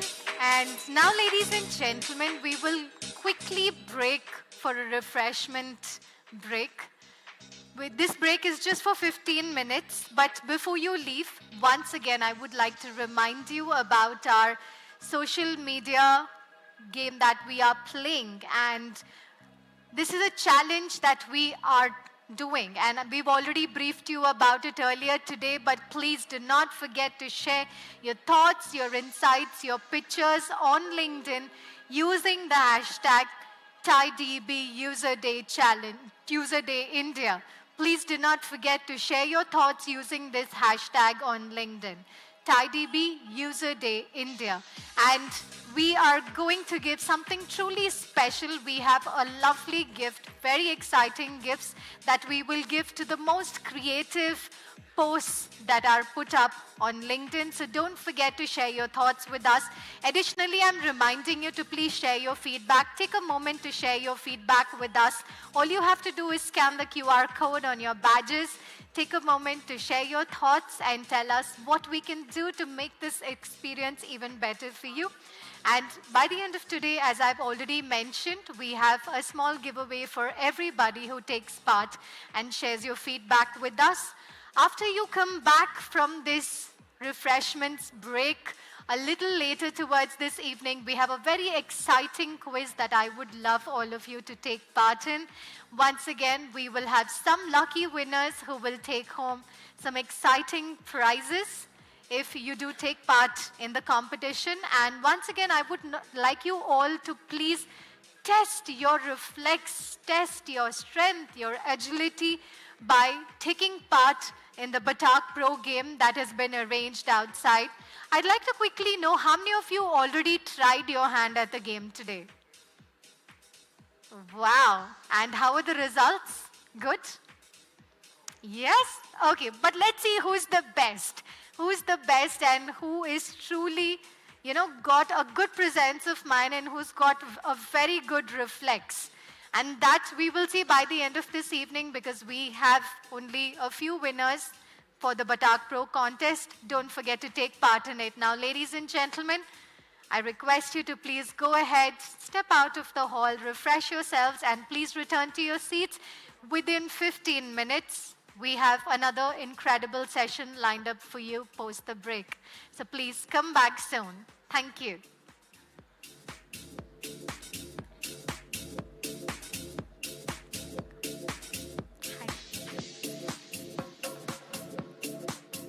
Not Paul.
evening, ladies and gentlemen. I request you all to please come inside the hall and kindly take your seats to allow us to begin the next session. For all those of you who are seated here, I hope you've taken part in the different challenges that we've posed. I hope you've shared your thoughts on LinkedIn. And if you haven't, well, please go ahead and do so. It could be anything, but just keep it creative, because the most creative post that is shared is what is going to be applauded, appreciated, and of course, we have a prize as well for the lucky winner. Apart from that, please do not forget to share your feedback. Your feedback is truly valuable to us, and we have giveaways for everybody here. If you share your feedback, you will be given something special. Apart from that, I hope most of you have taken part at the Batak Pro game that has been placed outside for you. It's quite a fun game, and it'll truly help you understand how good your reflexes are. It's fun, and there is also a prize to it. So, ladies and gentlemen, I request you all to please come inside and kindly take your seats to allow us to begin the next session.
Once again, I request you to please come inside the hall and please take your seats to allow us to begin the next session on time.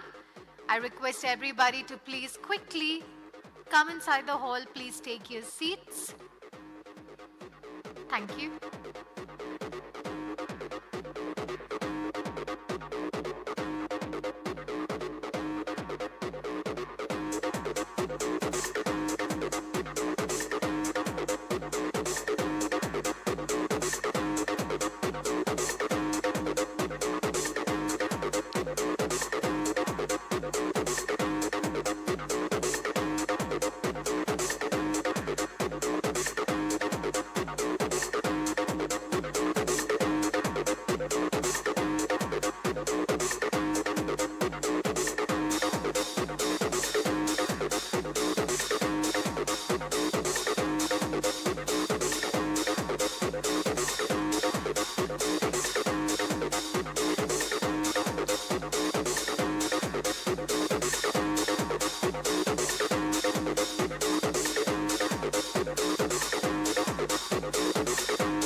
Good evening and welcome back, ladies and gentlemen, to the TiDB User Day India 2025. And now it's time for us to dive into a very advanced technical workshop. Today we have with us Sunny Bains, who is the Chief Architect TiDB, who will share the best practices for optimizing TiDB in high concurrency environments. He's about to provide his expert guidance on how to fine-tune TiDB to handle high concurrency workloads effectively, and he'll also share the best practices for optimizing TiDB's performance, ensuring scalability, and maintaining high availability in mission-critical applications. He's here to highlight key performance metrics, common bottlenecks, and strategies to mitigate them, making sure that TiDB operates at its best under a heavy load. Ladies and gentlemen, please put your hands together and join me in welcoming Mr. Sunny Bings. A huge round of applause for him, please. Over to you. Hi, little clarification. The talk is not about what she just announced. It's actually about the details of TiDB works, and this is my fault, but I think it should be fun anyway. So anyway, my name's Sunny Vance. I'm an architect at PingCAP, and I've been working for PingCAP for 3 years. And before I joined PingCAP, I was the lead of InnoDB at Oracle MySQL. And if you've been using MySQL since 2006, I suppose, most of the optimizations, 10 times faster read, and it's all my work, the parallel DDL. So it feels a bit odd to stand here and criticize MySQL. So that's basically half of my life's work that I'm going to be criticizing. So it feels a bit awkward, but it's a fact. So anyway, that's what I did in a past life. So this talk is really, we've all heard how great TiDB is, so I'll skip the first few slides and not repeat how great it is. Just to give a bit of a summary, and I'll dive into how TiDB does distributed transactions, for example, like almost a hand wavy, but still hopefully practical. How TiDB does replication, the granularity at which it does, which is very different from how people understand MySQL replication, for example, and some of the other derivatives. I'll talk about the various things that you've heard about, placement driver, the TiKV nodes, the optimizer I won't talk about, but a little bit of depth around the placement driver. The placement driver is the brains of TiDB. So it's like a DBA. It does a lot of the work that a DBA would do inside a MySQL replication kind of setup. So it'll be a little bit about those sort of things. I want to talk about the distributed execution framework. It's mainly test results, which are really, I don't think there's actually any other database that does it so well. So I'll share a little bit of that. And we can't end without mentioning AI and vector indexes. It's the flavor of the month, and that's what all the cool kids are doing. So a little bit of, we have it, so I'll talk a little bit about that. And the last slide is just a slide. We've got like 20 tools, and they're all open source, and how, that's like the TiDB ecosystem kind of thing. So if you're not familiar with any of that, you can download those and play with any of those. So without further ado, so the data is growing very fast. So a zettabyte, I think, is 10 raised to the power of 12 or 13 or something like that, right? It's like every year it's growing massively. So if you look at when MySQL was extremely popular, the data sizes were quite small. And in the last few years, they've really grown quite a bit. And it's just getting worse. So with so much of data coming in, you don't want to be burdened with handling all the complexity that goes with almost manual replication that people have been used to with MySQL. So it has to be addressed within the architecture of the database. And this is what all these new distributed SQL databases that have been inspired by Spanner try and do. That's the problem they try and solve. So it's basically the same thing, that you need a different way of solving these problems. And Spanner is not new. It's been around for a while.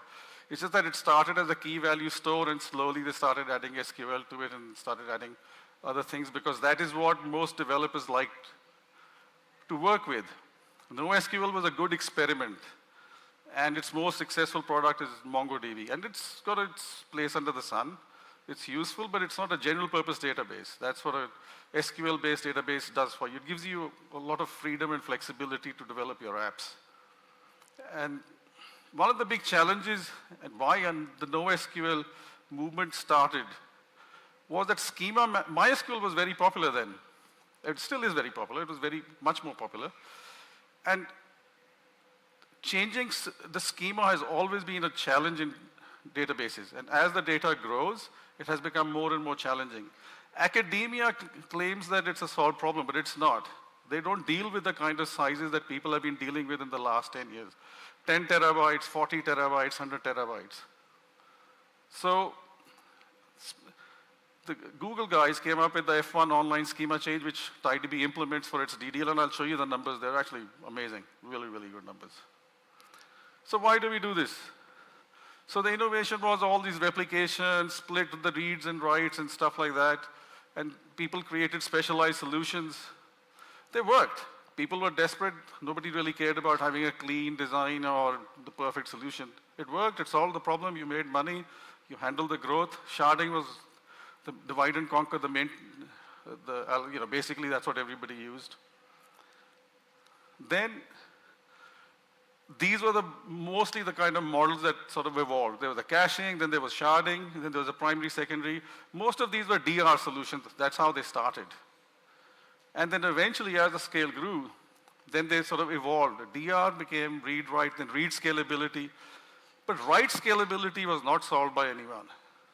It was sort of fudged a little bit. People would have two different clusters, have even or GTID kind of thing, and then figure out the ordering from there, and then merge the data and interleave it in some sort of way. But it resulted in all kinds of problems. Eventual consistency is still the model that most all MySQL replication topologies and systems use. And it becomes extremely difficult to develop apps with eventual consistency. The application should not carry the burden of figuring out whether the data is consistent or not. It's a solved problem. Why waste your time doing stuff like that? So these are the typical kind of problems that people have seen. There's manual configuration, let's say you have a sharded solution, cross-shard joins. How do you do that? You don't. You change your app to work in a way with these limitations. But it scales. Sharding scales. It's a divide and conquer solution. TiDB does the same thing, but TiDB hides those details from you. It does that automatically. That's the main difference. So data rebalancing, again, sharding problem. Anyone who's done sharding on a weekend will understand the pain. Resharding is really painful. Your apps change, and it's like, who wants to waste time on stuff like this? These are solved problems. Detecting problems when there's a failure. Promoting, moving the clients around. These are difficult. If you've worked with large data, if you've worked in these kind of shops, these are very annoying things to do. It should be automatic. Split brain. Data corruption. Your business could go broke. So a lot of effort was put into leveraging the consensus protocols like RAF, Paxos to solve these problems. And Spanner was one solution to that. So what Spanner did was, they did not replicate, like in MySQL, you replicate the host, for example. The entire data from one host is replicated to another host. So the idea of Spanner is, you replicate the pages. That's it. That's its core idea. And then you have a mapping from some logical reference to its physical reference. That's what the PD does. In Google, the terminology is a bit different, but the core idea is the same. So, network failure is a fact of life. And the more data you have, the more disk you have. Disk failure is a fact of life. So you have redundancy. And so you want to, all day we've been talking about scale. One important thing is that resilience is more important than scale, in my opinion. And both are independent. You can have small data, but you still want resilience. It's not as if you can have one or the other. You can have, if your system scales but is not resilient, well, I wouldn't be doing my business on that system. So resilience is an extremely important property in distributed data, in any database that is running on a business. So you can have small data, but you must have resilience. So TiDB solves these kind of problems out of the box. It's not just for big data.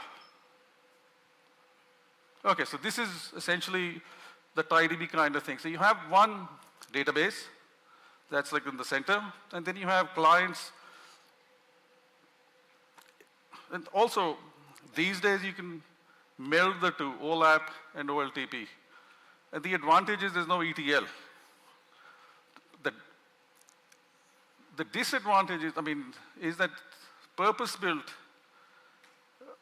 systems like Snowflake and other systems, they do far more. But the OLAP capabilities of TiFlash within TiDB will take you very, very far. Some of the disadvantages are, for example, it can only work on the data that comes in from the OLTP side of things.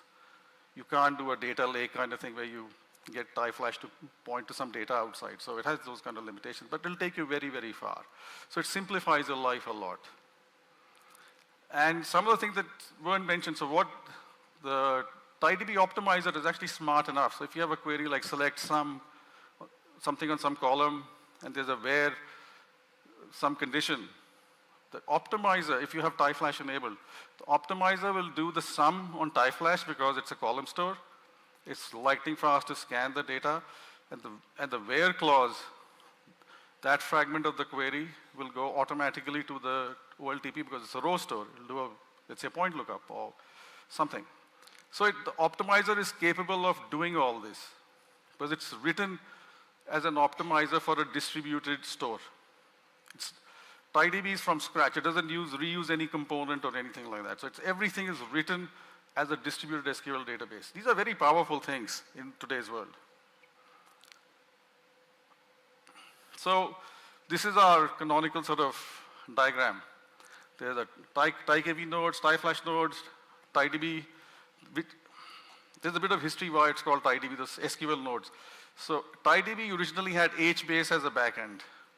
And so that's why the front-end nodes were called TiDB. So when TiKV was developed, the front-end nodes are still called TiDB, but when people refer to TiDB in their talks, they're referring to the entire system as TiDB. So that's a bit of a historical thing going on there. So I'll talk a little bit about this. So the front-end nodes are which implement the MySQL protocol and the optimizer. They are stateless. They don't have any state. So let's say you have 1,000 connections and you suddenly want 1,000 more connections. You just fire up another TiDB node, the front-end SQL node. It connects to the storage because it is shared, and instantly it can start serving queries. So, whereas in the MySQL world, you would have to fire up a completely different host. It would then get the data from all the other hosts. So it's a far more cumbersome process. This is a lot easier to do. And we've actually gone beyond this, and I'll talk about it. Hopefully, I'll have time to talk about it towards the end. That's our cloud solution, how that works. So PD is it's called the placement driver historically, but it does a lot more than that. It's also the TSO. So TiDB's MVCC and TiDB's entire transaction system works on timestamps. And the PD serves out those timestamps. The PD is replicated because every component in TiDB has to be resilient, has to have HA into it. If you had like one PD, then if that goes down, the entire system will go down. So there's a lot of redundancy built into the system. And PDs, while initially it's the level of indirection from, let's say, a logical row ID, for example, just as an example, to the physical location of the region or the page, whatever you want to call it. So the SQL nodes will ask PD for where is this page located. It'll say, okay, it's located in TiKV node 5, and so it'll go and fetch the data from there. It does the TSO, and it does actually a lot more, and I'll go into some of the detail on what it does. So again, TiKV is the row store, and TiFlash is the column store, and all this magic is handled for you, and it uses as people have mentioned, it uses the TiFlash is a learner, so it can never participate in an election. It's just a passive node. It can never become the leader. It is actually strongly consistent. So you don't have to worry. You write your application, let's say take the MySQL example. You write your application for one node. You know how that's going to work, right? Now you add 2 nodes, 3 nodes. You don't know what data you're going to get from which node because it uses eventual consistency. In TiDB, it is strongly consistent and it's part of the design philosophy of TiDB. And there are a few other things that go with it. So here's a quick summary of what we've been discussing all day, why we need TiDB. It does horizontal scalability, HA, it can handle OLTP and OLAP, it is MySQL compatible, multi-cloud, so you can run it on any of the major clouds, it's open source, and as we've mentioned, this is an interesting fact. So TiKV and PD, the IP is not even owned by TiDB, it's owned by the CNCF because it was gifted to CNCF, so they will always remain open source. It's just that PingCAP is the main maintainer of that code. Anybody from here can go and start hacking on TiKV and PD because they're owned by the CNCF Foundation. They're guaranteed to be open source forever. So that is PingCAP's commitment to open source. It's very strong. We are all big believers in the open source and why it's good for everybody. So use cases I won't go to, you've heard many use cases today. So this is essentially our philosophy. We want it's currently a shared nothing architecture, which is in the cloud it changes a bit, but this is what it is. Developers should not be concerned with shard details. This is why otherwise would you use something like TiDB if you're fiddling around and doing sharding, manual sharding, figuring out how to change your applications. You shouldn't have to worry about this. But sometimes you need to place data using some kind of rule that, let's say I want to cluster a few tables together. Whether it's on the rack, physical rack, you want to put some data on certain hard disks or EBS or whatever, within a data center, across data centers, the system must provide the facility to do this, and TiDB does that. Nobody's mentioned it, but TiDB has something called placement rules. I won't go into too much detail, but it allows you to decide where certain data goes, and it could be per rack, per disk, per data center, per zone, or whatever. So you have that flexibility. We always want to have standard SQL, or as standards compliant as we can. And the execution engine, which is the front-end nodes, which we call TiDB, they are the ones that decide what to do, and there's a level of indirection to PD to go and get the data from wherever. It should be highly available, but not at the cost of strong consistency. So essentially, we could reverse this, that TiDB is strongly consistent, but we make every effort to make it highly available. But consistency, we do not compromise. If we run a little bit slower because of that, so be it. Consistency is most important. I also personally think that it is most important. It's like saying you've got this super fast algorithm, but it sometimes gives you incorrect results. I mean, what use is that algorithm? That's the way I look at it. We are big believers in open source. And we want transparency and collaboration. We have customers who actively contribute.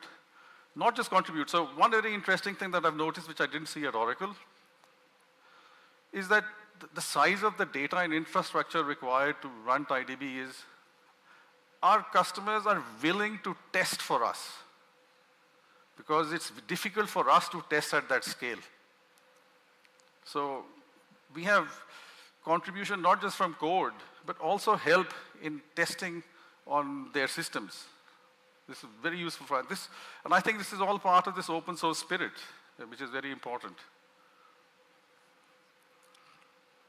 Okay, now we go into some details, and I won't go into too much. So TiDB implements distributed transactions using a protocol again from Google. It's called Percolator.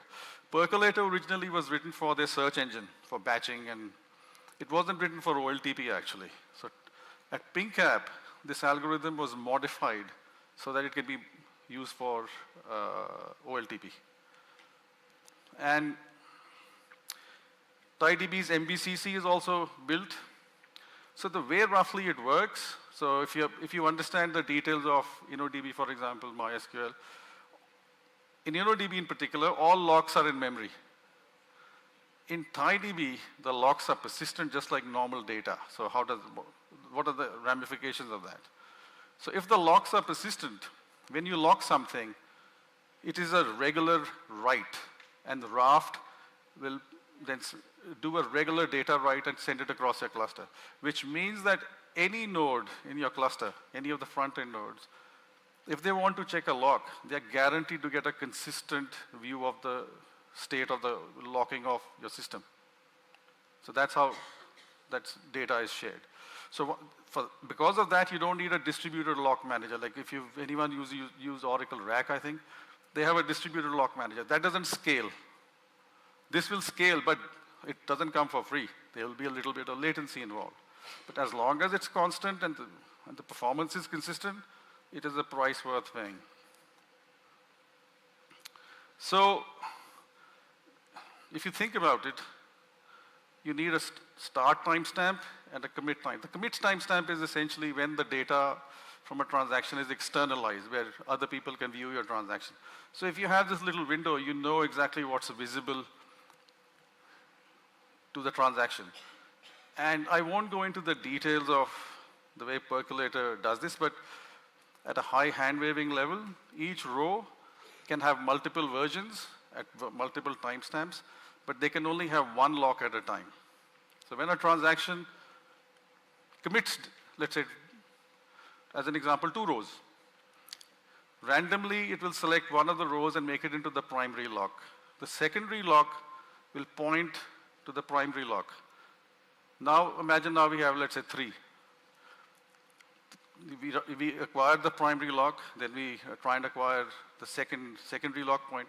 But when we try the third, let's say there's a conflict, TiDB will roll that transaction back. That's basically how it will work.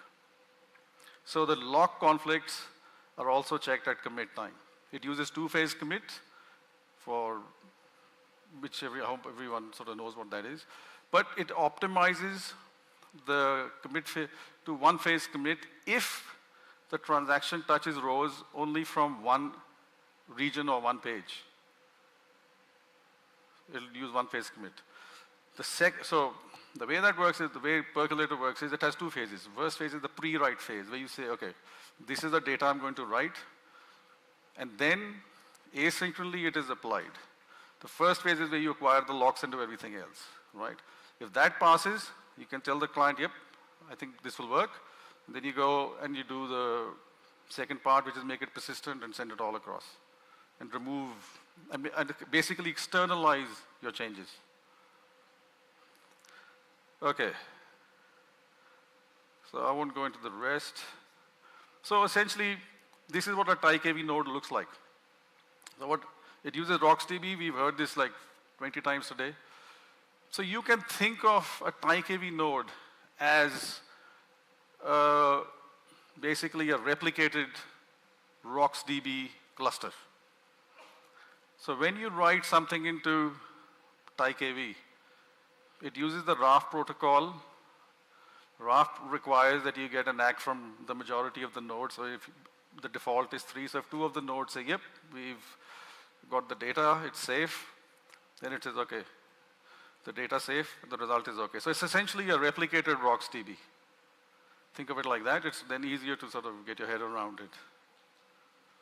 By the way, people can interrupt me if they have a question. I'll answer those. So the underlying language is Rust? Sorry? TiDB is written in Rust? TiKV's protocol is written in Rust. RocksDB is written in C++, yes. It's Rust. Because RocksDB is from Facebook. So they've already written that in C++. Whereas PingCAP actually is one of the first biggest project of Rust. It was like I think the biggest project for a very long time. It's probably among the bigger projects even today. The front-end nodes are written in Go. PD is also written in Go. The TIE Flash is C++, so we have many languages. Different people like different things. Currently, everything is being written in Rust, so our cloud is all in Rust. It's the flavor of the month. Everyone seems to love it, so that's what it is.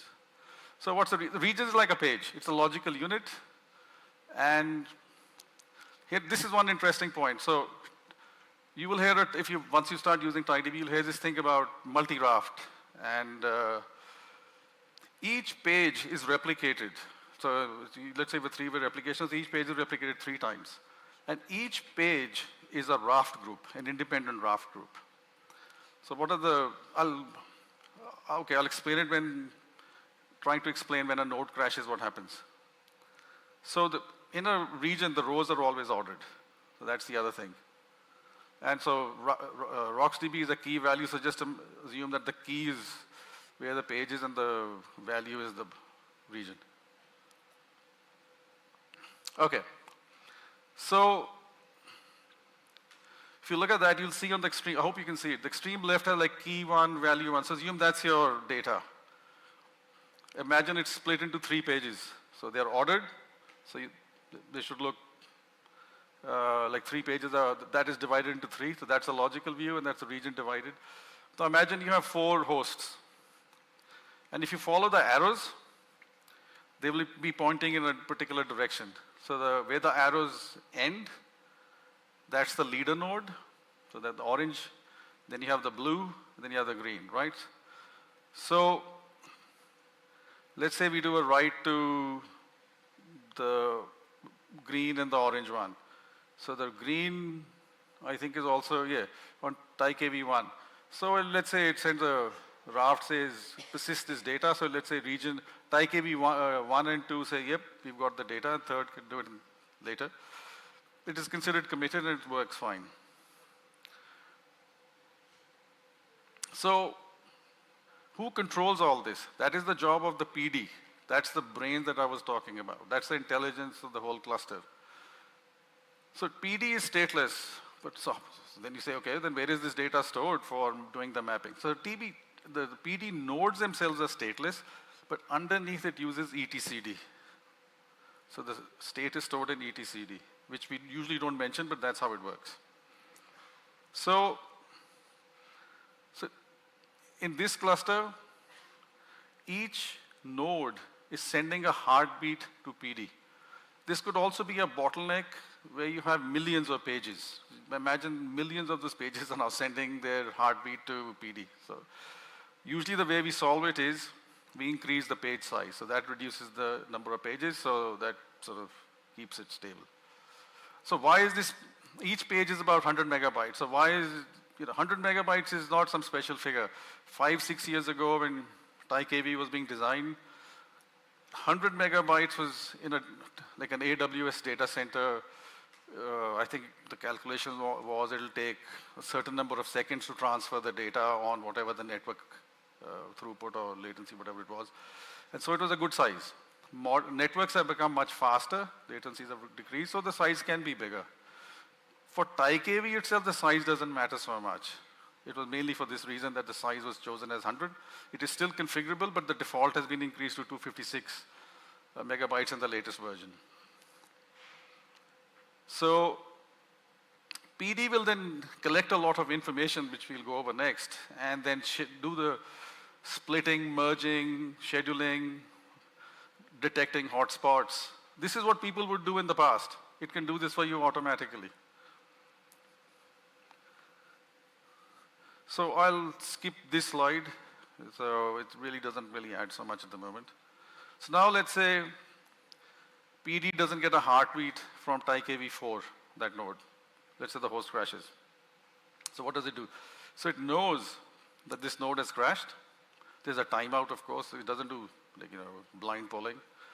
And the other nodes that are also listening will also detect that something has happened. And they will then trigger an election. Once the leader is elected, the state of the page, or whichever is the leader of the page, will be updated in PD. So there's something very interesting that happens here. So let's say a transaction is committing, and it touches, what's the page? region 2. Let's say it's, for some reason it's writing region 2. And now that host goes down. An election is triggered for all the leaders that were, all the pages that were on TiKV4. Once that settles down for the pages that were in TiKV4, the transaction will then retry with the new leaders. The user will not even know that one of your servers has crashed. So TiKV nodes has crashed. So these are almost like bread and butter things in a distributed database. They solve and make your life a lot easier. And which is why I personally like to stress that it's not just about scalability. You get all these very nice features that you need in a highly available, resilient database. It's not just scalability, that's basically it. These things are very important too. So, PD does dynamic load balancing, handles cluster configs, moves data around, and it can also detect when you have too many. I mean, it has all the information, so it's not that rocket science for it to figure out what to do. It's not that difficult, because it collects a lot of information. Anyway, we move on to the next one. So people have been talking about multi-tenancy. So I think the request came in from Pinterest or Databricks, I can't remember. Where they want, I think it was Pinterest. They wanted multi-tenancy because they wanted to consolidate their apps. I think they were originally based on HBase. So this is also common in MySQL or any database. It's the, you have it in networks too, header line blocking. So let's say you have a large query or large transaction, but you have lots of point selects coming in. The point selects will have to wait while the large transactions are being processed. So how do you not penalize the short transactions? Because usually the short transactions could be more important than the large. The large ones usually are like reports or this or that. The business side of things are usually the shorter transactions. So how do you fix it? So resource control is how TiDB attempts to fix this. And one of the things that is not in the slides, but the way it does it is, in a distributed database where storage and compute are disaggregated, naively implemented, what can happen is, let's say you're touching 4 nodes, and there's a lot of data. Let's say you're doing a select count star, and it's touching nodes across, like 20 nodes. Imagine you're reading all those rows, and you're sending them to the SQL, the TiDB front-end node. That's a lot of network traffic. So you're paying the cost of network, you're paying the cost of processing all that data on your SQL node. So there's a huge bottleneck on that node. So what's a good way of doing this? You do a query pushdown. So the optimizer will create a DAG, a directed acyclic graph. It creates a DAG, and it pushes it down to the nodes from where it wants to read the data. Now that DAG is executed in the storage, TiKV storage. So it's run close to the metal. So let's say select sum is an easy example. It'll do the sum of all the data, and it'll send the result back to the TiDB node, which will simply sum it, which is easy. So it reduces network traffic. So it has this facility of query pushdown. So how does that relate to resource control? Let's say you have a very large query. What the optimizer also does when it creates a DAG, it splits that large task into smaller tasks. So it's not as if the DAG will be executed serially. No, it'll do small chunks of it. So if it interleaves the smaller point selects in between, they will be serviced as and when they get a chance as they're scheduled to run, rather than serially, which is what will cause problems. So that's how that works. That's why it's important for resource control. So this is the SQL syntax. So it has an attribute called burstable, so which means that resource control manages I/O, it tracks I/O and CPU. It doesn't do network. So let's say you have capacity on CPU or I/O, and your resource group is tagged as burstable, it'll just use whatever it can. But the moment something else comes in, it'll slow down. It's not that it'll just carry on. You can set high and low. So usually point selects will be set as high and longer queries low, or it depends on whatever your case is. And there's a whole syntax, SQL syntax for playing around with this. You can set it per session, per user, and per statement. So it's got fine granularity built into it. So it's very powerful stuff. It works quite well. I mean, it's not perfect, but it works quite well, and it's not bad. Okay, this is, now I actually wrote the parallel create index in MySQL in InnoDB. But that only works on one node. It doesn't work across the cluster. So it may be really fast on a single node. It doesn't solve the core problem of MySQL. So MySQL is basically a single writer system. So people run it with replication. So when you do a DDL in MySQL, it first acquires a metadata lock, which is a dictionary lock in MySQL. Then InnoDB will do its parallel read and sort and build index. In the meantime, all traffic on your bin log is blocked until that DDL completes. So it creates huge lag. This is a big problem in MySQL. So no matter how fast InnoDB works, a create index will still take time. And with 1 terabyte or whatever, 20 terabytes will take hours. I know actually, of an example where it took 3 months to do a DDL. But this was not a system that was being used in any online work, but it took 3 months. There is another problem related to this. What if your system crashes halfway through the DDL or at 90%? Can you restart it? MySQL you can't. TiDB you can. So this is a big problem related to DDL in MySQL. I don't think there's a good solution that the MySQL guys have. I have seen all the solutions. Maybe they've come up with some clever shit after I left, but I don't think so. But anyway, instant DDL obviously works well enough. So, our distributed database is different. In the distributed database, it's actually even worse if you don't do it properly. Why? You have to stop your entire database to do it. Same thing. The generic problem is the same. So how do you solve it? Because you can't do a stop the world kind of thing, which is what MySQL basically does. It stops replicating the bin log. In distributed database, there are different components, different states everywhere, so you can't do it.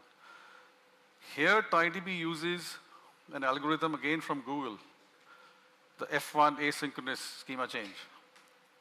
I won't go into that. That's a presentation by itself, so I won't go into it.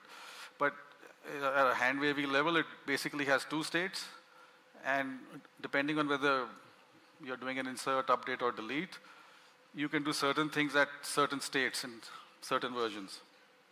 So anyway, it goes from one state to the other, and eventually when the schema is externalized, it's across the cluster, it doesn't stop anything, and it works really well. It's not perfect, so we solved another problem, which I'll get to later. So anyway, we version all the schemas, and so this is what I've just basically said. So we have this thing called distributed execution framework. This, I think, is unique to TiDB, and I've asked this from many people, and I haven't got a good answer. I don't think anybody else does this. So what TiDB can do is, it can use all the resources in your cluster to do DDL and also backup and recovery. The same infrastructure is used for backup and recovery. So you can even add extra nodes, or storage nodes and compute nodes and TiKV nodes just for doing the DDL. You can, let's say you have 10 nodes, 10 front-end nodes and 10 TiKV nodes. And you say, most of my traffic is in the first, in these 8 nodes. You can say, move all the client traffic there. I mean, your proxy can do that. But these 2 nodes, I want all the DDL to be done by these 2 nodes, for example. Then they will work quite hard to do it. And they will also use the resource control framework, because DDL is usually low priority, because you don't want it to mess up with the system. So it can use your entire cluster to do what, let's say, create index does, which is does a read, it does a sort, and then it does a create. So it's not a single node operation. That's why it's called a distributed execution framework. Currently, we do only background jobs, but there is some ambition to do some other stuff on it too. It can handle, we've tested up to 100 terabytes, and the results are just, in my eyes, opinion, they're stunning results. So this was the config that we used. For a 40 terabyte, it had 14 nodes, each node had 15 cores and 28 GB, so I won't go over this. So there's total of 14 nodes for TiDB, 20 for TiKB. The PD is usually just 3, and PD is like 4 CPUs. So if you use the DXF on a 40 terabyte table, to create a single index, it took 1 hour. That is, I think that's a mind-boggling number. To create 4 indexes in parallel, it took 1.5 hours. That's the second line. And that same thing without all this is 14 hours and 40 minutes. So this is really, really, and DDL is creating index is extremely common, far more common. So TiDB is designed to work as a truly distributed database. It's not some bolt-on thing that, yeah, it's a database, but we've also got a few hacks here and there, and so it can do some stuff for you. No, it's actually, these things are well thought out on how to deal with the volume of data that people are throwing at TiDB. Okay. Change of direction. Now I'll talk about a little bit about a cloud. Okay, we've been saying TiDB is fantastic, it's great, we've solved other problems. It's not true. There are still problems to be solved. We still have problems. For example, copying data, large data, big problem. LSMs are good, but they are not perfect. LSM compaction is expensive. LSM in production does cause jitter. It's just a fact of life. Anybody who says, no, they're talking nonsense. It causes jitter. And you'll find like 100 researchers trying to figure out how to do LSM properly. There's a reason. There's no perfect solution for this. So, how do you get rid of jitter from compaction? Provisioning can take time. So, I add 2-3 nodes. Well, those nodes have to be populated. So, there's a lot of copy that's going to happen. It's not free. It works well enough, but it can be improved. We have one customer who is asking us for 200 petabyte clusters. It is just insane. How do you solve these problems? I don't know. I don't think anybody knows. But that's what people are planning 10 years ahead. They're going, can you do this? And we go, no, we can't. But can you think about it? Yeah, sure. We'll think about it. We'll see. Multi-tenancy to reduce cost. This is a common theme across people who are moving to TiDB. Okay, so elasticity. You want to leverage the elasticity of the cloud. People are saying, okay, data is becoming too big. Our costs are going up. We would like our costs to go down, but still handle large data.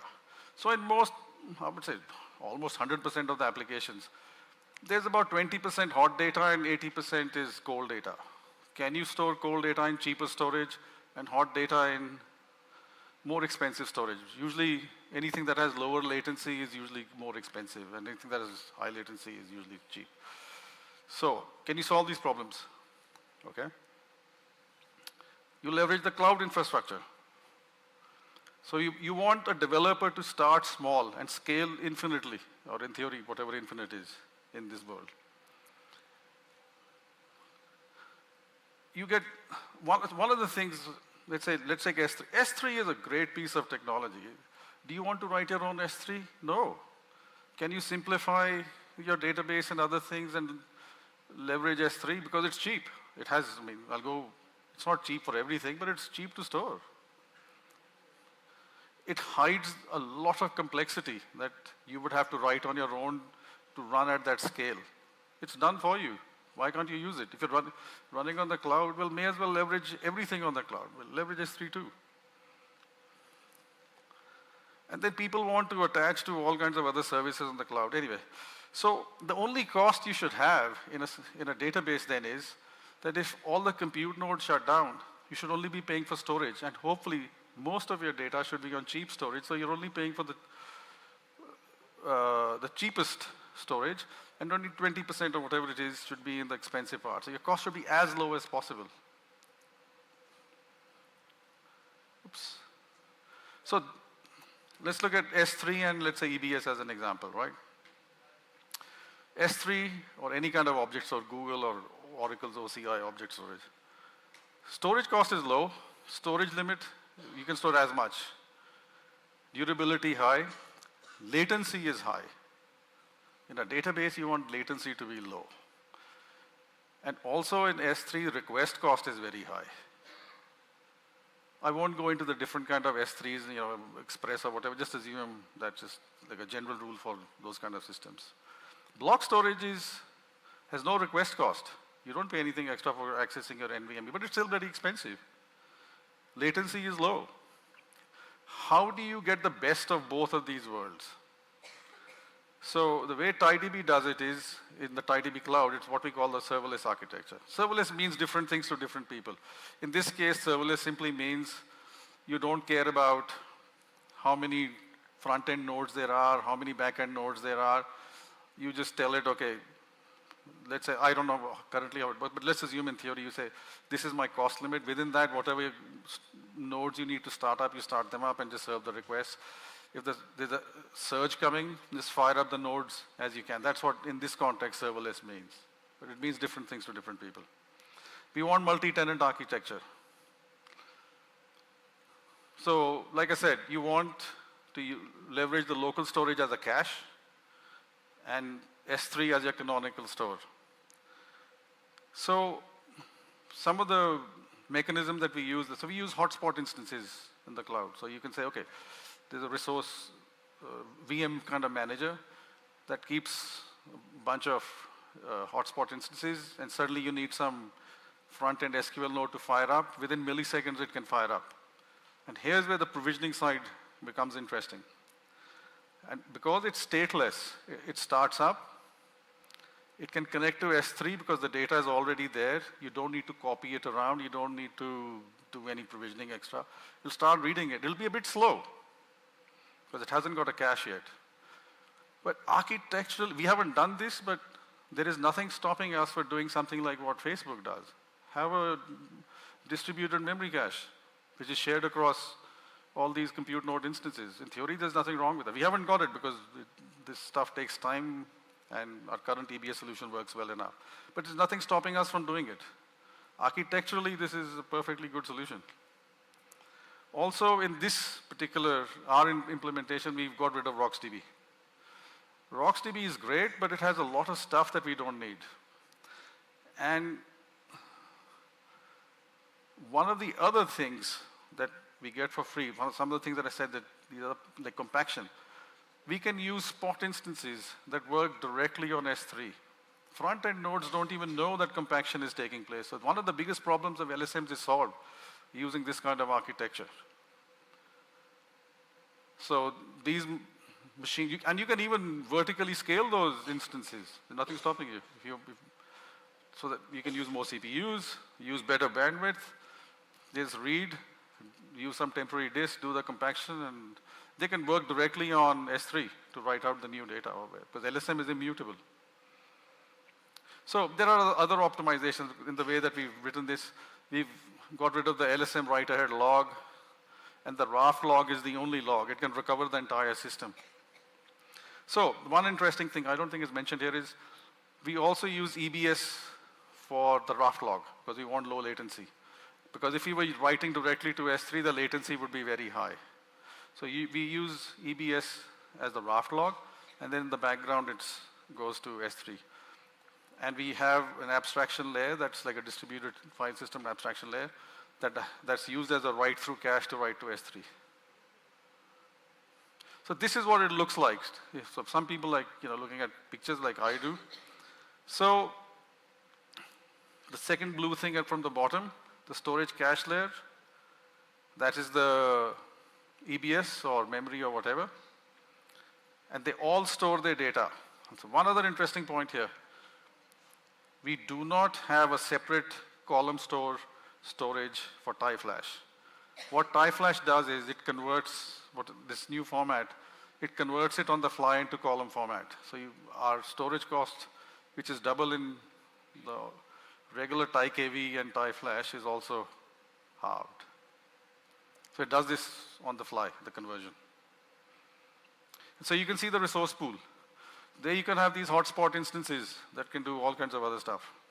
DDL workers, you can, like I said, the distributed execution framework fits in really well with this. You can just keep firing up different VMs or whatever they are and storage, attach it, and go for it. And in fact, they can work at full speed in this case because they don't affect the front-end load. So in this, now we're in the realm of AI.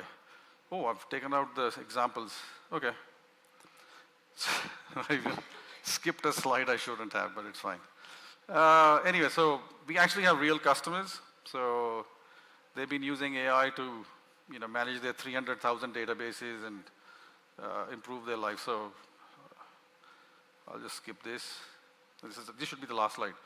So yeah, so TiDB has this whole ecosystem of tools written by PingCAP to do all kinds of different things. So I'll publish these slides, and hopefully if you go through the slides, you can click on the individual links and see what they do. And there's a tool for everything in TiDB. That's one thing it doesn't lack is tools. So if anybody thinks that it needs a new tool, do let us know and maybe even write one and give it to us and we can start using it. It's open source.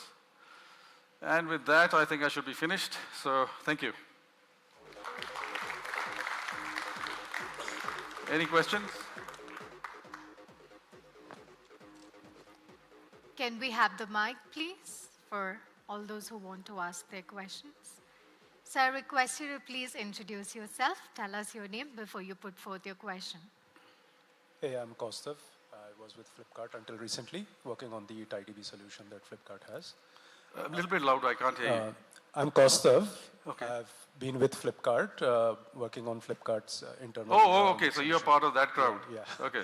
So my question is this S3-based architecture that you introduced is really interesting, but for somebody hosting TiDB on-prem, and then let's say they don't have an object storage that is local, right? They would have to use something on the cloud. Then the cloud data transfer costs, right, with S3. How does it play out in the on-prem model? So the question is, what do the people who are doing it on-premise do? Right, okay. So currently, we will have two different products. That's the current plan. What we plan to do in the medium term is that because we've got this abstraction layer in between, I'll give you a bit of history, like an honest answer. First, our plan was that we want to make this pluggable. And we huffed and we puffed, and it didn't work. So we said, okay, this is a pain point for us. Let's just write an engine itself which uses an abstraction at the distributed file system layer, build it in the cloud, and then make that part of the regular TiKV that runs on-prem. So you won't even, that part won't, it'll work in the way the current TiKV works. And so we want to merge the two together. And so once that's ready, the plan is to open source the whole TiKV cloud side part and put it inside the regular. That's the honest answer. So it'll have a layer of abstraction. But initially we thought it would be different. It would just be like plug it out and plug it, we put into that.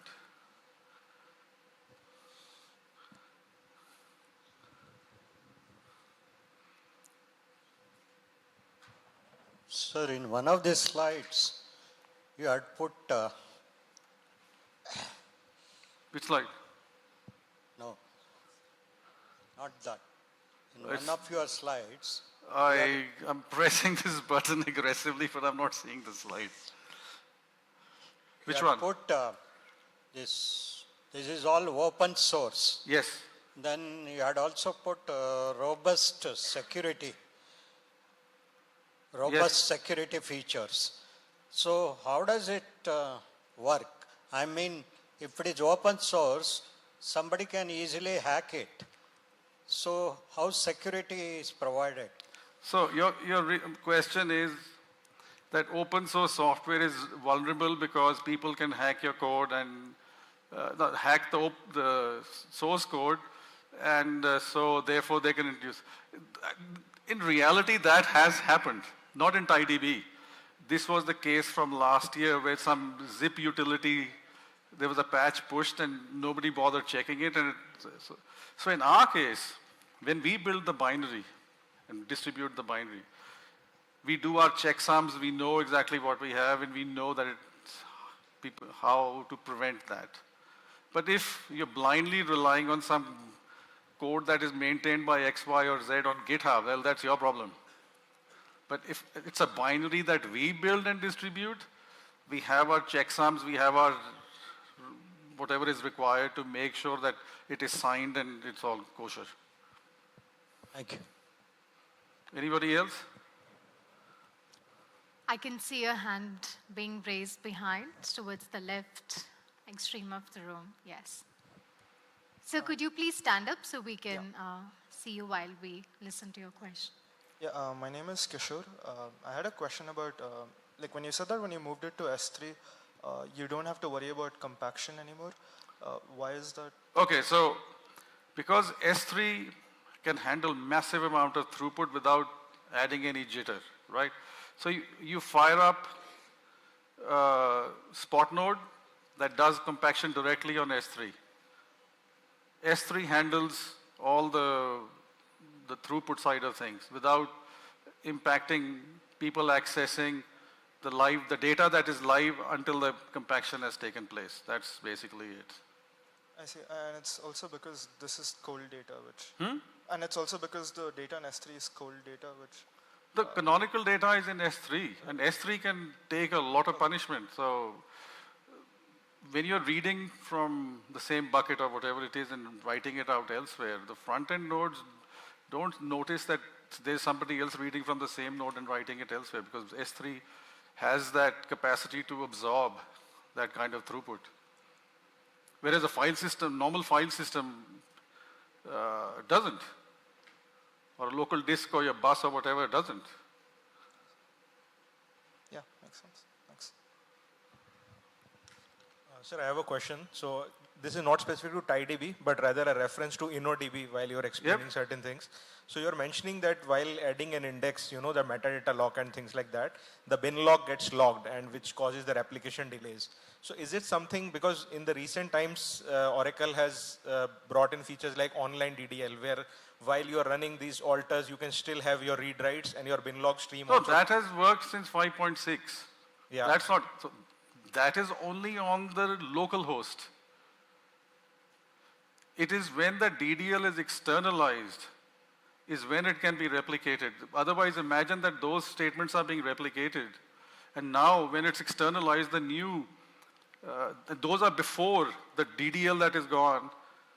On the receiver side, they will end up accessing columns that have been dropped or they've been, that index doesn't exist or whatever. So it has to be ordered.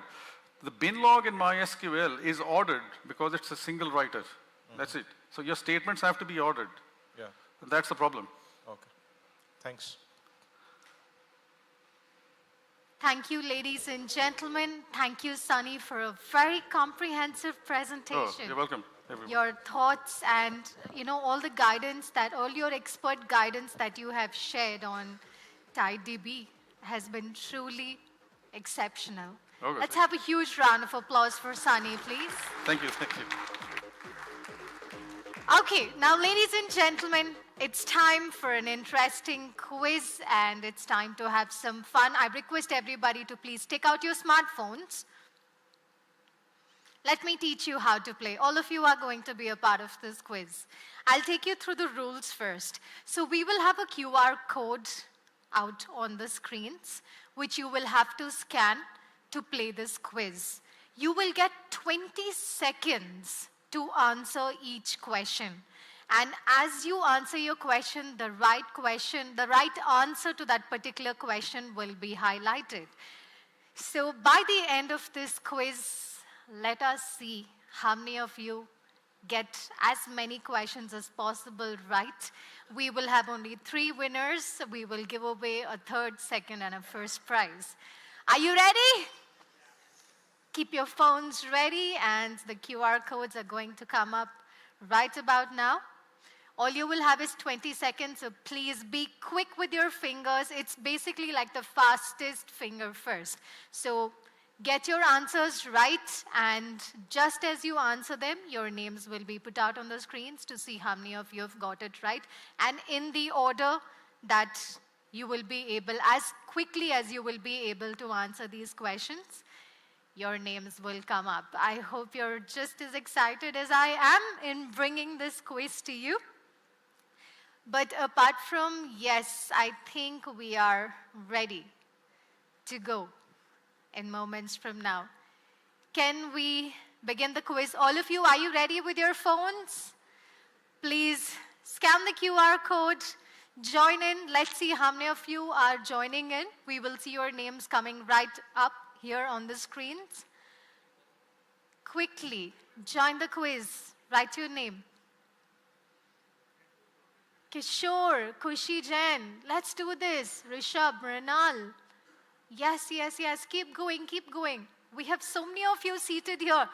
Athar, Sarvanan, very nice. Janaki. All right, welcome on board, everybody. Are you ready to play? 3, 2, 1. Let's have the questions, please. We're just about to do this. Yes. And you will have only 20 seconds. You will play this right on your phones. Please keep your eyes on your phones. You will play this right on your phones. The questions will pop up right on your phones, where you will have to answer them. All you will have is 20 seconds per question. So all you have to do is to answer these questions on your phone. We have a lot many more prizes to be won today as well. I hope you've shared your feedback, and I also hope you've posted some incredible moments from this user day here in India on your LinkedIn. This is just a part of this fun activity that we have today to ensure that as many of you as possible will take home some exciting prizes. All right, so here we have it. Our first question is up. Fastest fingers first. Come on. If you know the answers, click on it. You have only 20 seconds to answer these questions. They're right there on your phone. You have to answer them on your phone.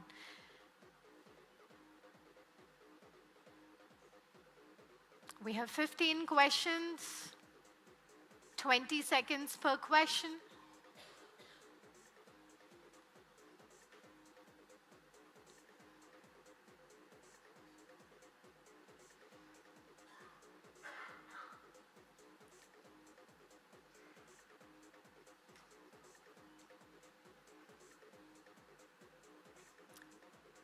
Yes, we're moving on to the next question. Can we move on to the next question quickly, please?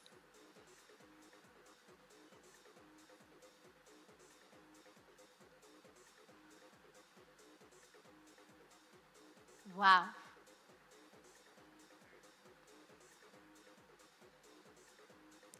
There is your second question on the screen. Which of the following is not a component of the TiDB architecture? Okay, moving on to the next question.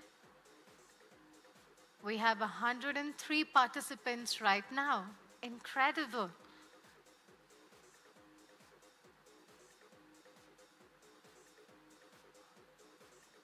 The primary role. Okay. Please keep your fingers on your phones. Answer it as quickly as possible, and just as quickly as you answer these questions, you will be scoring on each of them.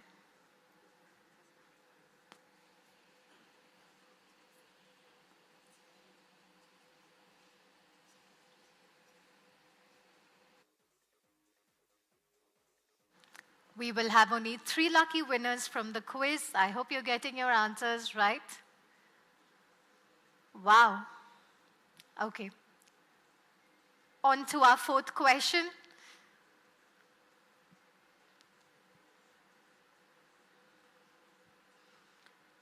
Brilliant. Keep your fingers moving. Answer this correctly. 106 participants so far.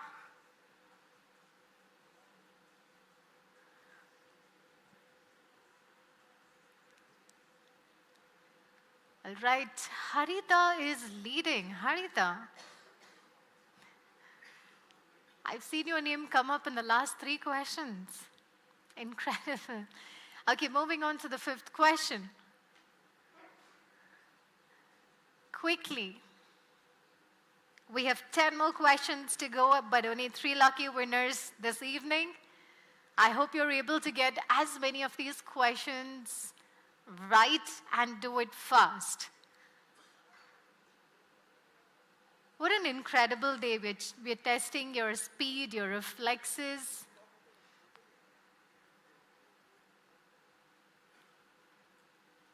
Harita, Sachin. Okay. The both of you are standing right on top of the numbers, getting your answers right every time. Okay, moving on to the next question. Question number 6.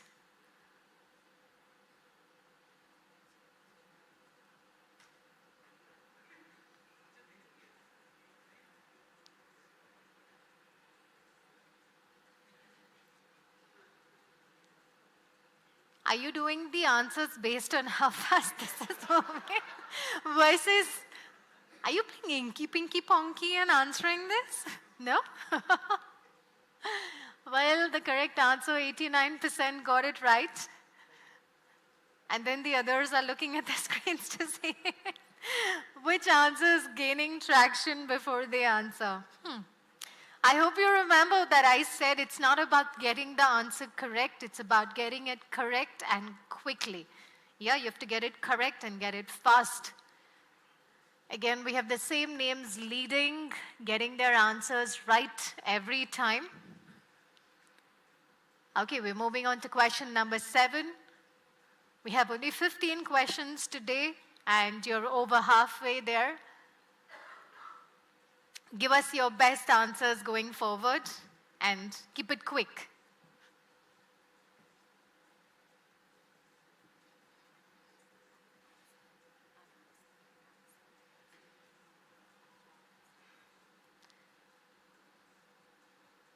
What type of consistency does TiDB provide?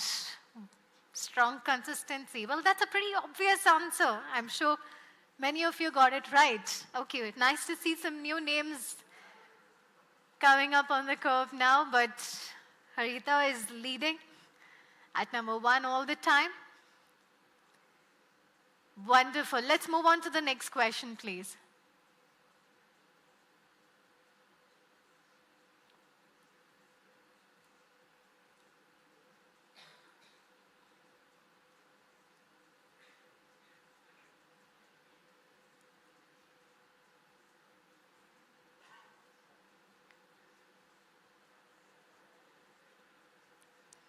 Yeah, there are clearly many of you who are just looking at the screens and responding.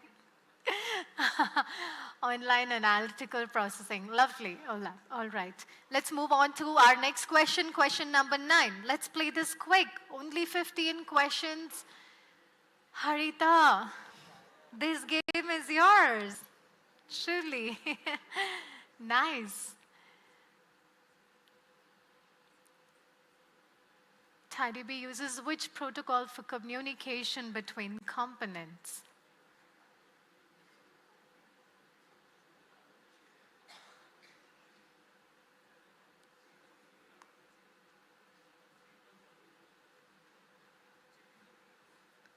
We've got 102 votes so far.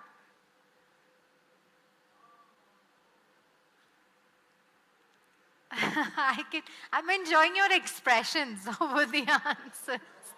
Oh, that is fun. Yes, I'm enjoying the expressions more. Okay, but please keep your eyes on your phones.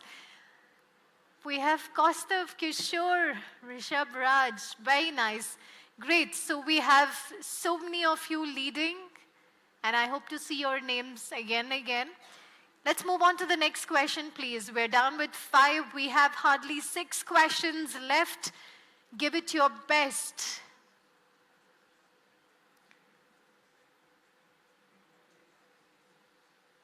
Time is flying. Hardly 7 seconds, 5 seconds. 20 seconds are all you get to answer them. Great. Let's reveal the answer. The answer is an obvious yes. Great. Kishore, Rishabh, Raj, very nice to see your names come up on the screens. Let's move on to the next question. We're moving on to question number 11. Which transaction isolation level is not supported by TiDB?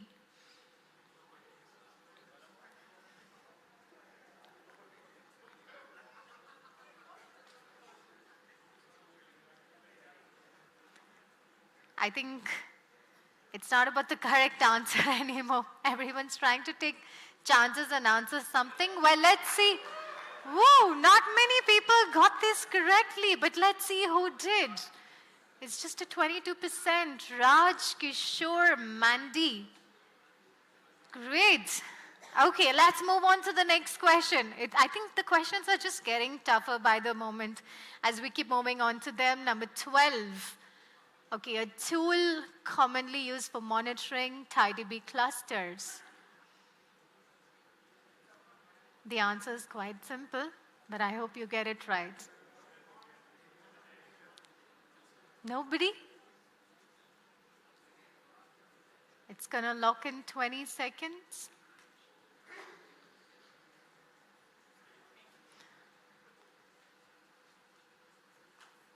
And the correct answer is also displayed onto the screens.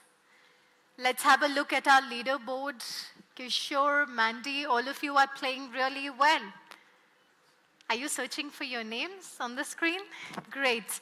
Okay, now let's move on. We hardly have a few questions left. We have only 3 questions left. Let's move on to question number 13.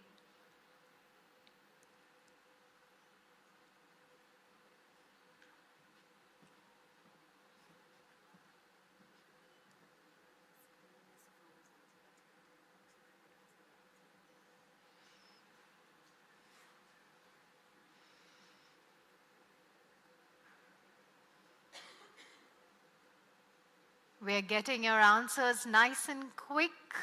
The answer is B region. Only 53% got this right. Well, let's see how many of you have got this answer right. Okay, sure, very well played. Mandy, Sandeep, Raj. It's nice to see some of the same names and some new names coming up on the screen. Well, you have 2 more questions and 2 more chances to redeem yourselves. Can we move on to the next question, please? Number 14.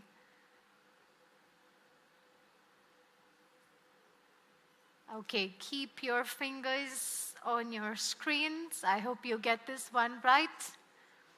Just 2 more questions to go.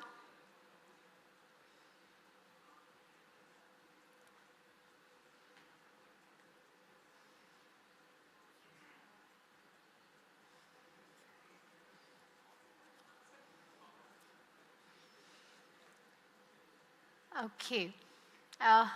It's nice to see the same names coming on again and again. Now, ladies and gentlemen, for the final question for today, I hope you will get this one right. A primary advantage of using TiDB. We've been talking so much about TiDB.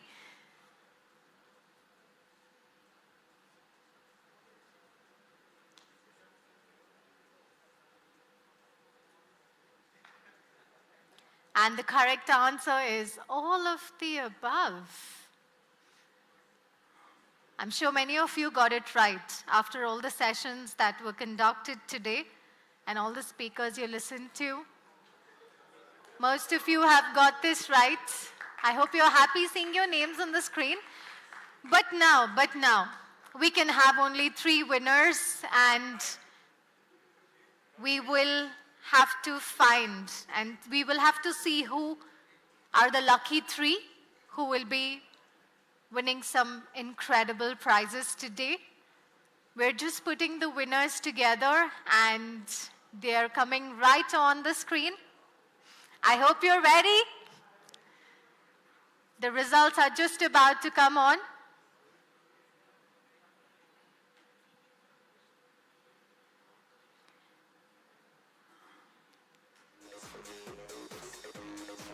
Well, the answers, I mean, you've got all your winners right here on the screen.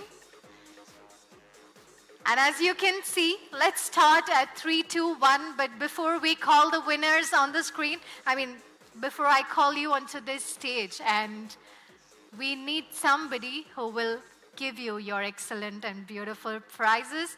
May I please invite Sunny? Do we have Sunny? Yes, Sunny, please join us on stage to kindly do the honors. The winners are right here for us. Let's start with the third prize.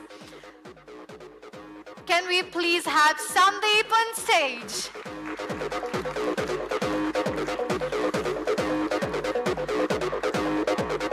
I request you to please come to the center of the stage. Sunny and Sandeep, please come to the center of the stage.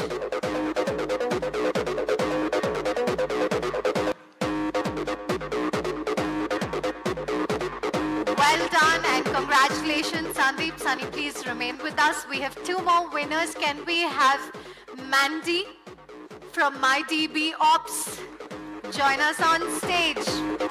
Very well played and congratulations.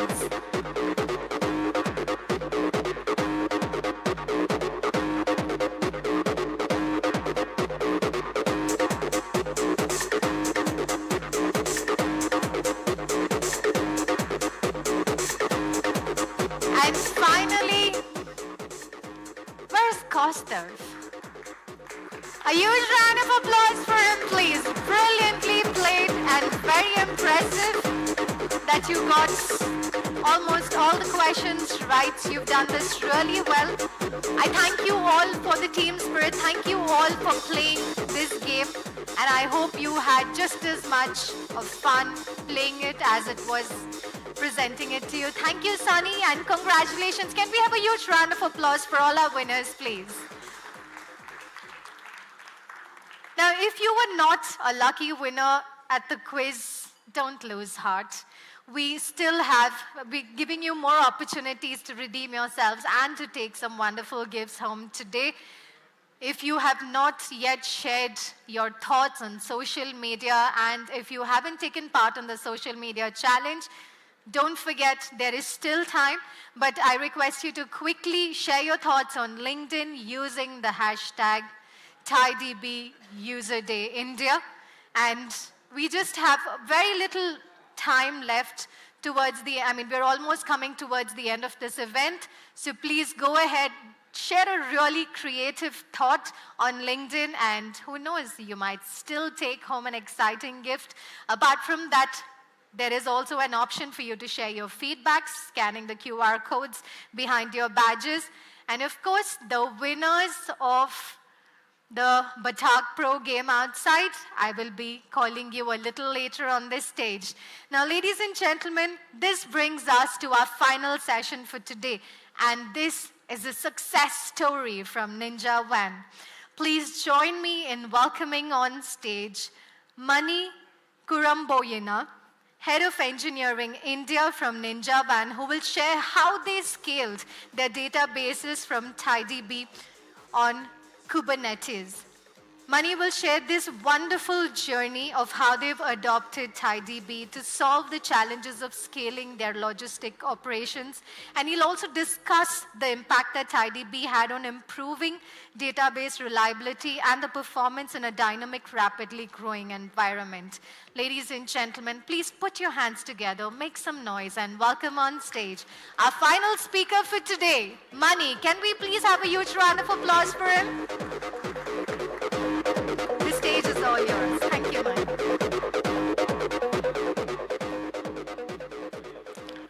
Hi all, this is a very warm community here in Bangalore. We kind of miss this in Hyderabad. The database community there is not as large as what I see here. So that's one reason, despite a medical emergency, I had to quickly rush the slides. So please pardon me if the slides are not in the best shape. Saying that, one of the teams that I manage at Ninja, that's our data team. We have both transactional and analytical as part of our team.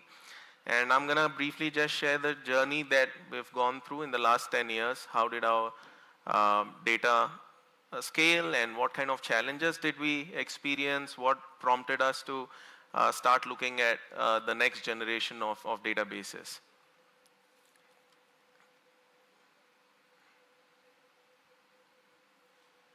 Okay. All right. So we are Ninja Band. We are a last mile logistics in Southeast Asia, equals to Shadowfax delivery, and what else is there? E-commerce, Commerce B in India, something similar. But in Southeast Asia, we are in 6 countries. We started in Singapore and we expanded across Southeast Asia over years. And we are in 6 markets: Singapore, Malaysia, Indonesia, Philippines, Vietnam, Thailand, with 100% coverage. We started in the year 2014, and then 2015 was Malaysia and Indonesia.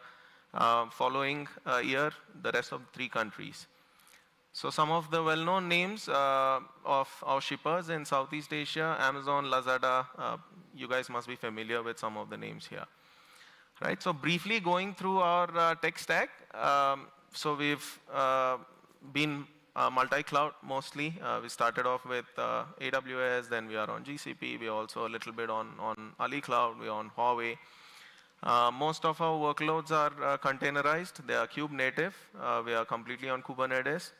And our databases, our journey started off with MySQL mostly. Now we are moving mostly towards TiDB. Caching, Hazelcast, mostly moved to Redis. Event streams, Kafka mostly. Backend started off with as a Java shop, then we are now into Golang mostly. Monitoring, logging has been pretty constant since the start. Kibana, Elasticsearch, Prometheus, and Grafana. And big data, we've started expanding into OLAP scalability issues in the year of 2019. That's when we started mostly on Spark.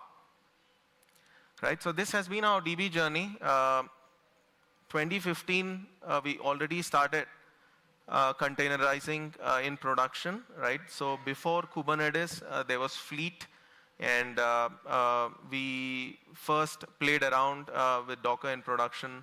That was on Fleet, and then Kubernetes dominated completely. So 2016, Fleet recommended to migrate over all of its users to Kubernetes. That's when we had our on-prem Kubernetes that we deployed. We were managing it ourselves.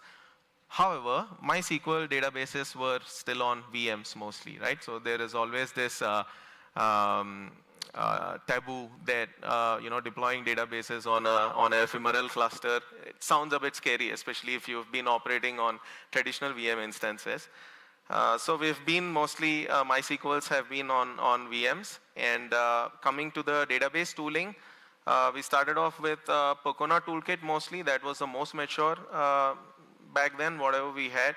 So PTOSC was our bread and butter for all alters. Right? Of course, it's a trigger based, so there are certain challenges for PTOSC. Hence, eventually, we replaced Percona online schema change with Ghost. So Ghost was by GitHub, right? And it gives you more controls, particularly if you have a complex replication topology.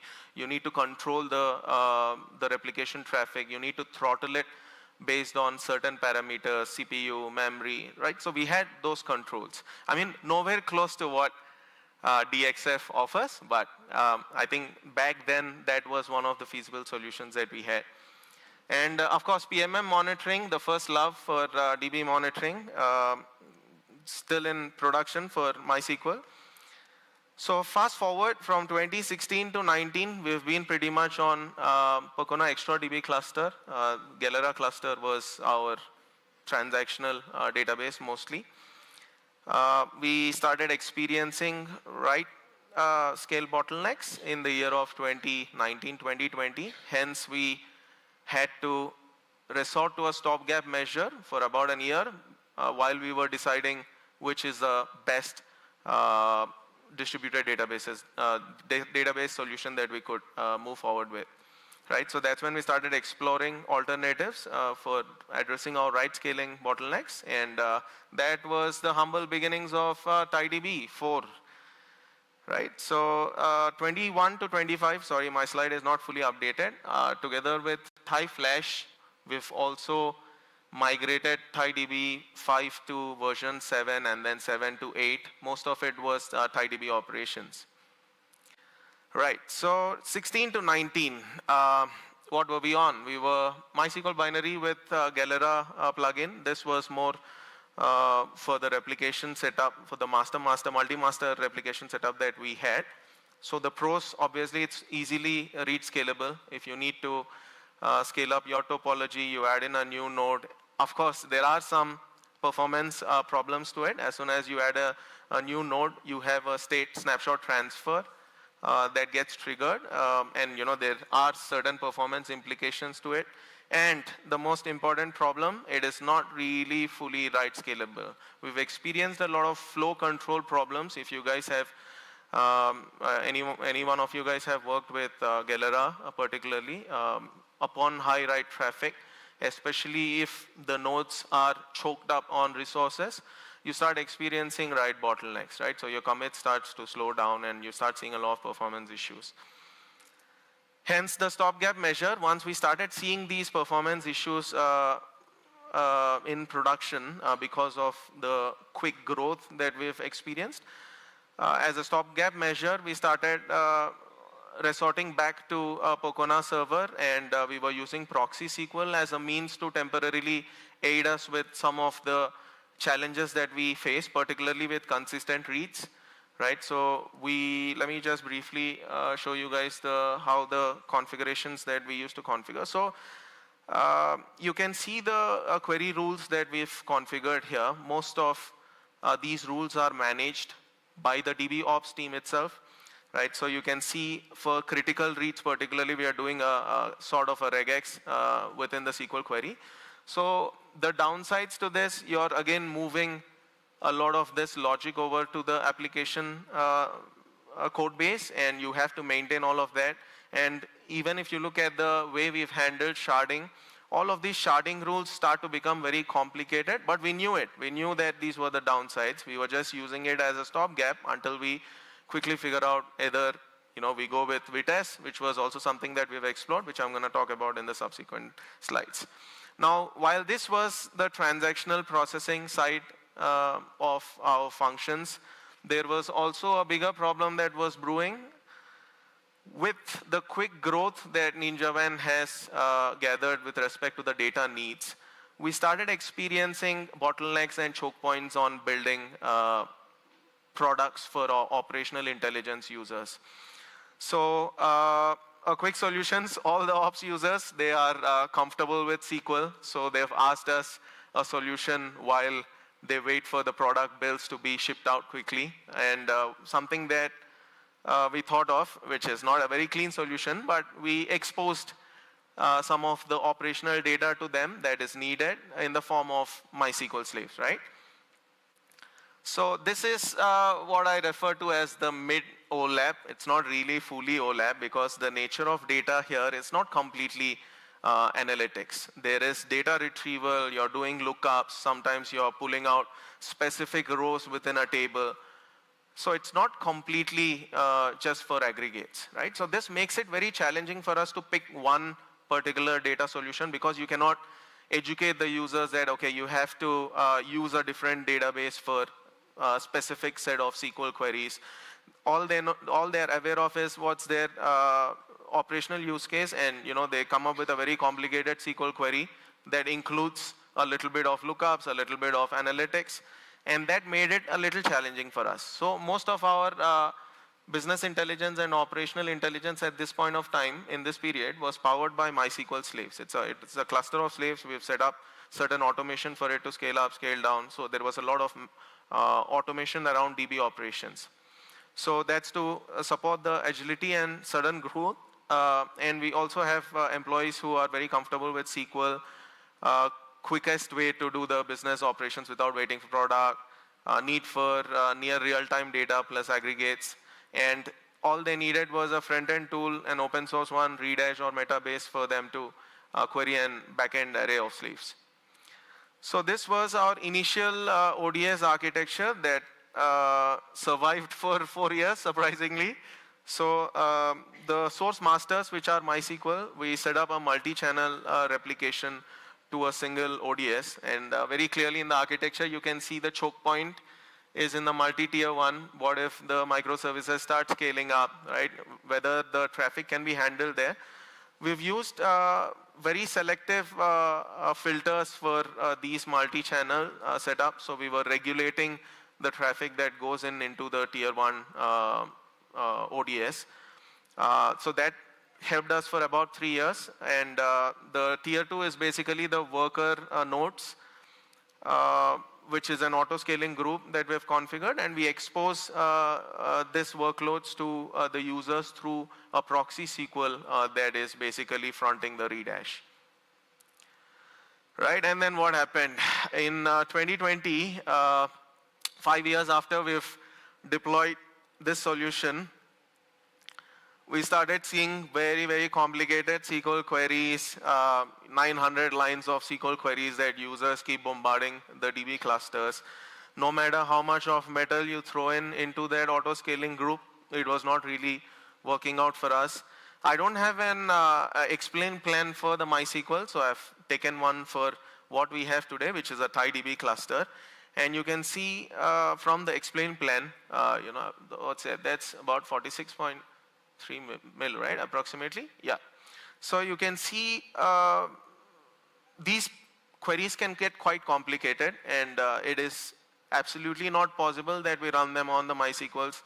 It is impossible that they'll work. They're going to consume all the resources and they're going to time out. And the timeout settings cannot be as aggressive as what we configure on transactional, because some of these queries indeed take 2 minutes or 3 minutes. So these were the challenges, right? 900 lines, SQL queries, improper indexes, full table scans, wildcard searches, very insistent demand for complex reporting needs, and they need real-time or close to real-time expectations of data availability. And there were also expectations of query performance, right? So they needed these queries to complete within under a minute. And redash became a necessary evil, right? It did help us very aggressively scale up our operational dependency on data. And but yeah, we were facing a lot of challenges, right? And we tried adapting the existing architecture by addressing some of the challenges that we noticed. If you see, we've introduced another tier, a three-tier architecture became a 4-tier architecture, and we've introduced bin log relay servers to reduce the load on the multi-channel tier 1, right? So there were a lot of replication lags that were causing the data to not be available in the specific SLAs that the ops teams needed. And our auto-scaling started growing to 100 servers, right? That was not sufficient enough. We moved from an SSD to a local SSD setup. We started regulating the data that goes into these slaves to facilitate better query performance. And we also started noticing proxy SQL performance bottlenecks as well, right? And moreover, particularly when there's database migrations that run on masters, you do have a lot of downstream replication impact to it, right? Because now you're running alters on 3 terabyte tables, 4 terabyte tables. It generates a lot of traffic, and that starts to become a choke point everywhere downstream. While Ghost has very good controls in regulating the migration depending on the downstream lags, but it was still impacting our operations. So we started looking at all the requirements. We've experienced 2 problems, one on the transactional processing, write bottlenecks, and on the analytical or operational data store, where we started experiencing replication lags. We started experiencing queries not functioning. It was very hard to maintain all of this operationally. So primary MySQL compatible, because we already had about 60 to 70,000 queries, and migrating all of this just for redash or just for the operational data store was challenging, right? And of course, on the transactional processing side, we had about 180 microservices, and if we decide any particular technology change, that will be a very, very long running migration effort for us. So that was primary, that was a mandate. It had to be MySQL compatible, at least most of it. And easy operations, we needed both read and write, scalable, highly available, CDC core of it, because we started setting up our big data lake, the data lake architecture, and also CDC was an essential component on the transactional processing. And of course, monitoring, and of course, Cube native is always the best. So what did we explore? So we explored Ali Cloud, ADB, we explored GaussDB, which was on Huawei, and of course MySQL HeatWave. And on the open source, Vitess, we've looked at Cockroach, we've looked at TiDB.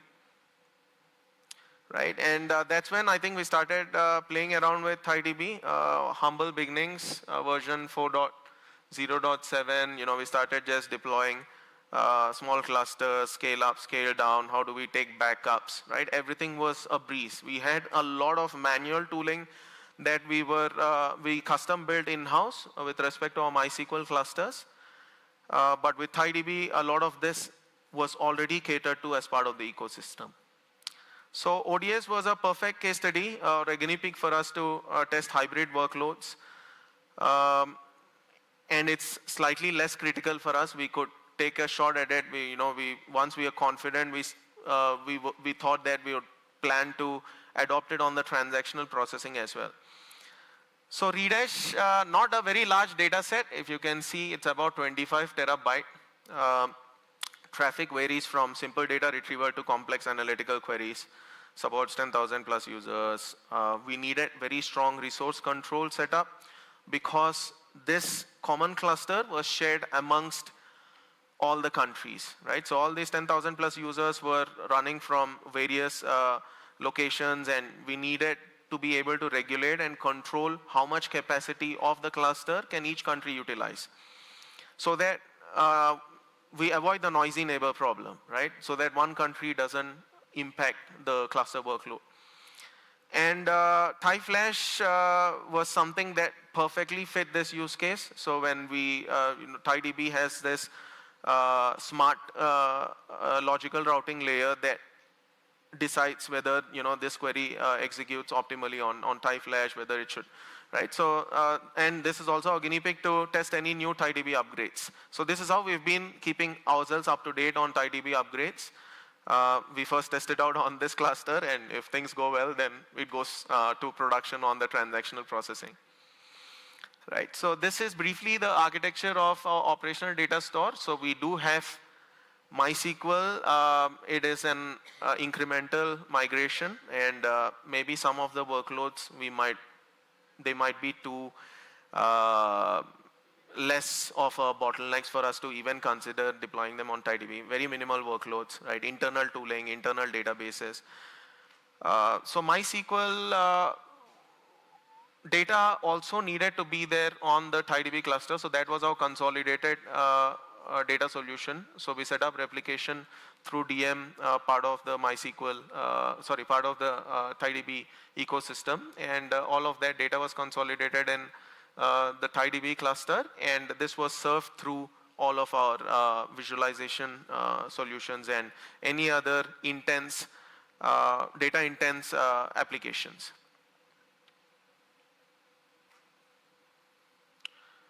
Okay, so OLTP from 21 to 24. I think this is something that that were the core for us, right? Full MySQL compatibility, or most, at least, and it had to be horizontally scalable, highly available, everything standard, right? All the speakers have spoken about them, so I'm gonna briefly skip. Okay, yeah, DDL is a breeze in TiDB, right? So no ghost, no PT, online schema change, very minimal impact on downstream replication lags whenever we run DDLs. And resource control is something we never had before. The way we do resource control last time was doing the logical partitioning of the MySQL clusters. So the database operations teams decide which workloads to go where, and this often results in ineffective utilization of the resources. So you do have clusters of 100 MySQL instances where you see pockets of free capacity all over. So resource control was something that we really had our eyes on. As soon as it was launched, we really upgraded all of our TiDB clusters in production. And cloud native, our CI/CD and infrastructure as code for managing all of the databases. That was in bits and pieces in Ansible, in various other what's that?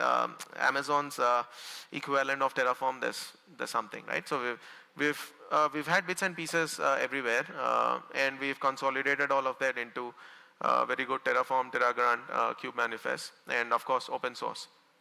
Right. So summary, what we love in our experience, 54K QPS, so we process more than 3.2 million queries every minute, right? And there was a particular incident where we had a very brief period of outage for TiCDC, and we noticed that as soon as we brought it back up, the recovery was amazingly fast.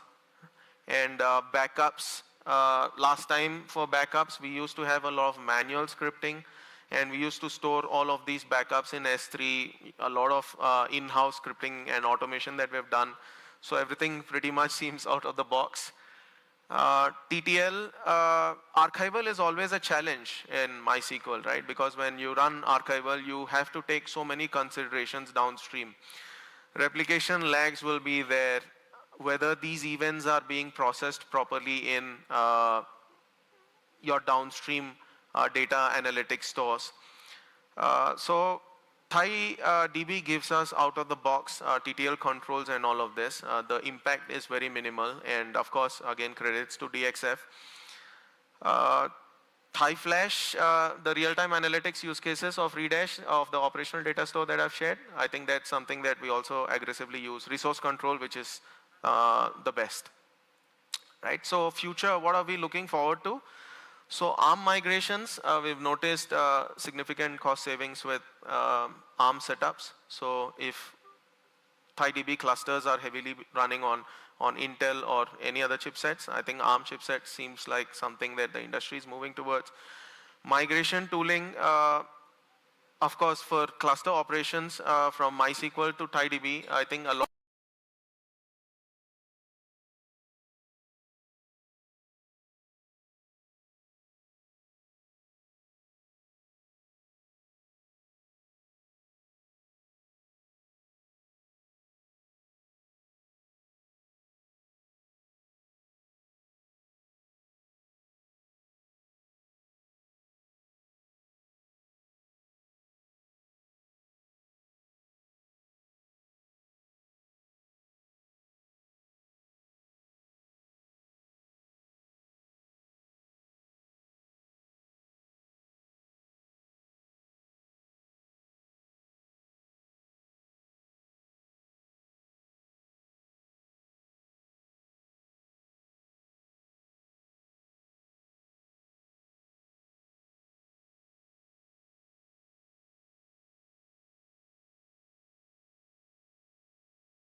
database related.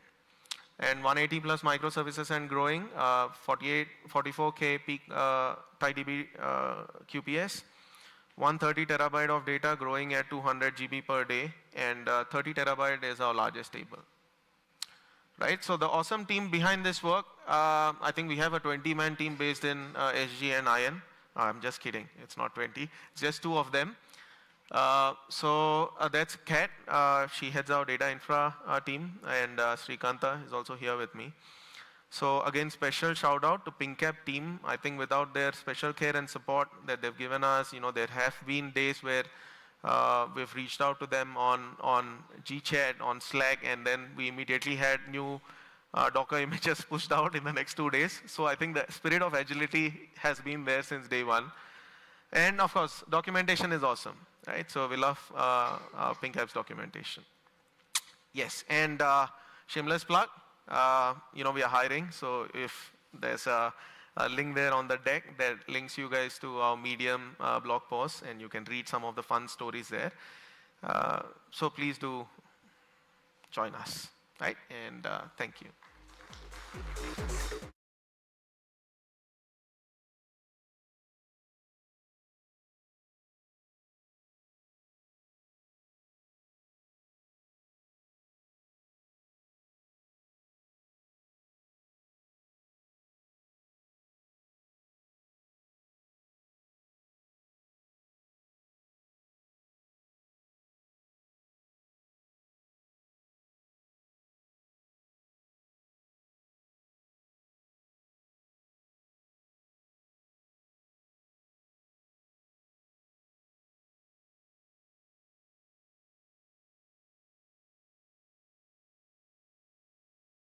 Capabilities in TiDB, but very elementary.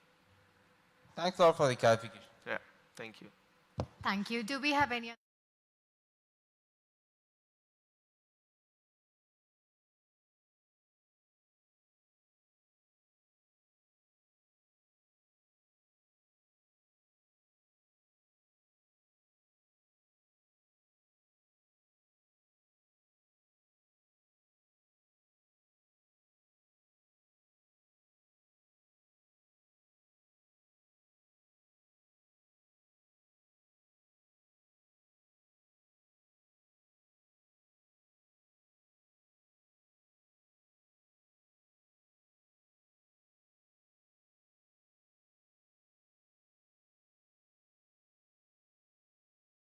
Token of appreciation.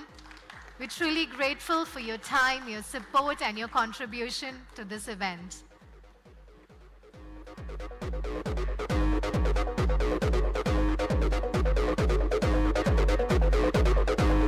That was an incredible, inspiring success story. Ladies and gentlemen, for the final time, can we please have a huge round of applause for Mani? And now it's time for our grand finale. Please join me in recognizing our amazing speakers, sponsors, and community partners. I request you all to please put your hands together for the final time today to give them all a huge round of applause, please. May I please?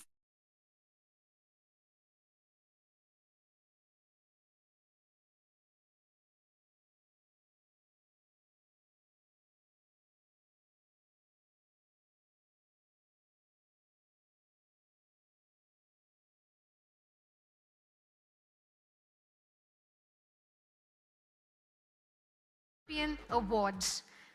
And we will begin with the fourth place. The fourth place TiDB champion is Gaurav Sharma from AWS. Gaurav has shown impressive dedication to the community through his active participation and qualifying for the champion award. This entire program, he's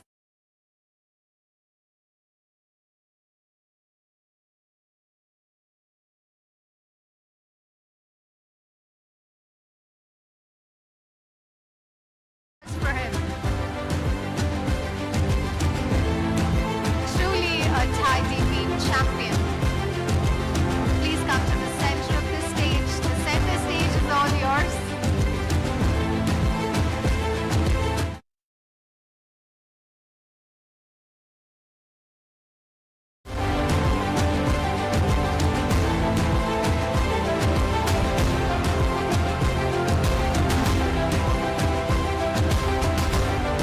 The third place TiDB champion. I request you to TiDB champion is Sachin Japate from Flipkart. He's demonstrated remarkable engagement with the community through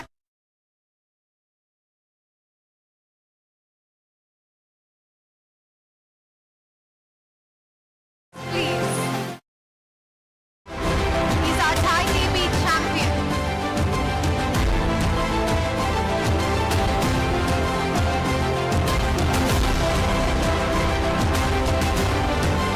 Sachin, please receive your memento, your special gift. Thank you, Prachi. please invite Nitin on stage to present the next set of awards. With this, we move on to the second place TiDB champion. Ladies and gentlemen, taking home the second place is Kabilesh PR from MyDB Ops. It was wonderful watching him on the stage today.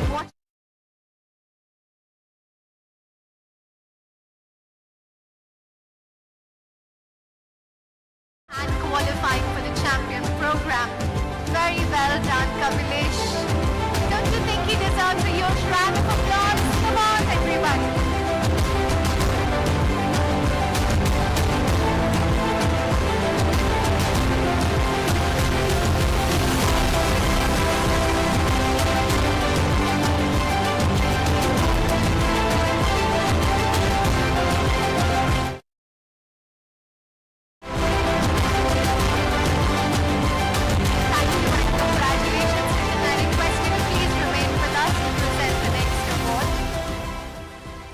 Can we please have Matthew on stage?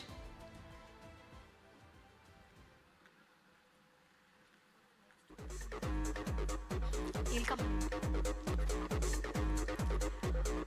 All right. May I please have Bhanu on stage to present the first place that goes to our TiDB champion once again. Ladies and hands together and join me in congratulating Raj Subaria from Stripe as our first place TiDB champion. He has demonstrated exceptional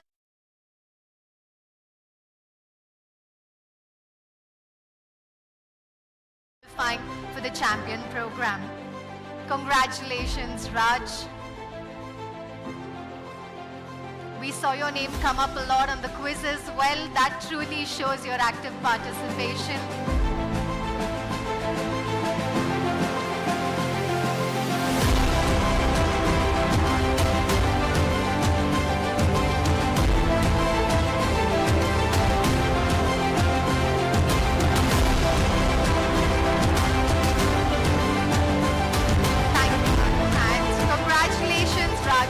Can we please have a huge round of applause for him?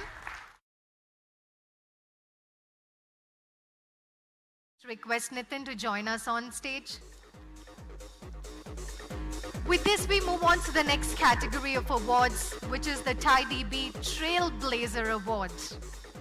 Ladies and gentlemen, please put your hands together, make some noise, and welcome on stage Vaidyanathan S. from Flipkart as our TiDB Trailblazer.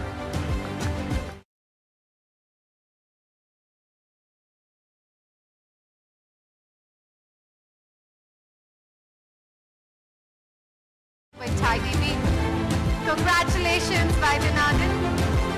It was such a pleasure listening to his success story as well. A trailblazer and inspiring each and everyone here. That is what he does. Thank you and congratulations.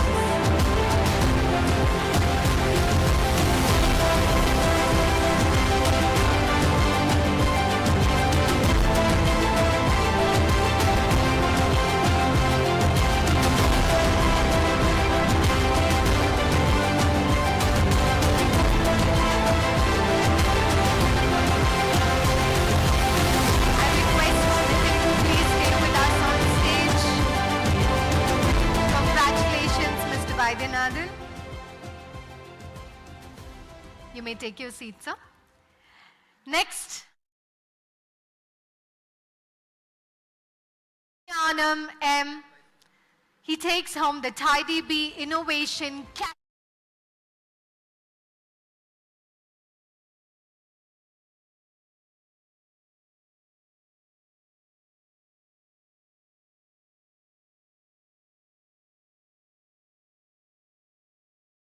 from Kiss Flow, join us on stage.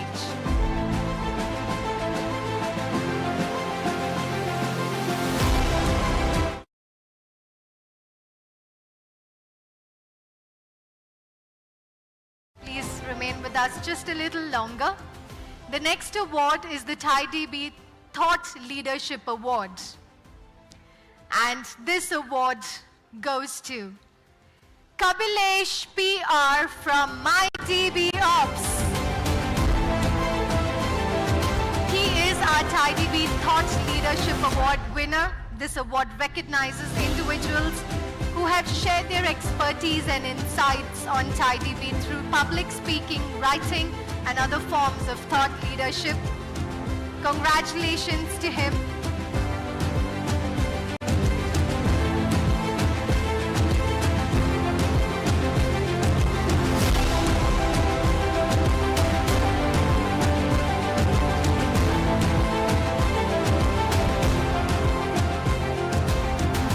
The next award is the TiDB Community Champion Award. Please put your hands together for Mani Kurumboyana from Ninja One as he joins us on stage to receive this award. A true TiDB Community Champion. This award honors customers who deploy TiDB to see significant positive results within their business. Very well done, Mani, and congratulations.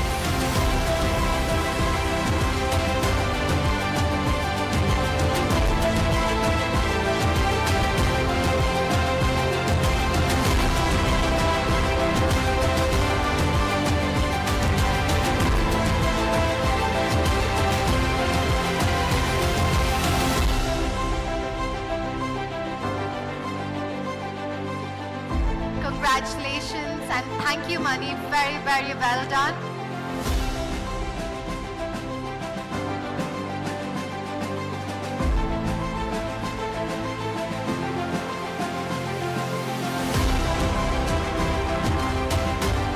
Thank you, Nitin. Now to present the next set of awards, may I please invite Sri on stage.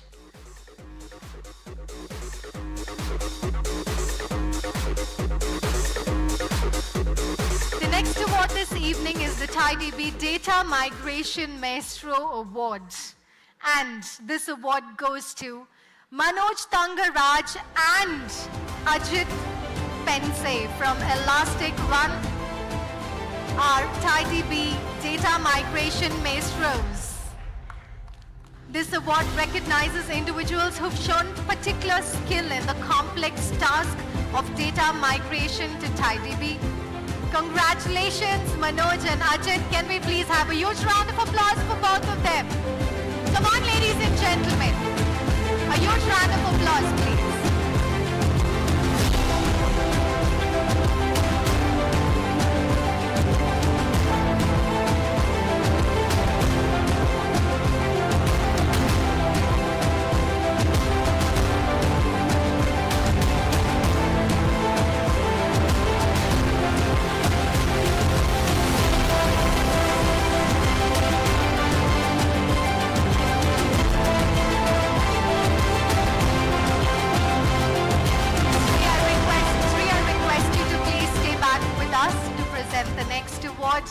Ladies and gentlemen, the next award is the TiDB Integration Innovator Award. And our TiDB Integration Innovators are Premanand Natrajan and Siva Prasad Atluri from Evergent. This award honors individuals who brought TiDB and other systems together in new and exciting ways.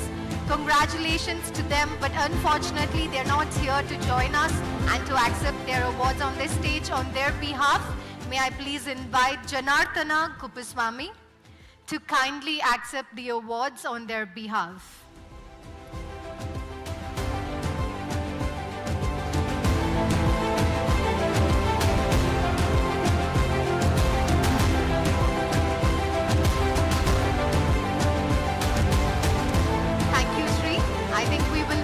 To our next award, may I please invite Sunny on stage to present the next set of awards.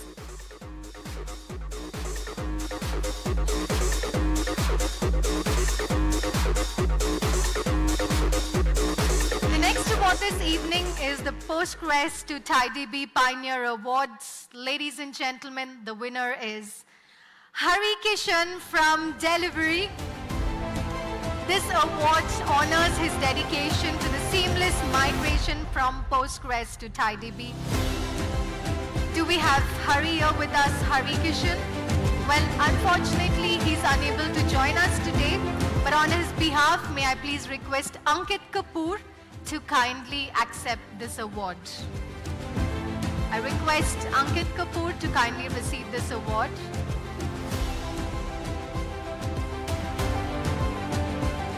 Prachi, may I please request you to please receive this award on behalf of Hari Kishan.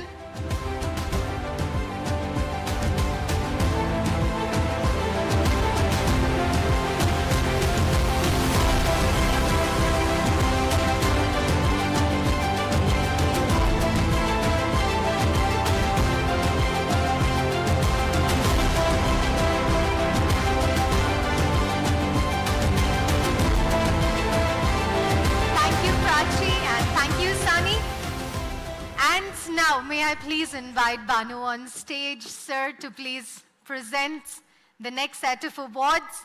Well, ladies and gentlemen, you have all been incredible.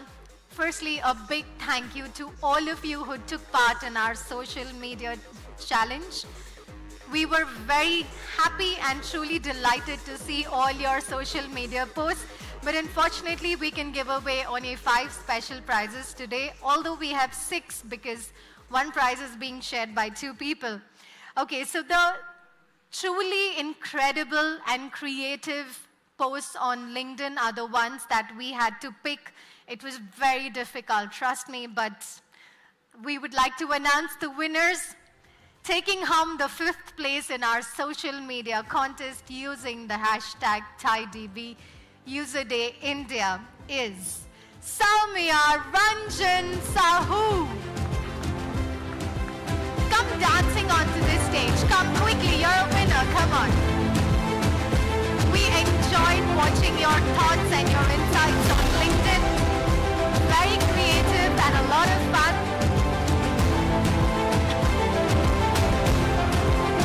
Congratulations, Soumya.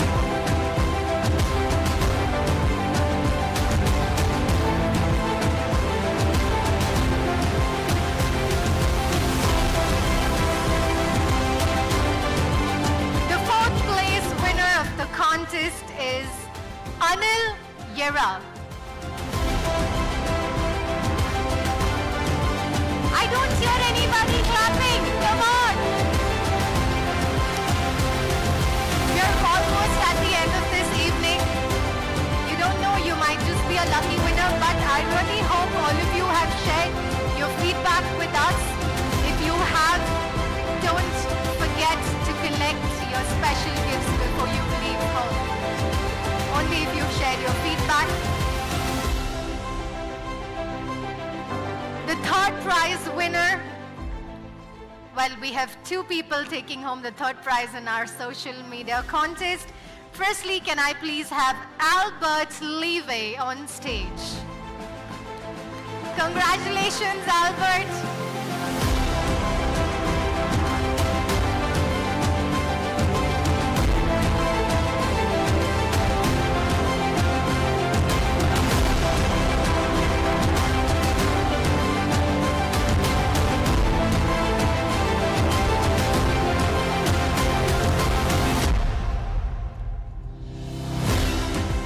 Taking home the 3rd prize in our social media contest is Ujjwal SC. Come on, Ujjwal, come running, come running. That's nice, that's the spirit.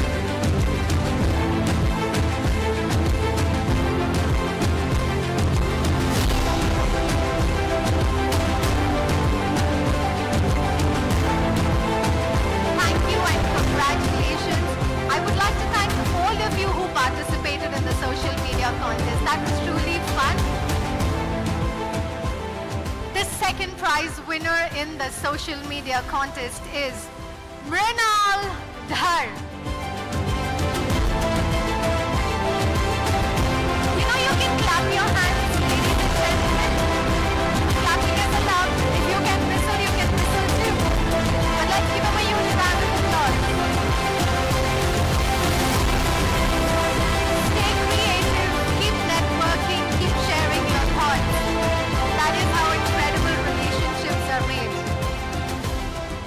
taking home the first prize in our social media contest is Bharat Ganesh.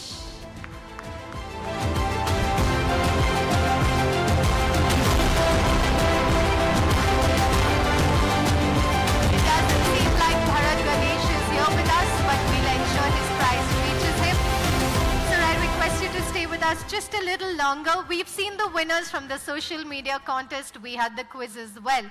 But we're talking about some really great people with good reflexes and agility here. Who were the winners of the Batag Pro game? Well, let me see. We have only 2 winners, both of them contenders, great contenders, both of them with the same number of hits. So this prize is being shared by 2 people, and we have only 2 winners.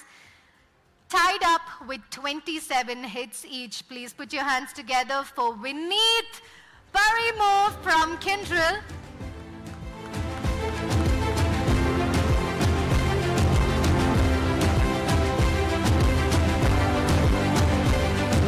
Congratulations, Vineet.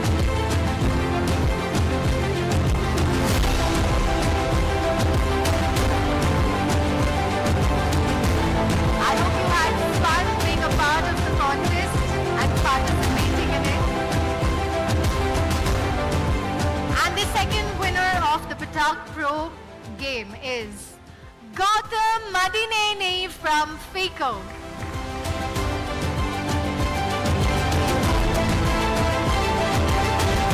Both of them played really well.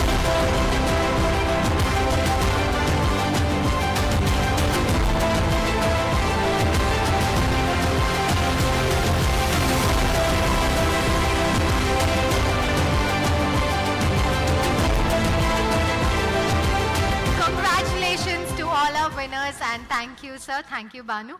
May I please invite Sri back on stage to take this moment to honor and thank our community partners for their incredible support today.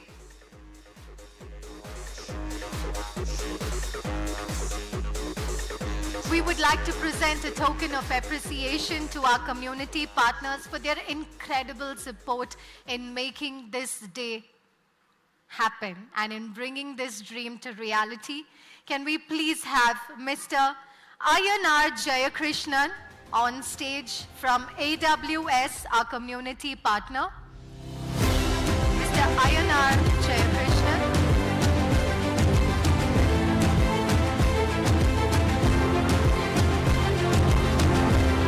Can we please have Mr. Gaurav Sharma to kindly receive this token of appreciation.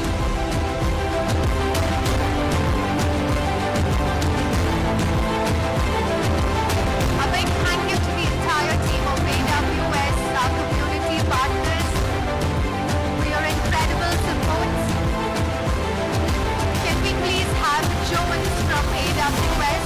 Well, he's not here as well, but we'll ensure that he receives his honor.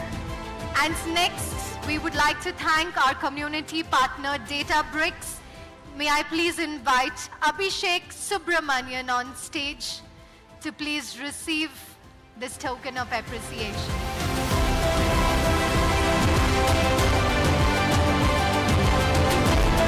Thank you, Team Databricks.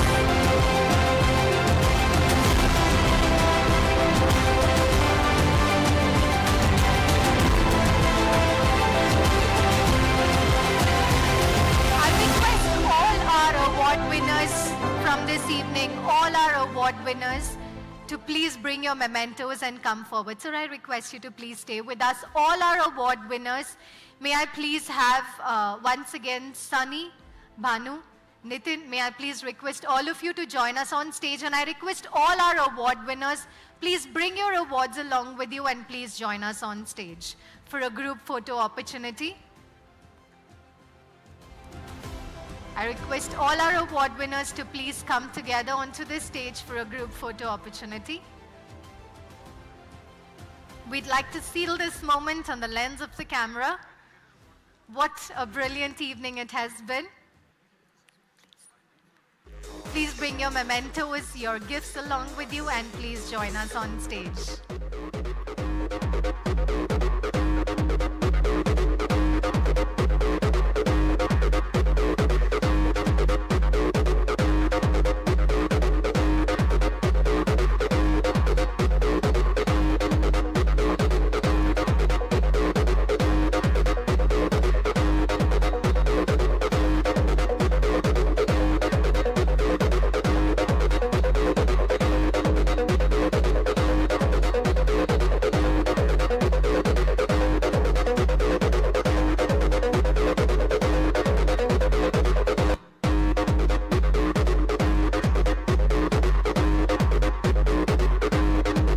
Incredible. Thank you, ladies and gentlemen. I request you to take your seats.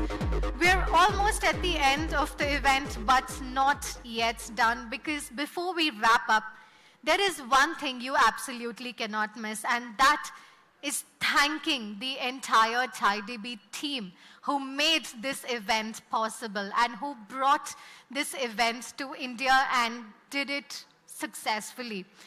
Prachi was very particular about making sure that we take a moment to appreciate and acknowledge the team who have worked so hard in bringing this beautiful event to you. And she's also emphasized that the effort that has gone into pulling off an event like this is immense, as you can imagine, and it truly wouldn't have been possible without the entire team coming together, without their dedication and their hard work. And we would like to take this moment to bring them all on stage and to see all those people who have worked truly hard day in and out to bring this event to life. In her words, in Prachi Ray's words, a special shout out to Jan. Can we please have Jan on stage? The unwavering pillar of support, from last minute help to budget approvals, on digging up documents to ease Prachi's bandwidth. Jan has gone above and beyond to make this happen. I request you to join us on stage, please. Yes, we'd love to see all those people who've really worked hard today, okay? I request Bhanu, Udi, Sri, and Sunny, the kind of leadership that's truly rare to find. Their support is unmatched, and despite their packed schedules, they've never said no to a call, no matter the time zone. Their responsiveness has been key in keeping things on track. Can we have Ankit and Janab, the superheroes behind the demo booth? Even when given responsibilities in the last minute, they took it up with a stride, prepped it in no time, and ensured everything ran seamlessly today. Nivanya and Selva, the go-to rescue squad. No matter how many times Prachi has called for help, they responded with warmth and readiness, never saying no. Yes, Udi, we've missed you. You know, where were you all this while? Please join us on stage. Zoe, Ying, Shengu, Teresa, and Kylie. They're not here, but each of them have been truly involved in making this event a grand success. They've all been directly and indirectly involved in this project. And this event is a testament to the power of teamwork, and Prachi wanted to make sure we acknowledge and celebrate each and every one of you. Well, the lady herself. Nitin, please join us on stage. And Prachi, the lady herself, the voice who I am representing right now when I say thank you, the lady behind this incredible event. Can we please have a huge round of applause for all of them?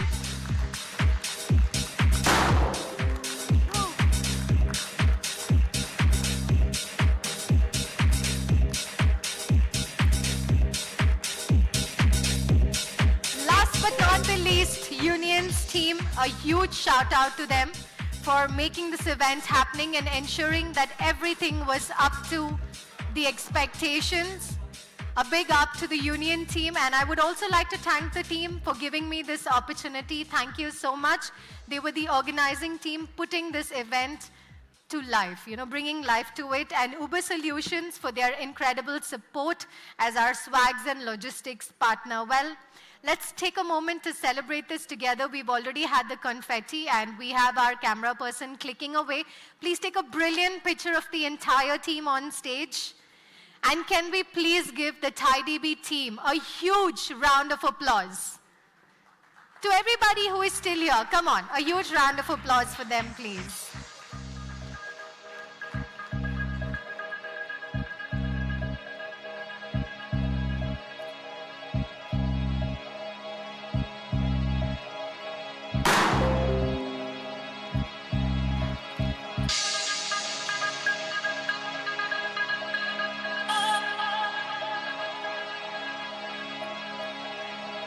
Now that is a winning team. Ladies and gentlemen, they've been absolutely incredible.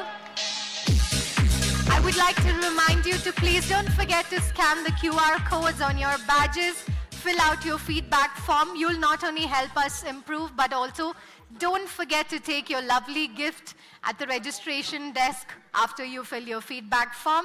Now, all that begins well must end well, and while our friends are talking about jet lag, it's time for us to close this evening, unwind and network.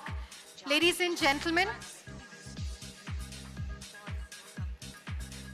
right, we're just about to, our team is about to join us back on stage in 2 minutes, but I request you all to please Does it work? continue to network with us. So Yes, Sani. Since all of us have been thanked, we would like to thank Michelle for an excellent job that she's done. Thank you so much. And it was, I think everybody enjoyed, and you led the show really well. Thank you very much. Thank you so much, Sunny. That was so sweet. Thank you. Thank you.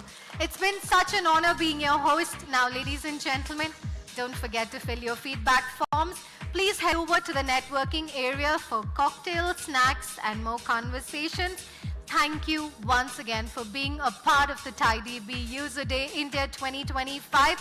Stay connected and let's continue the conversation. My name is Michelle Shetty, and it's been an absolute pleasure being your host. Now, ladies and gentlemen, before you leave, there is someone special who is just about to join us. Do you believe in illusions? I see some heads nodding, some people stunned. Well, there is a small magic moment that you've all been waiting for, that you're about to witness. Because we have with us an incomparable mystic magician, Nikhil Raj. With a staggering 25,000 shows worldwide, a decade-long career, and a world record under his belt, Nikhil is a maestro of illusions and reality. So Nikhil Raj is just about to join us and to take your breath away with his illusions. As you enjoy your networking, your snacks, don't forget to catch him in action. Thank you, ladies and gentlemen. Take care and God bless. My name is Michelle Shetty, signing off. Thank you.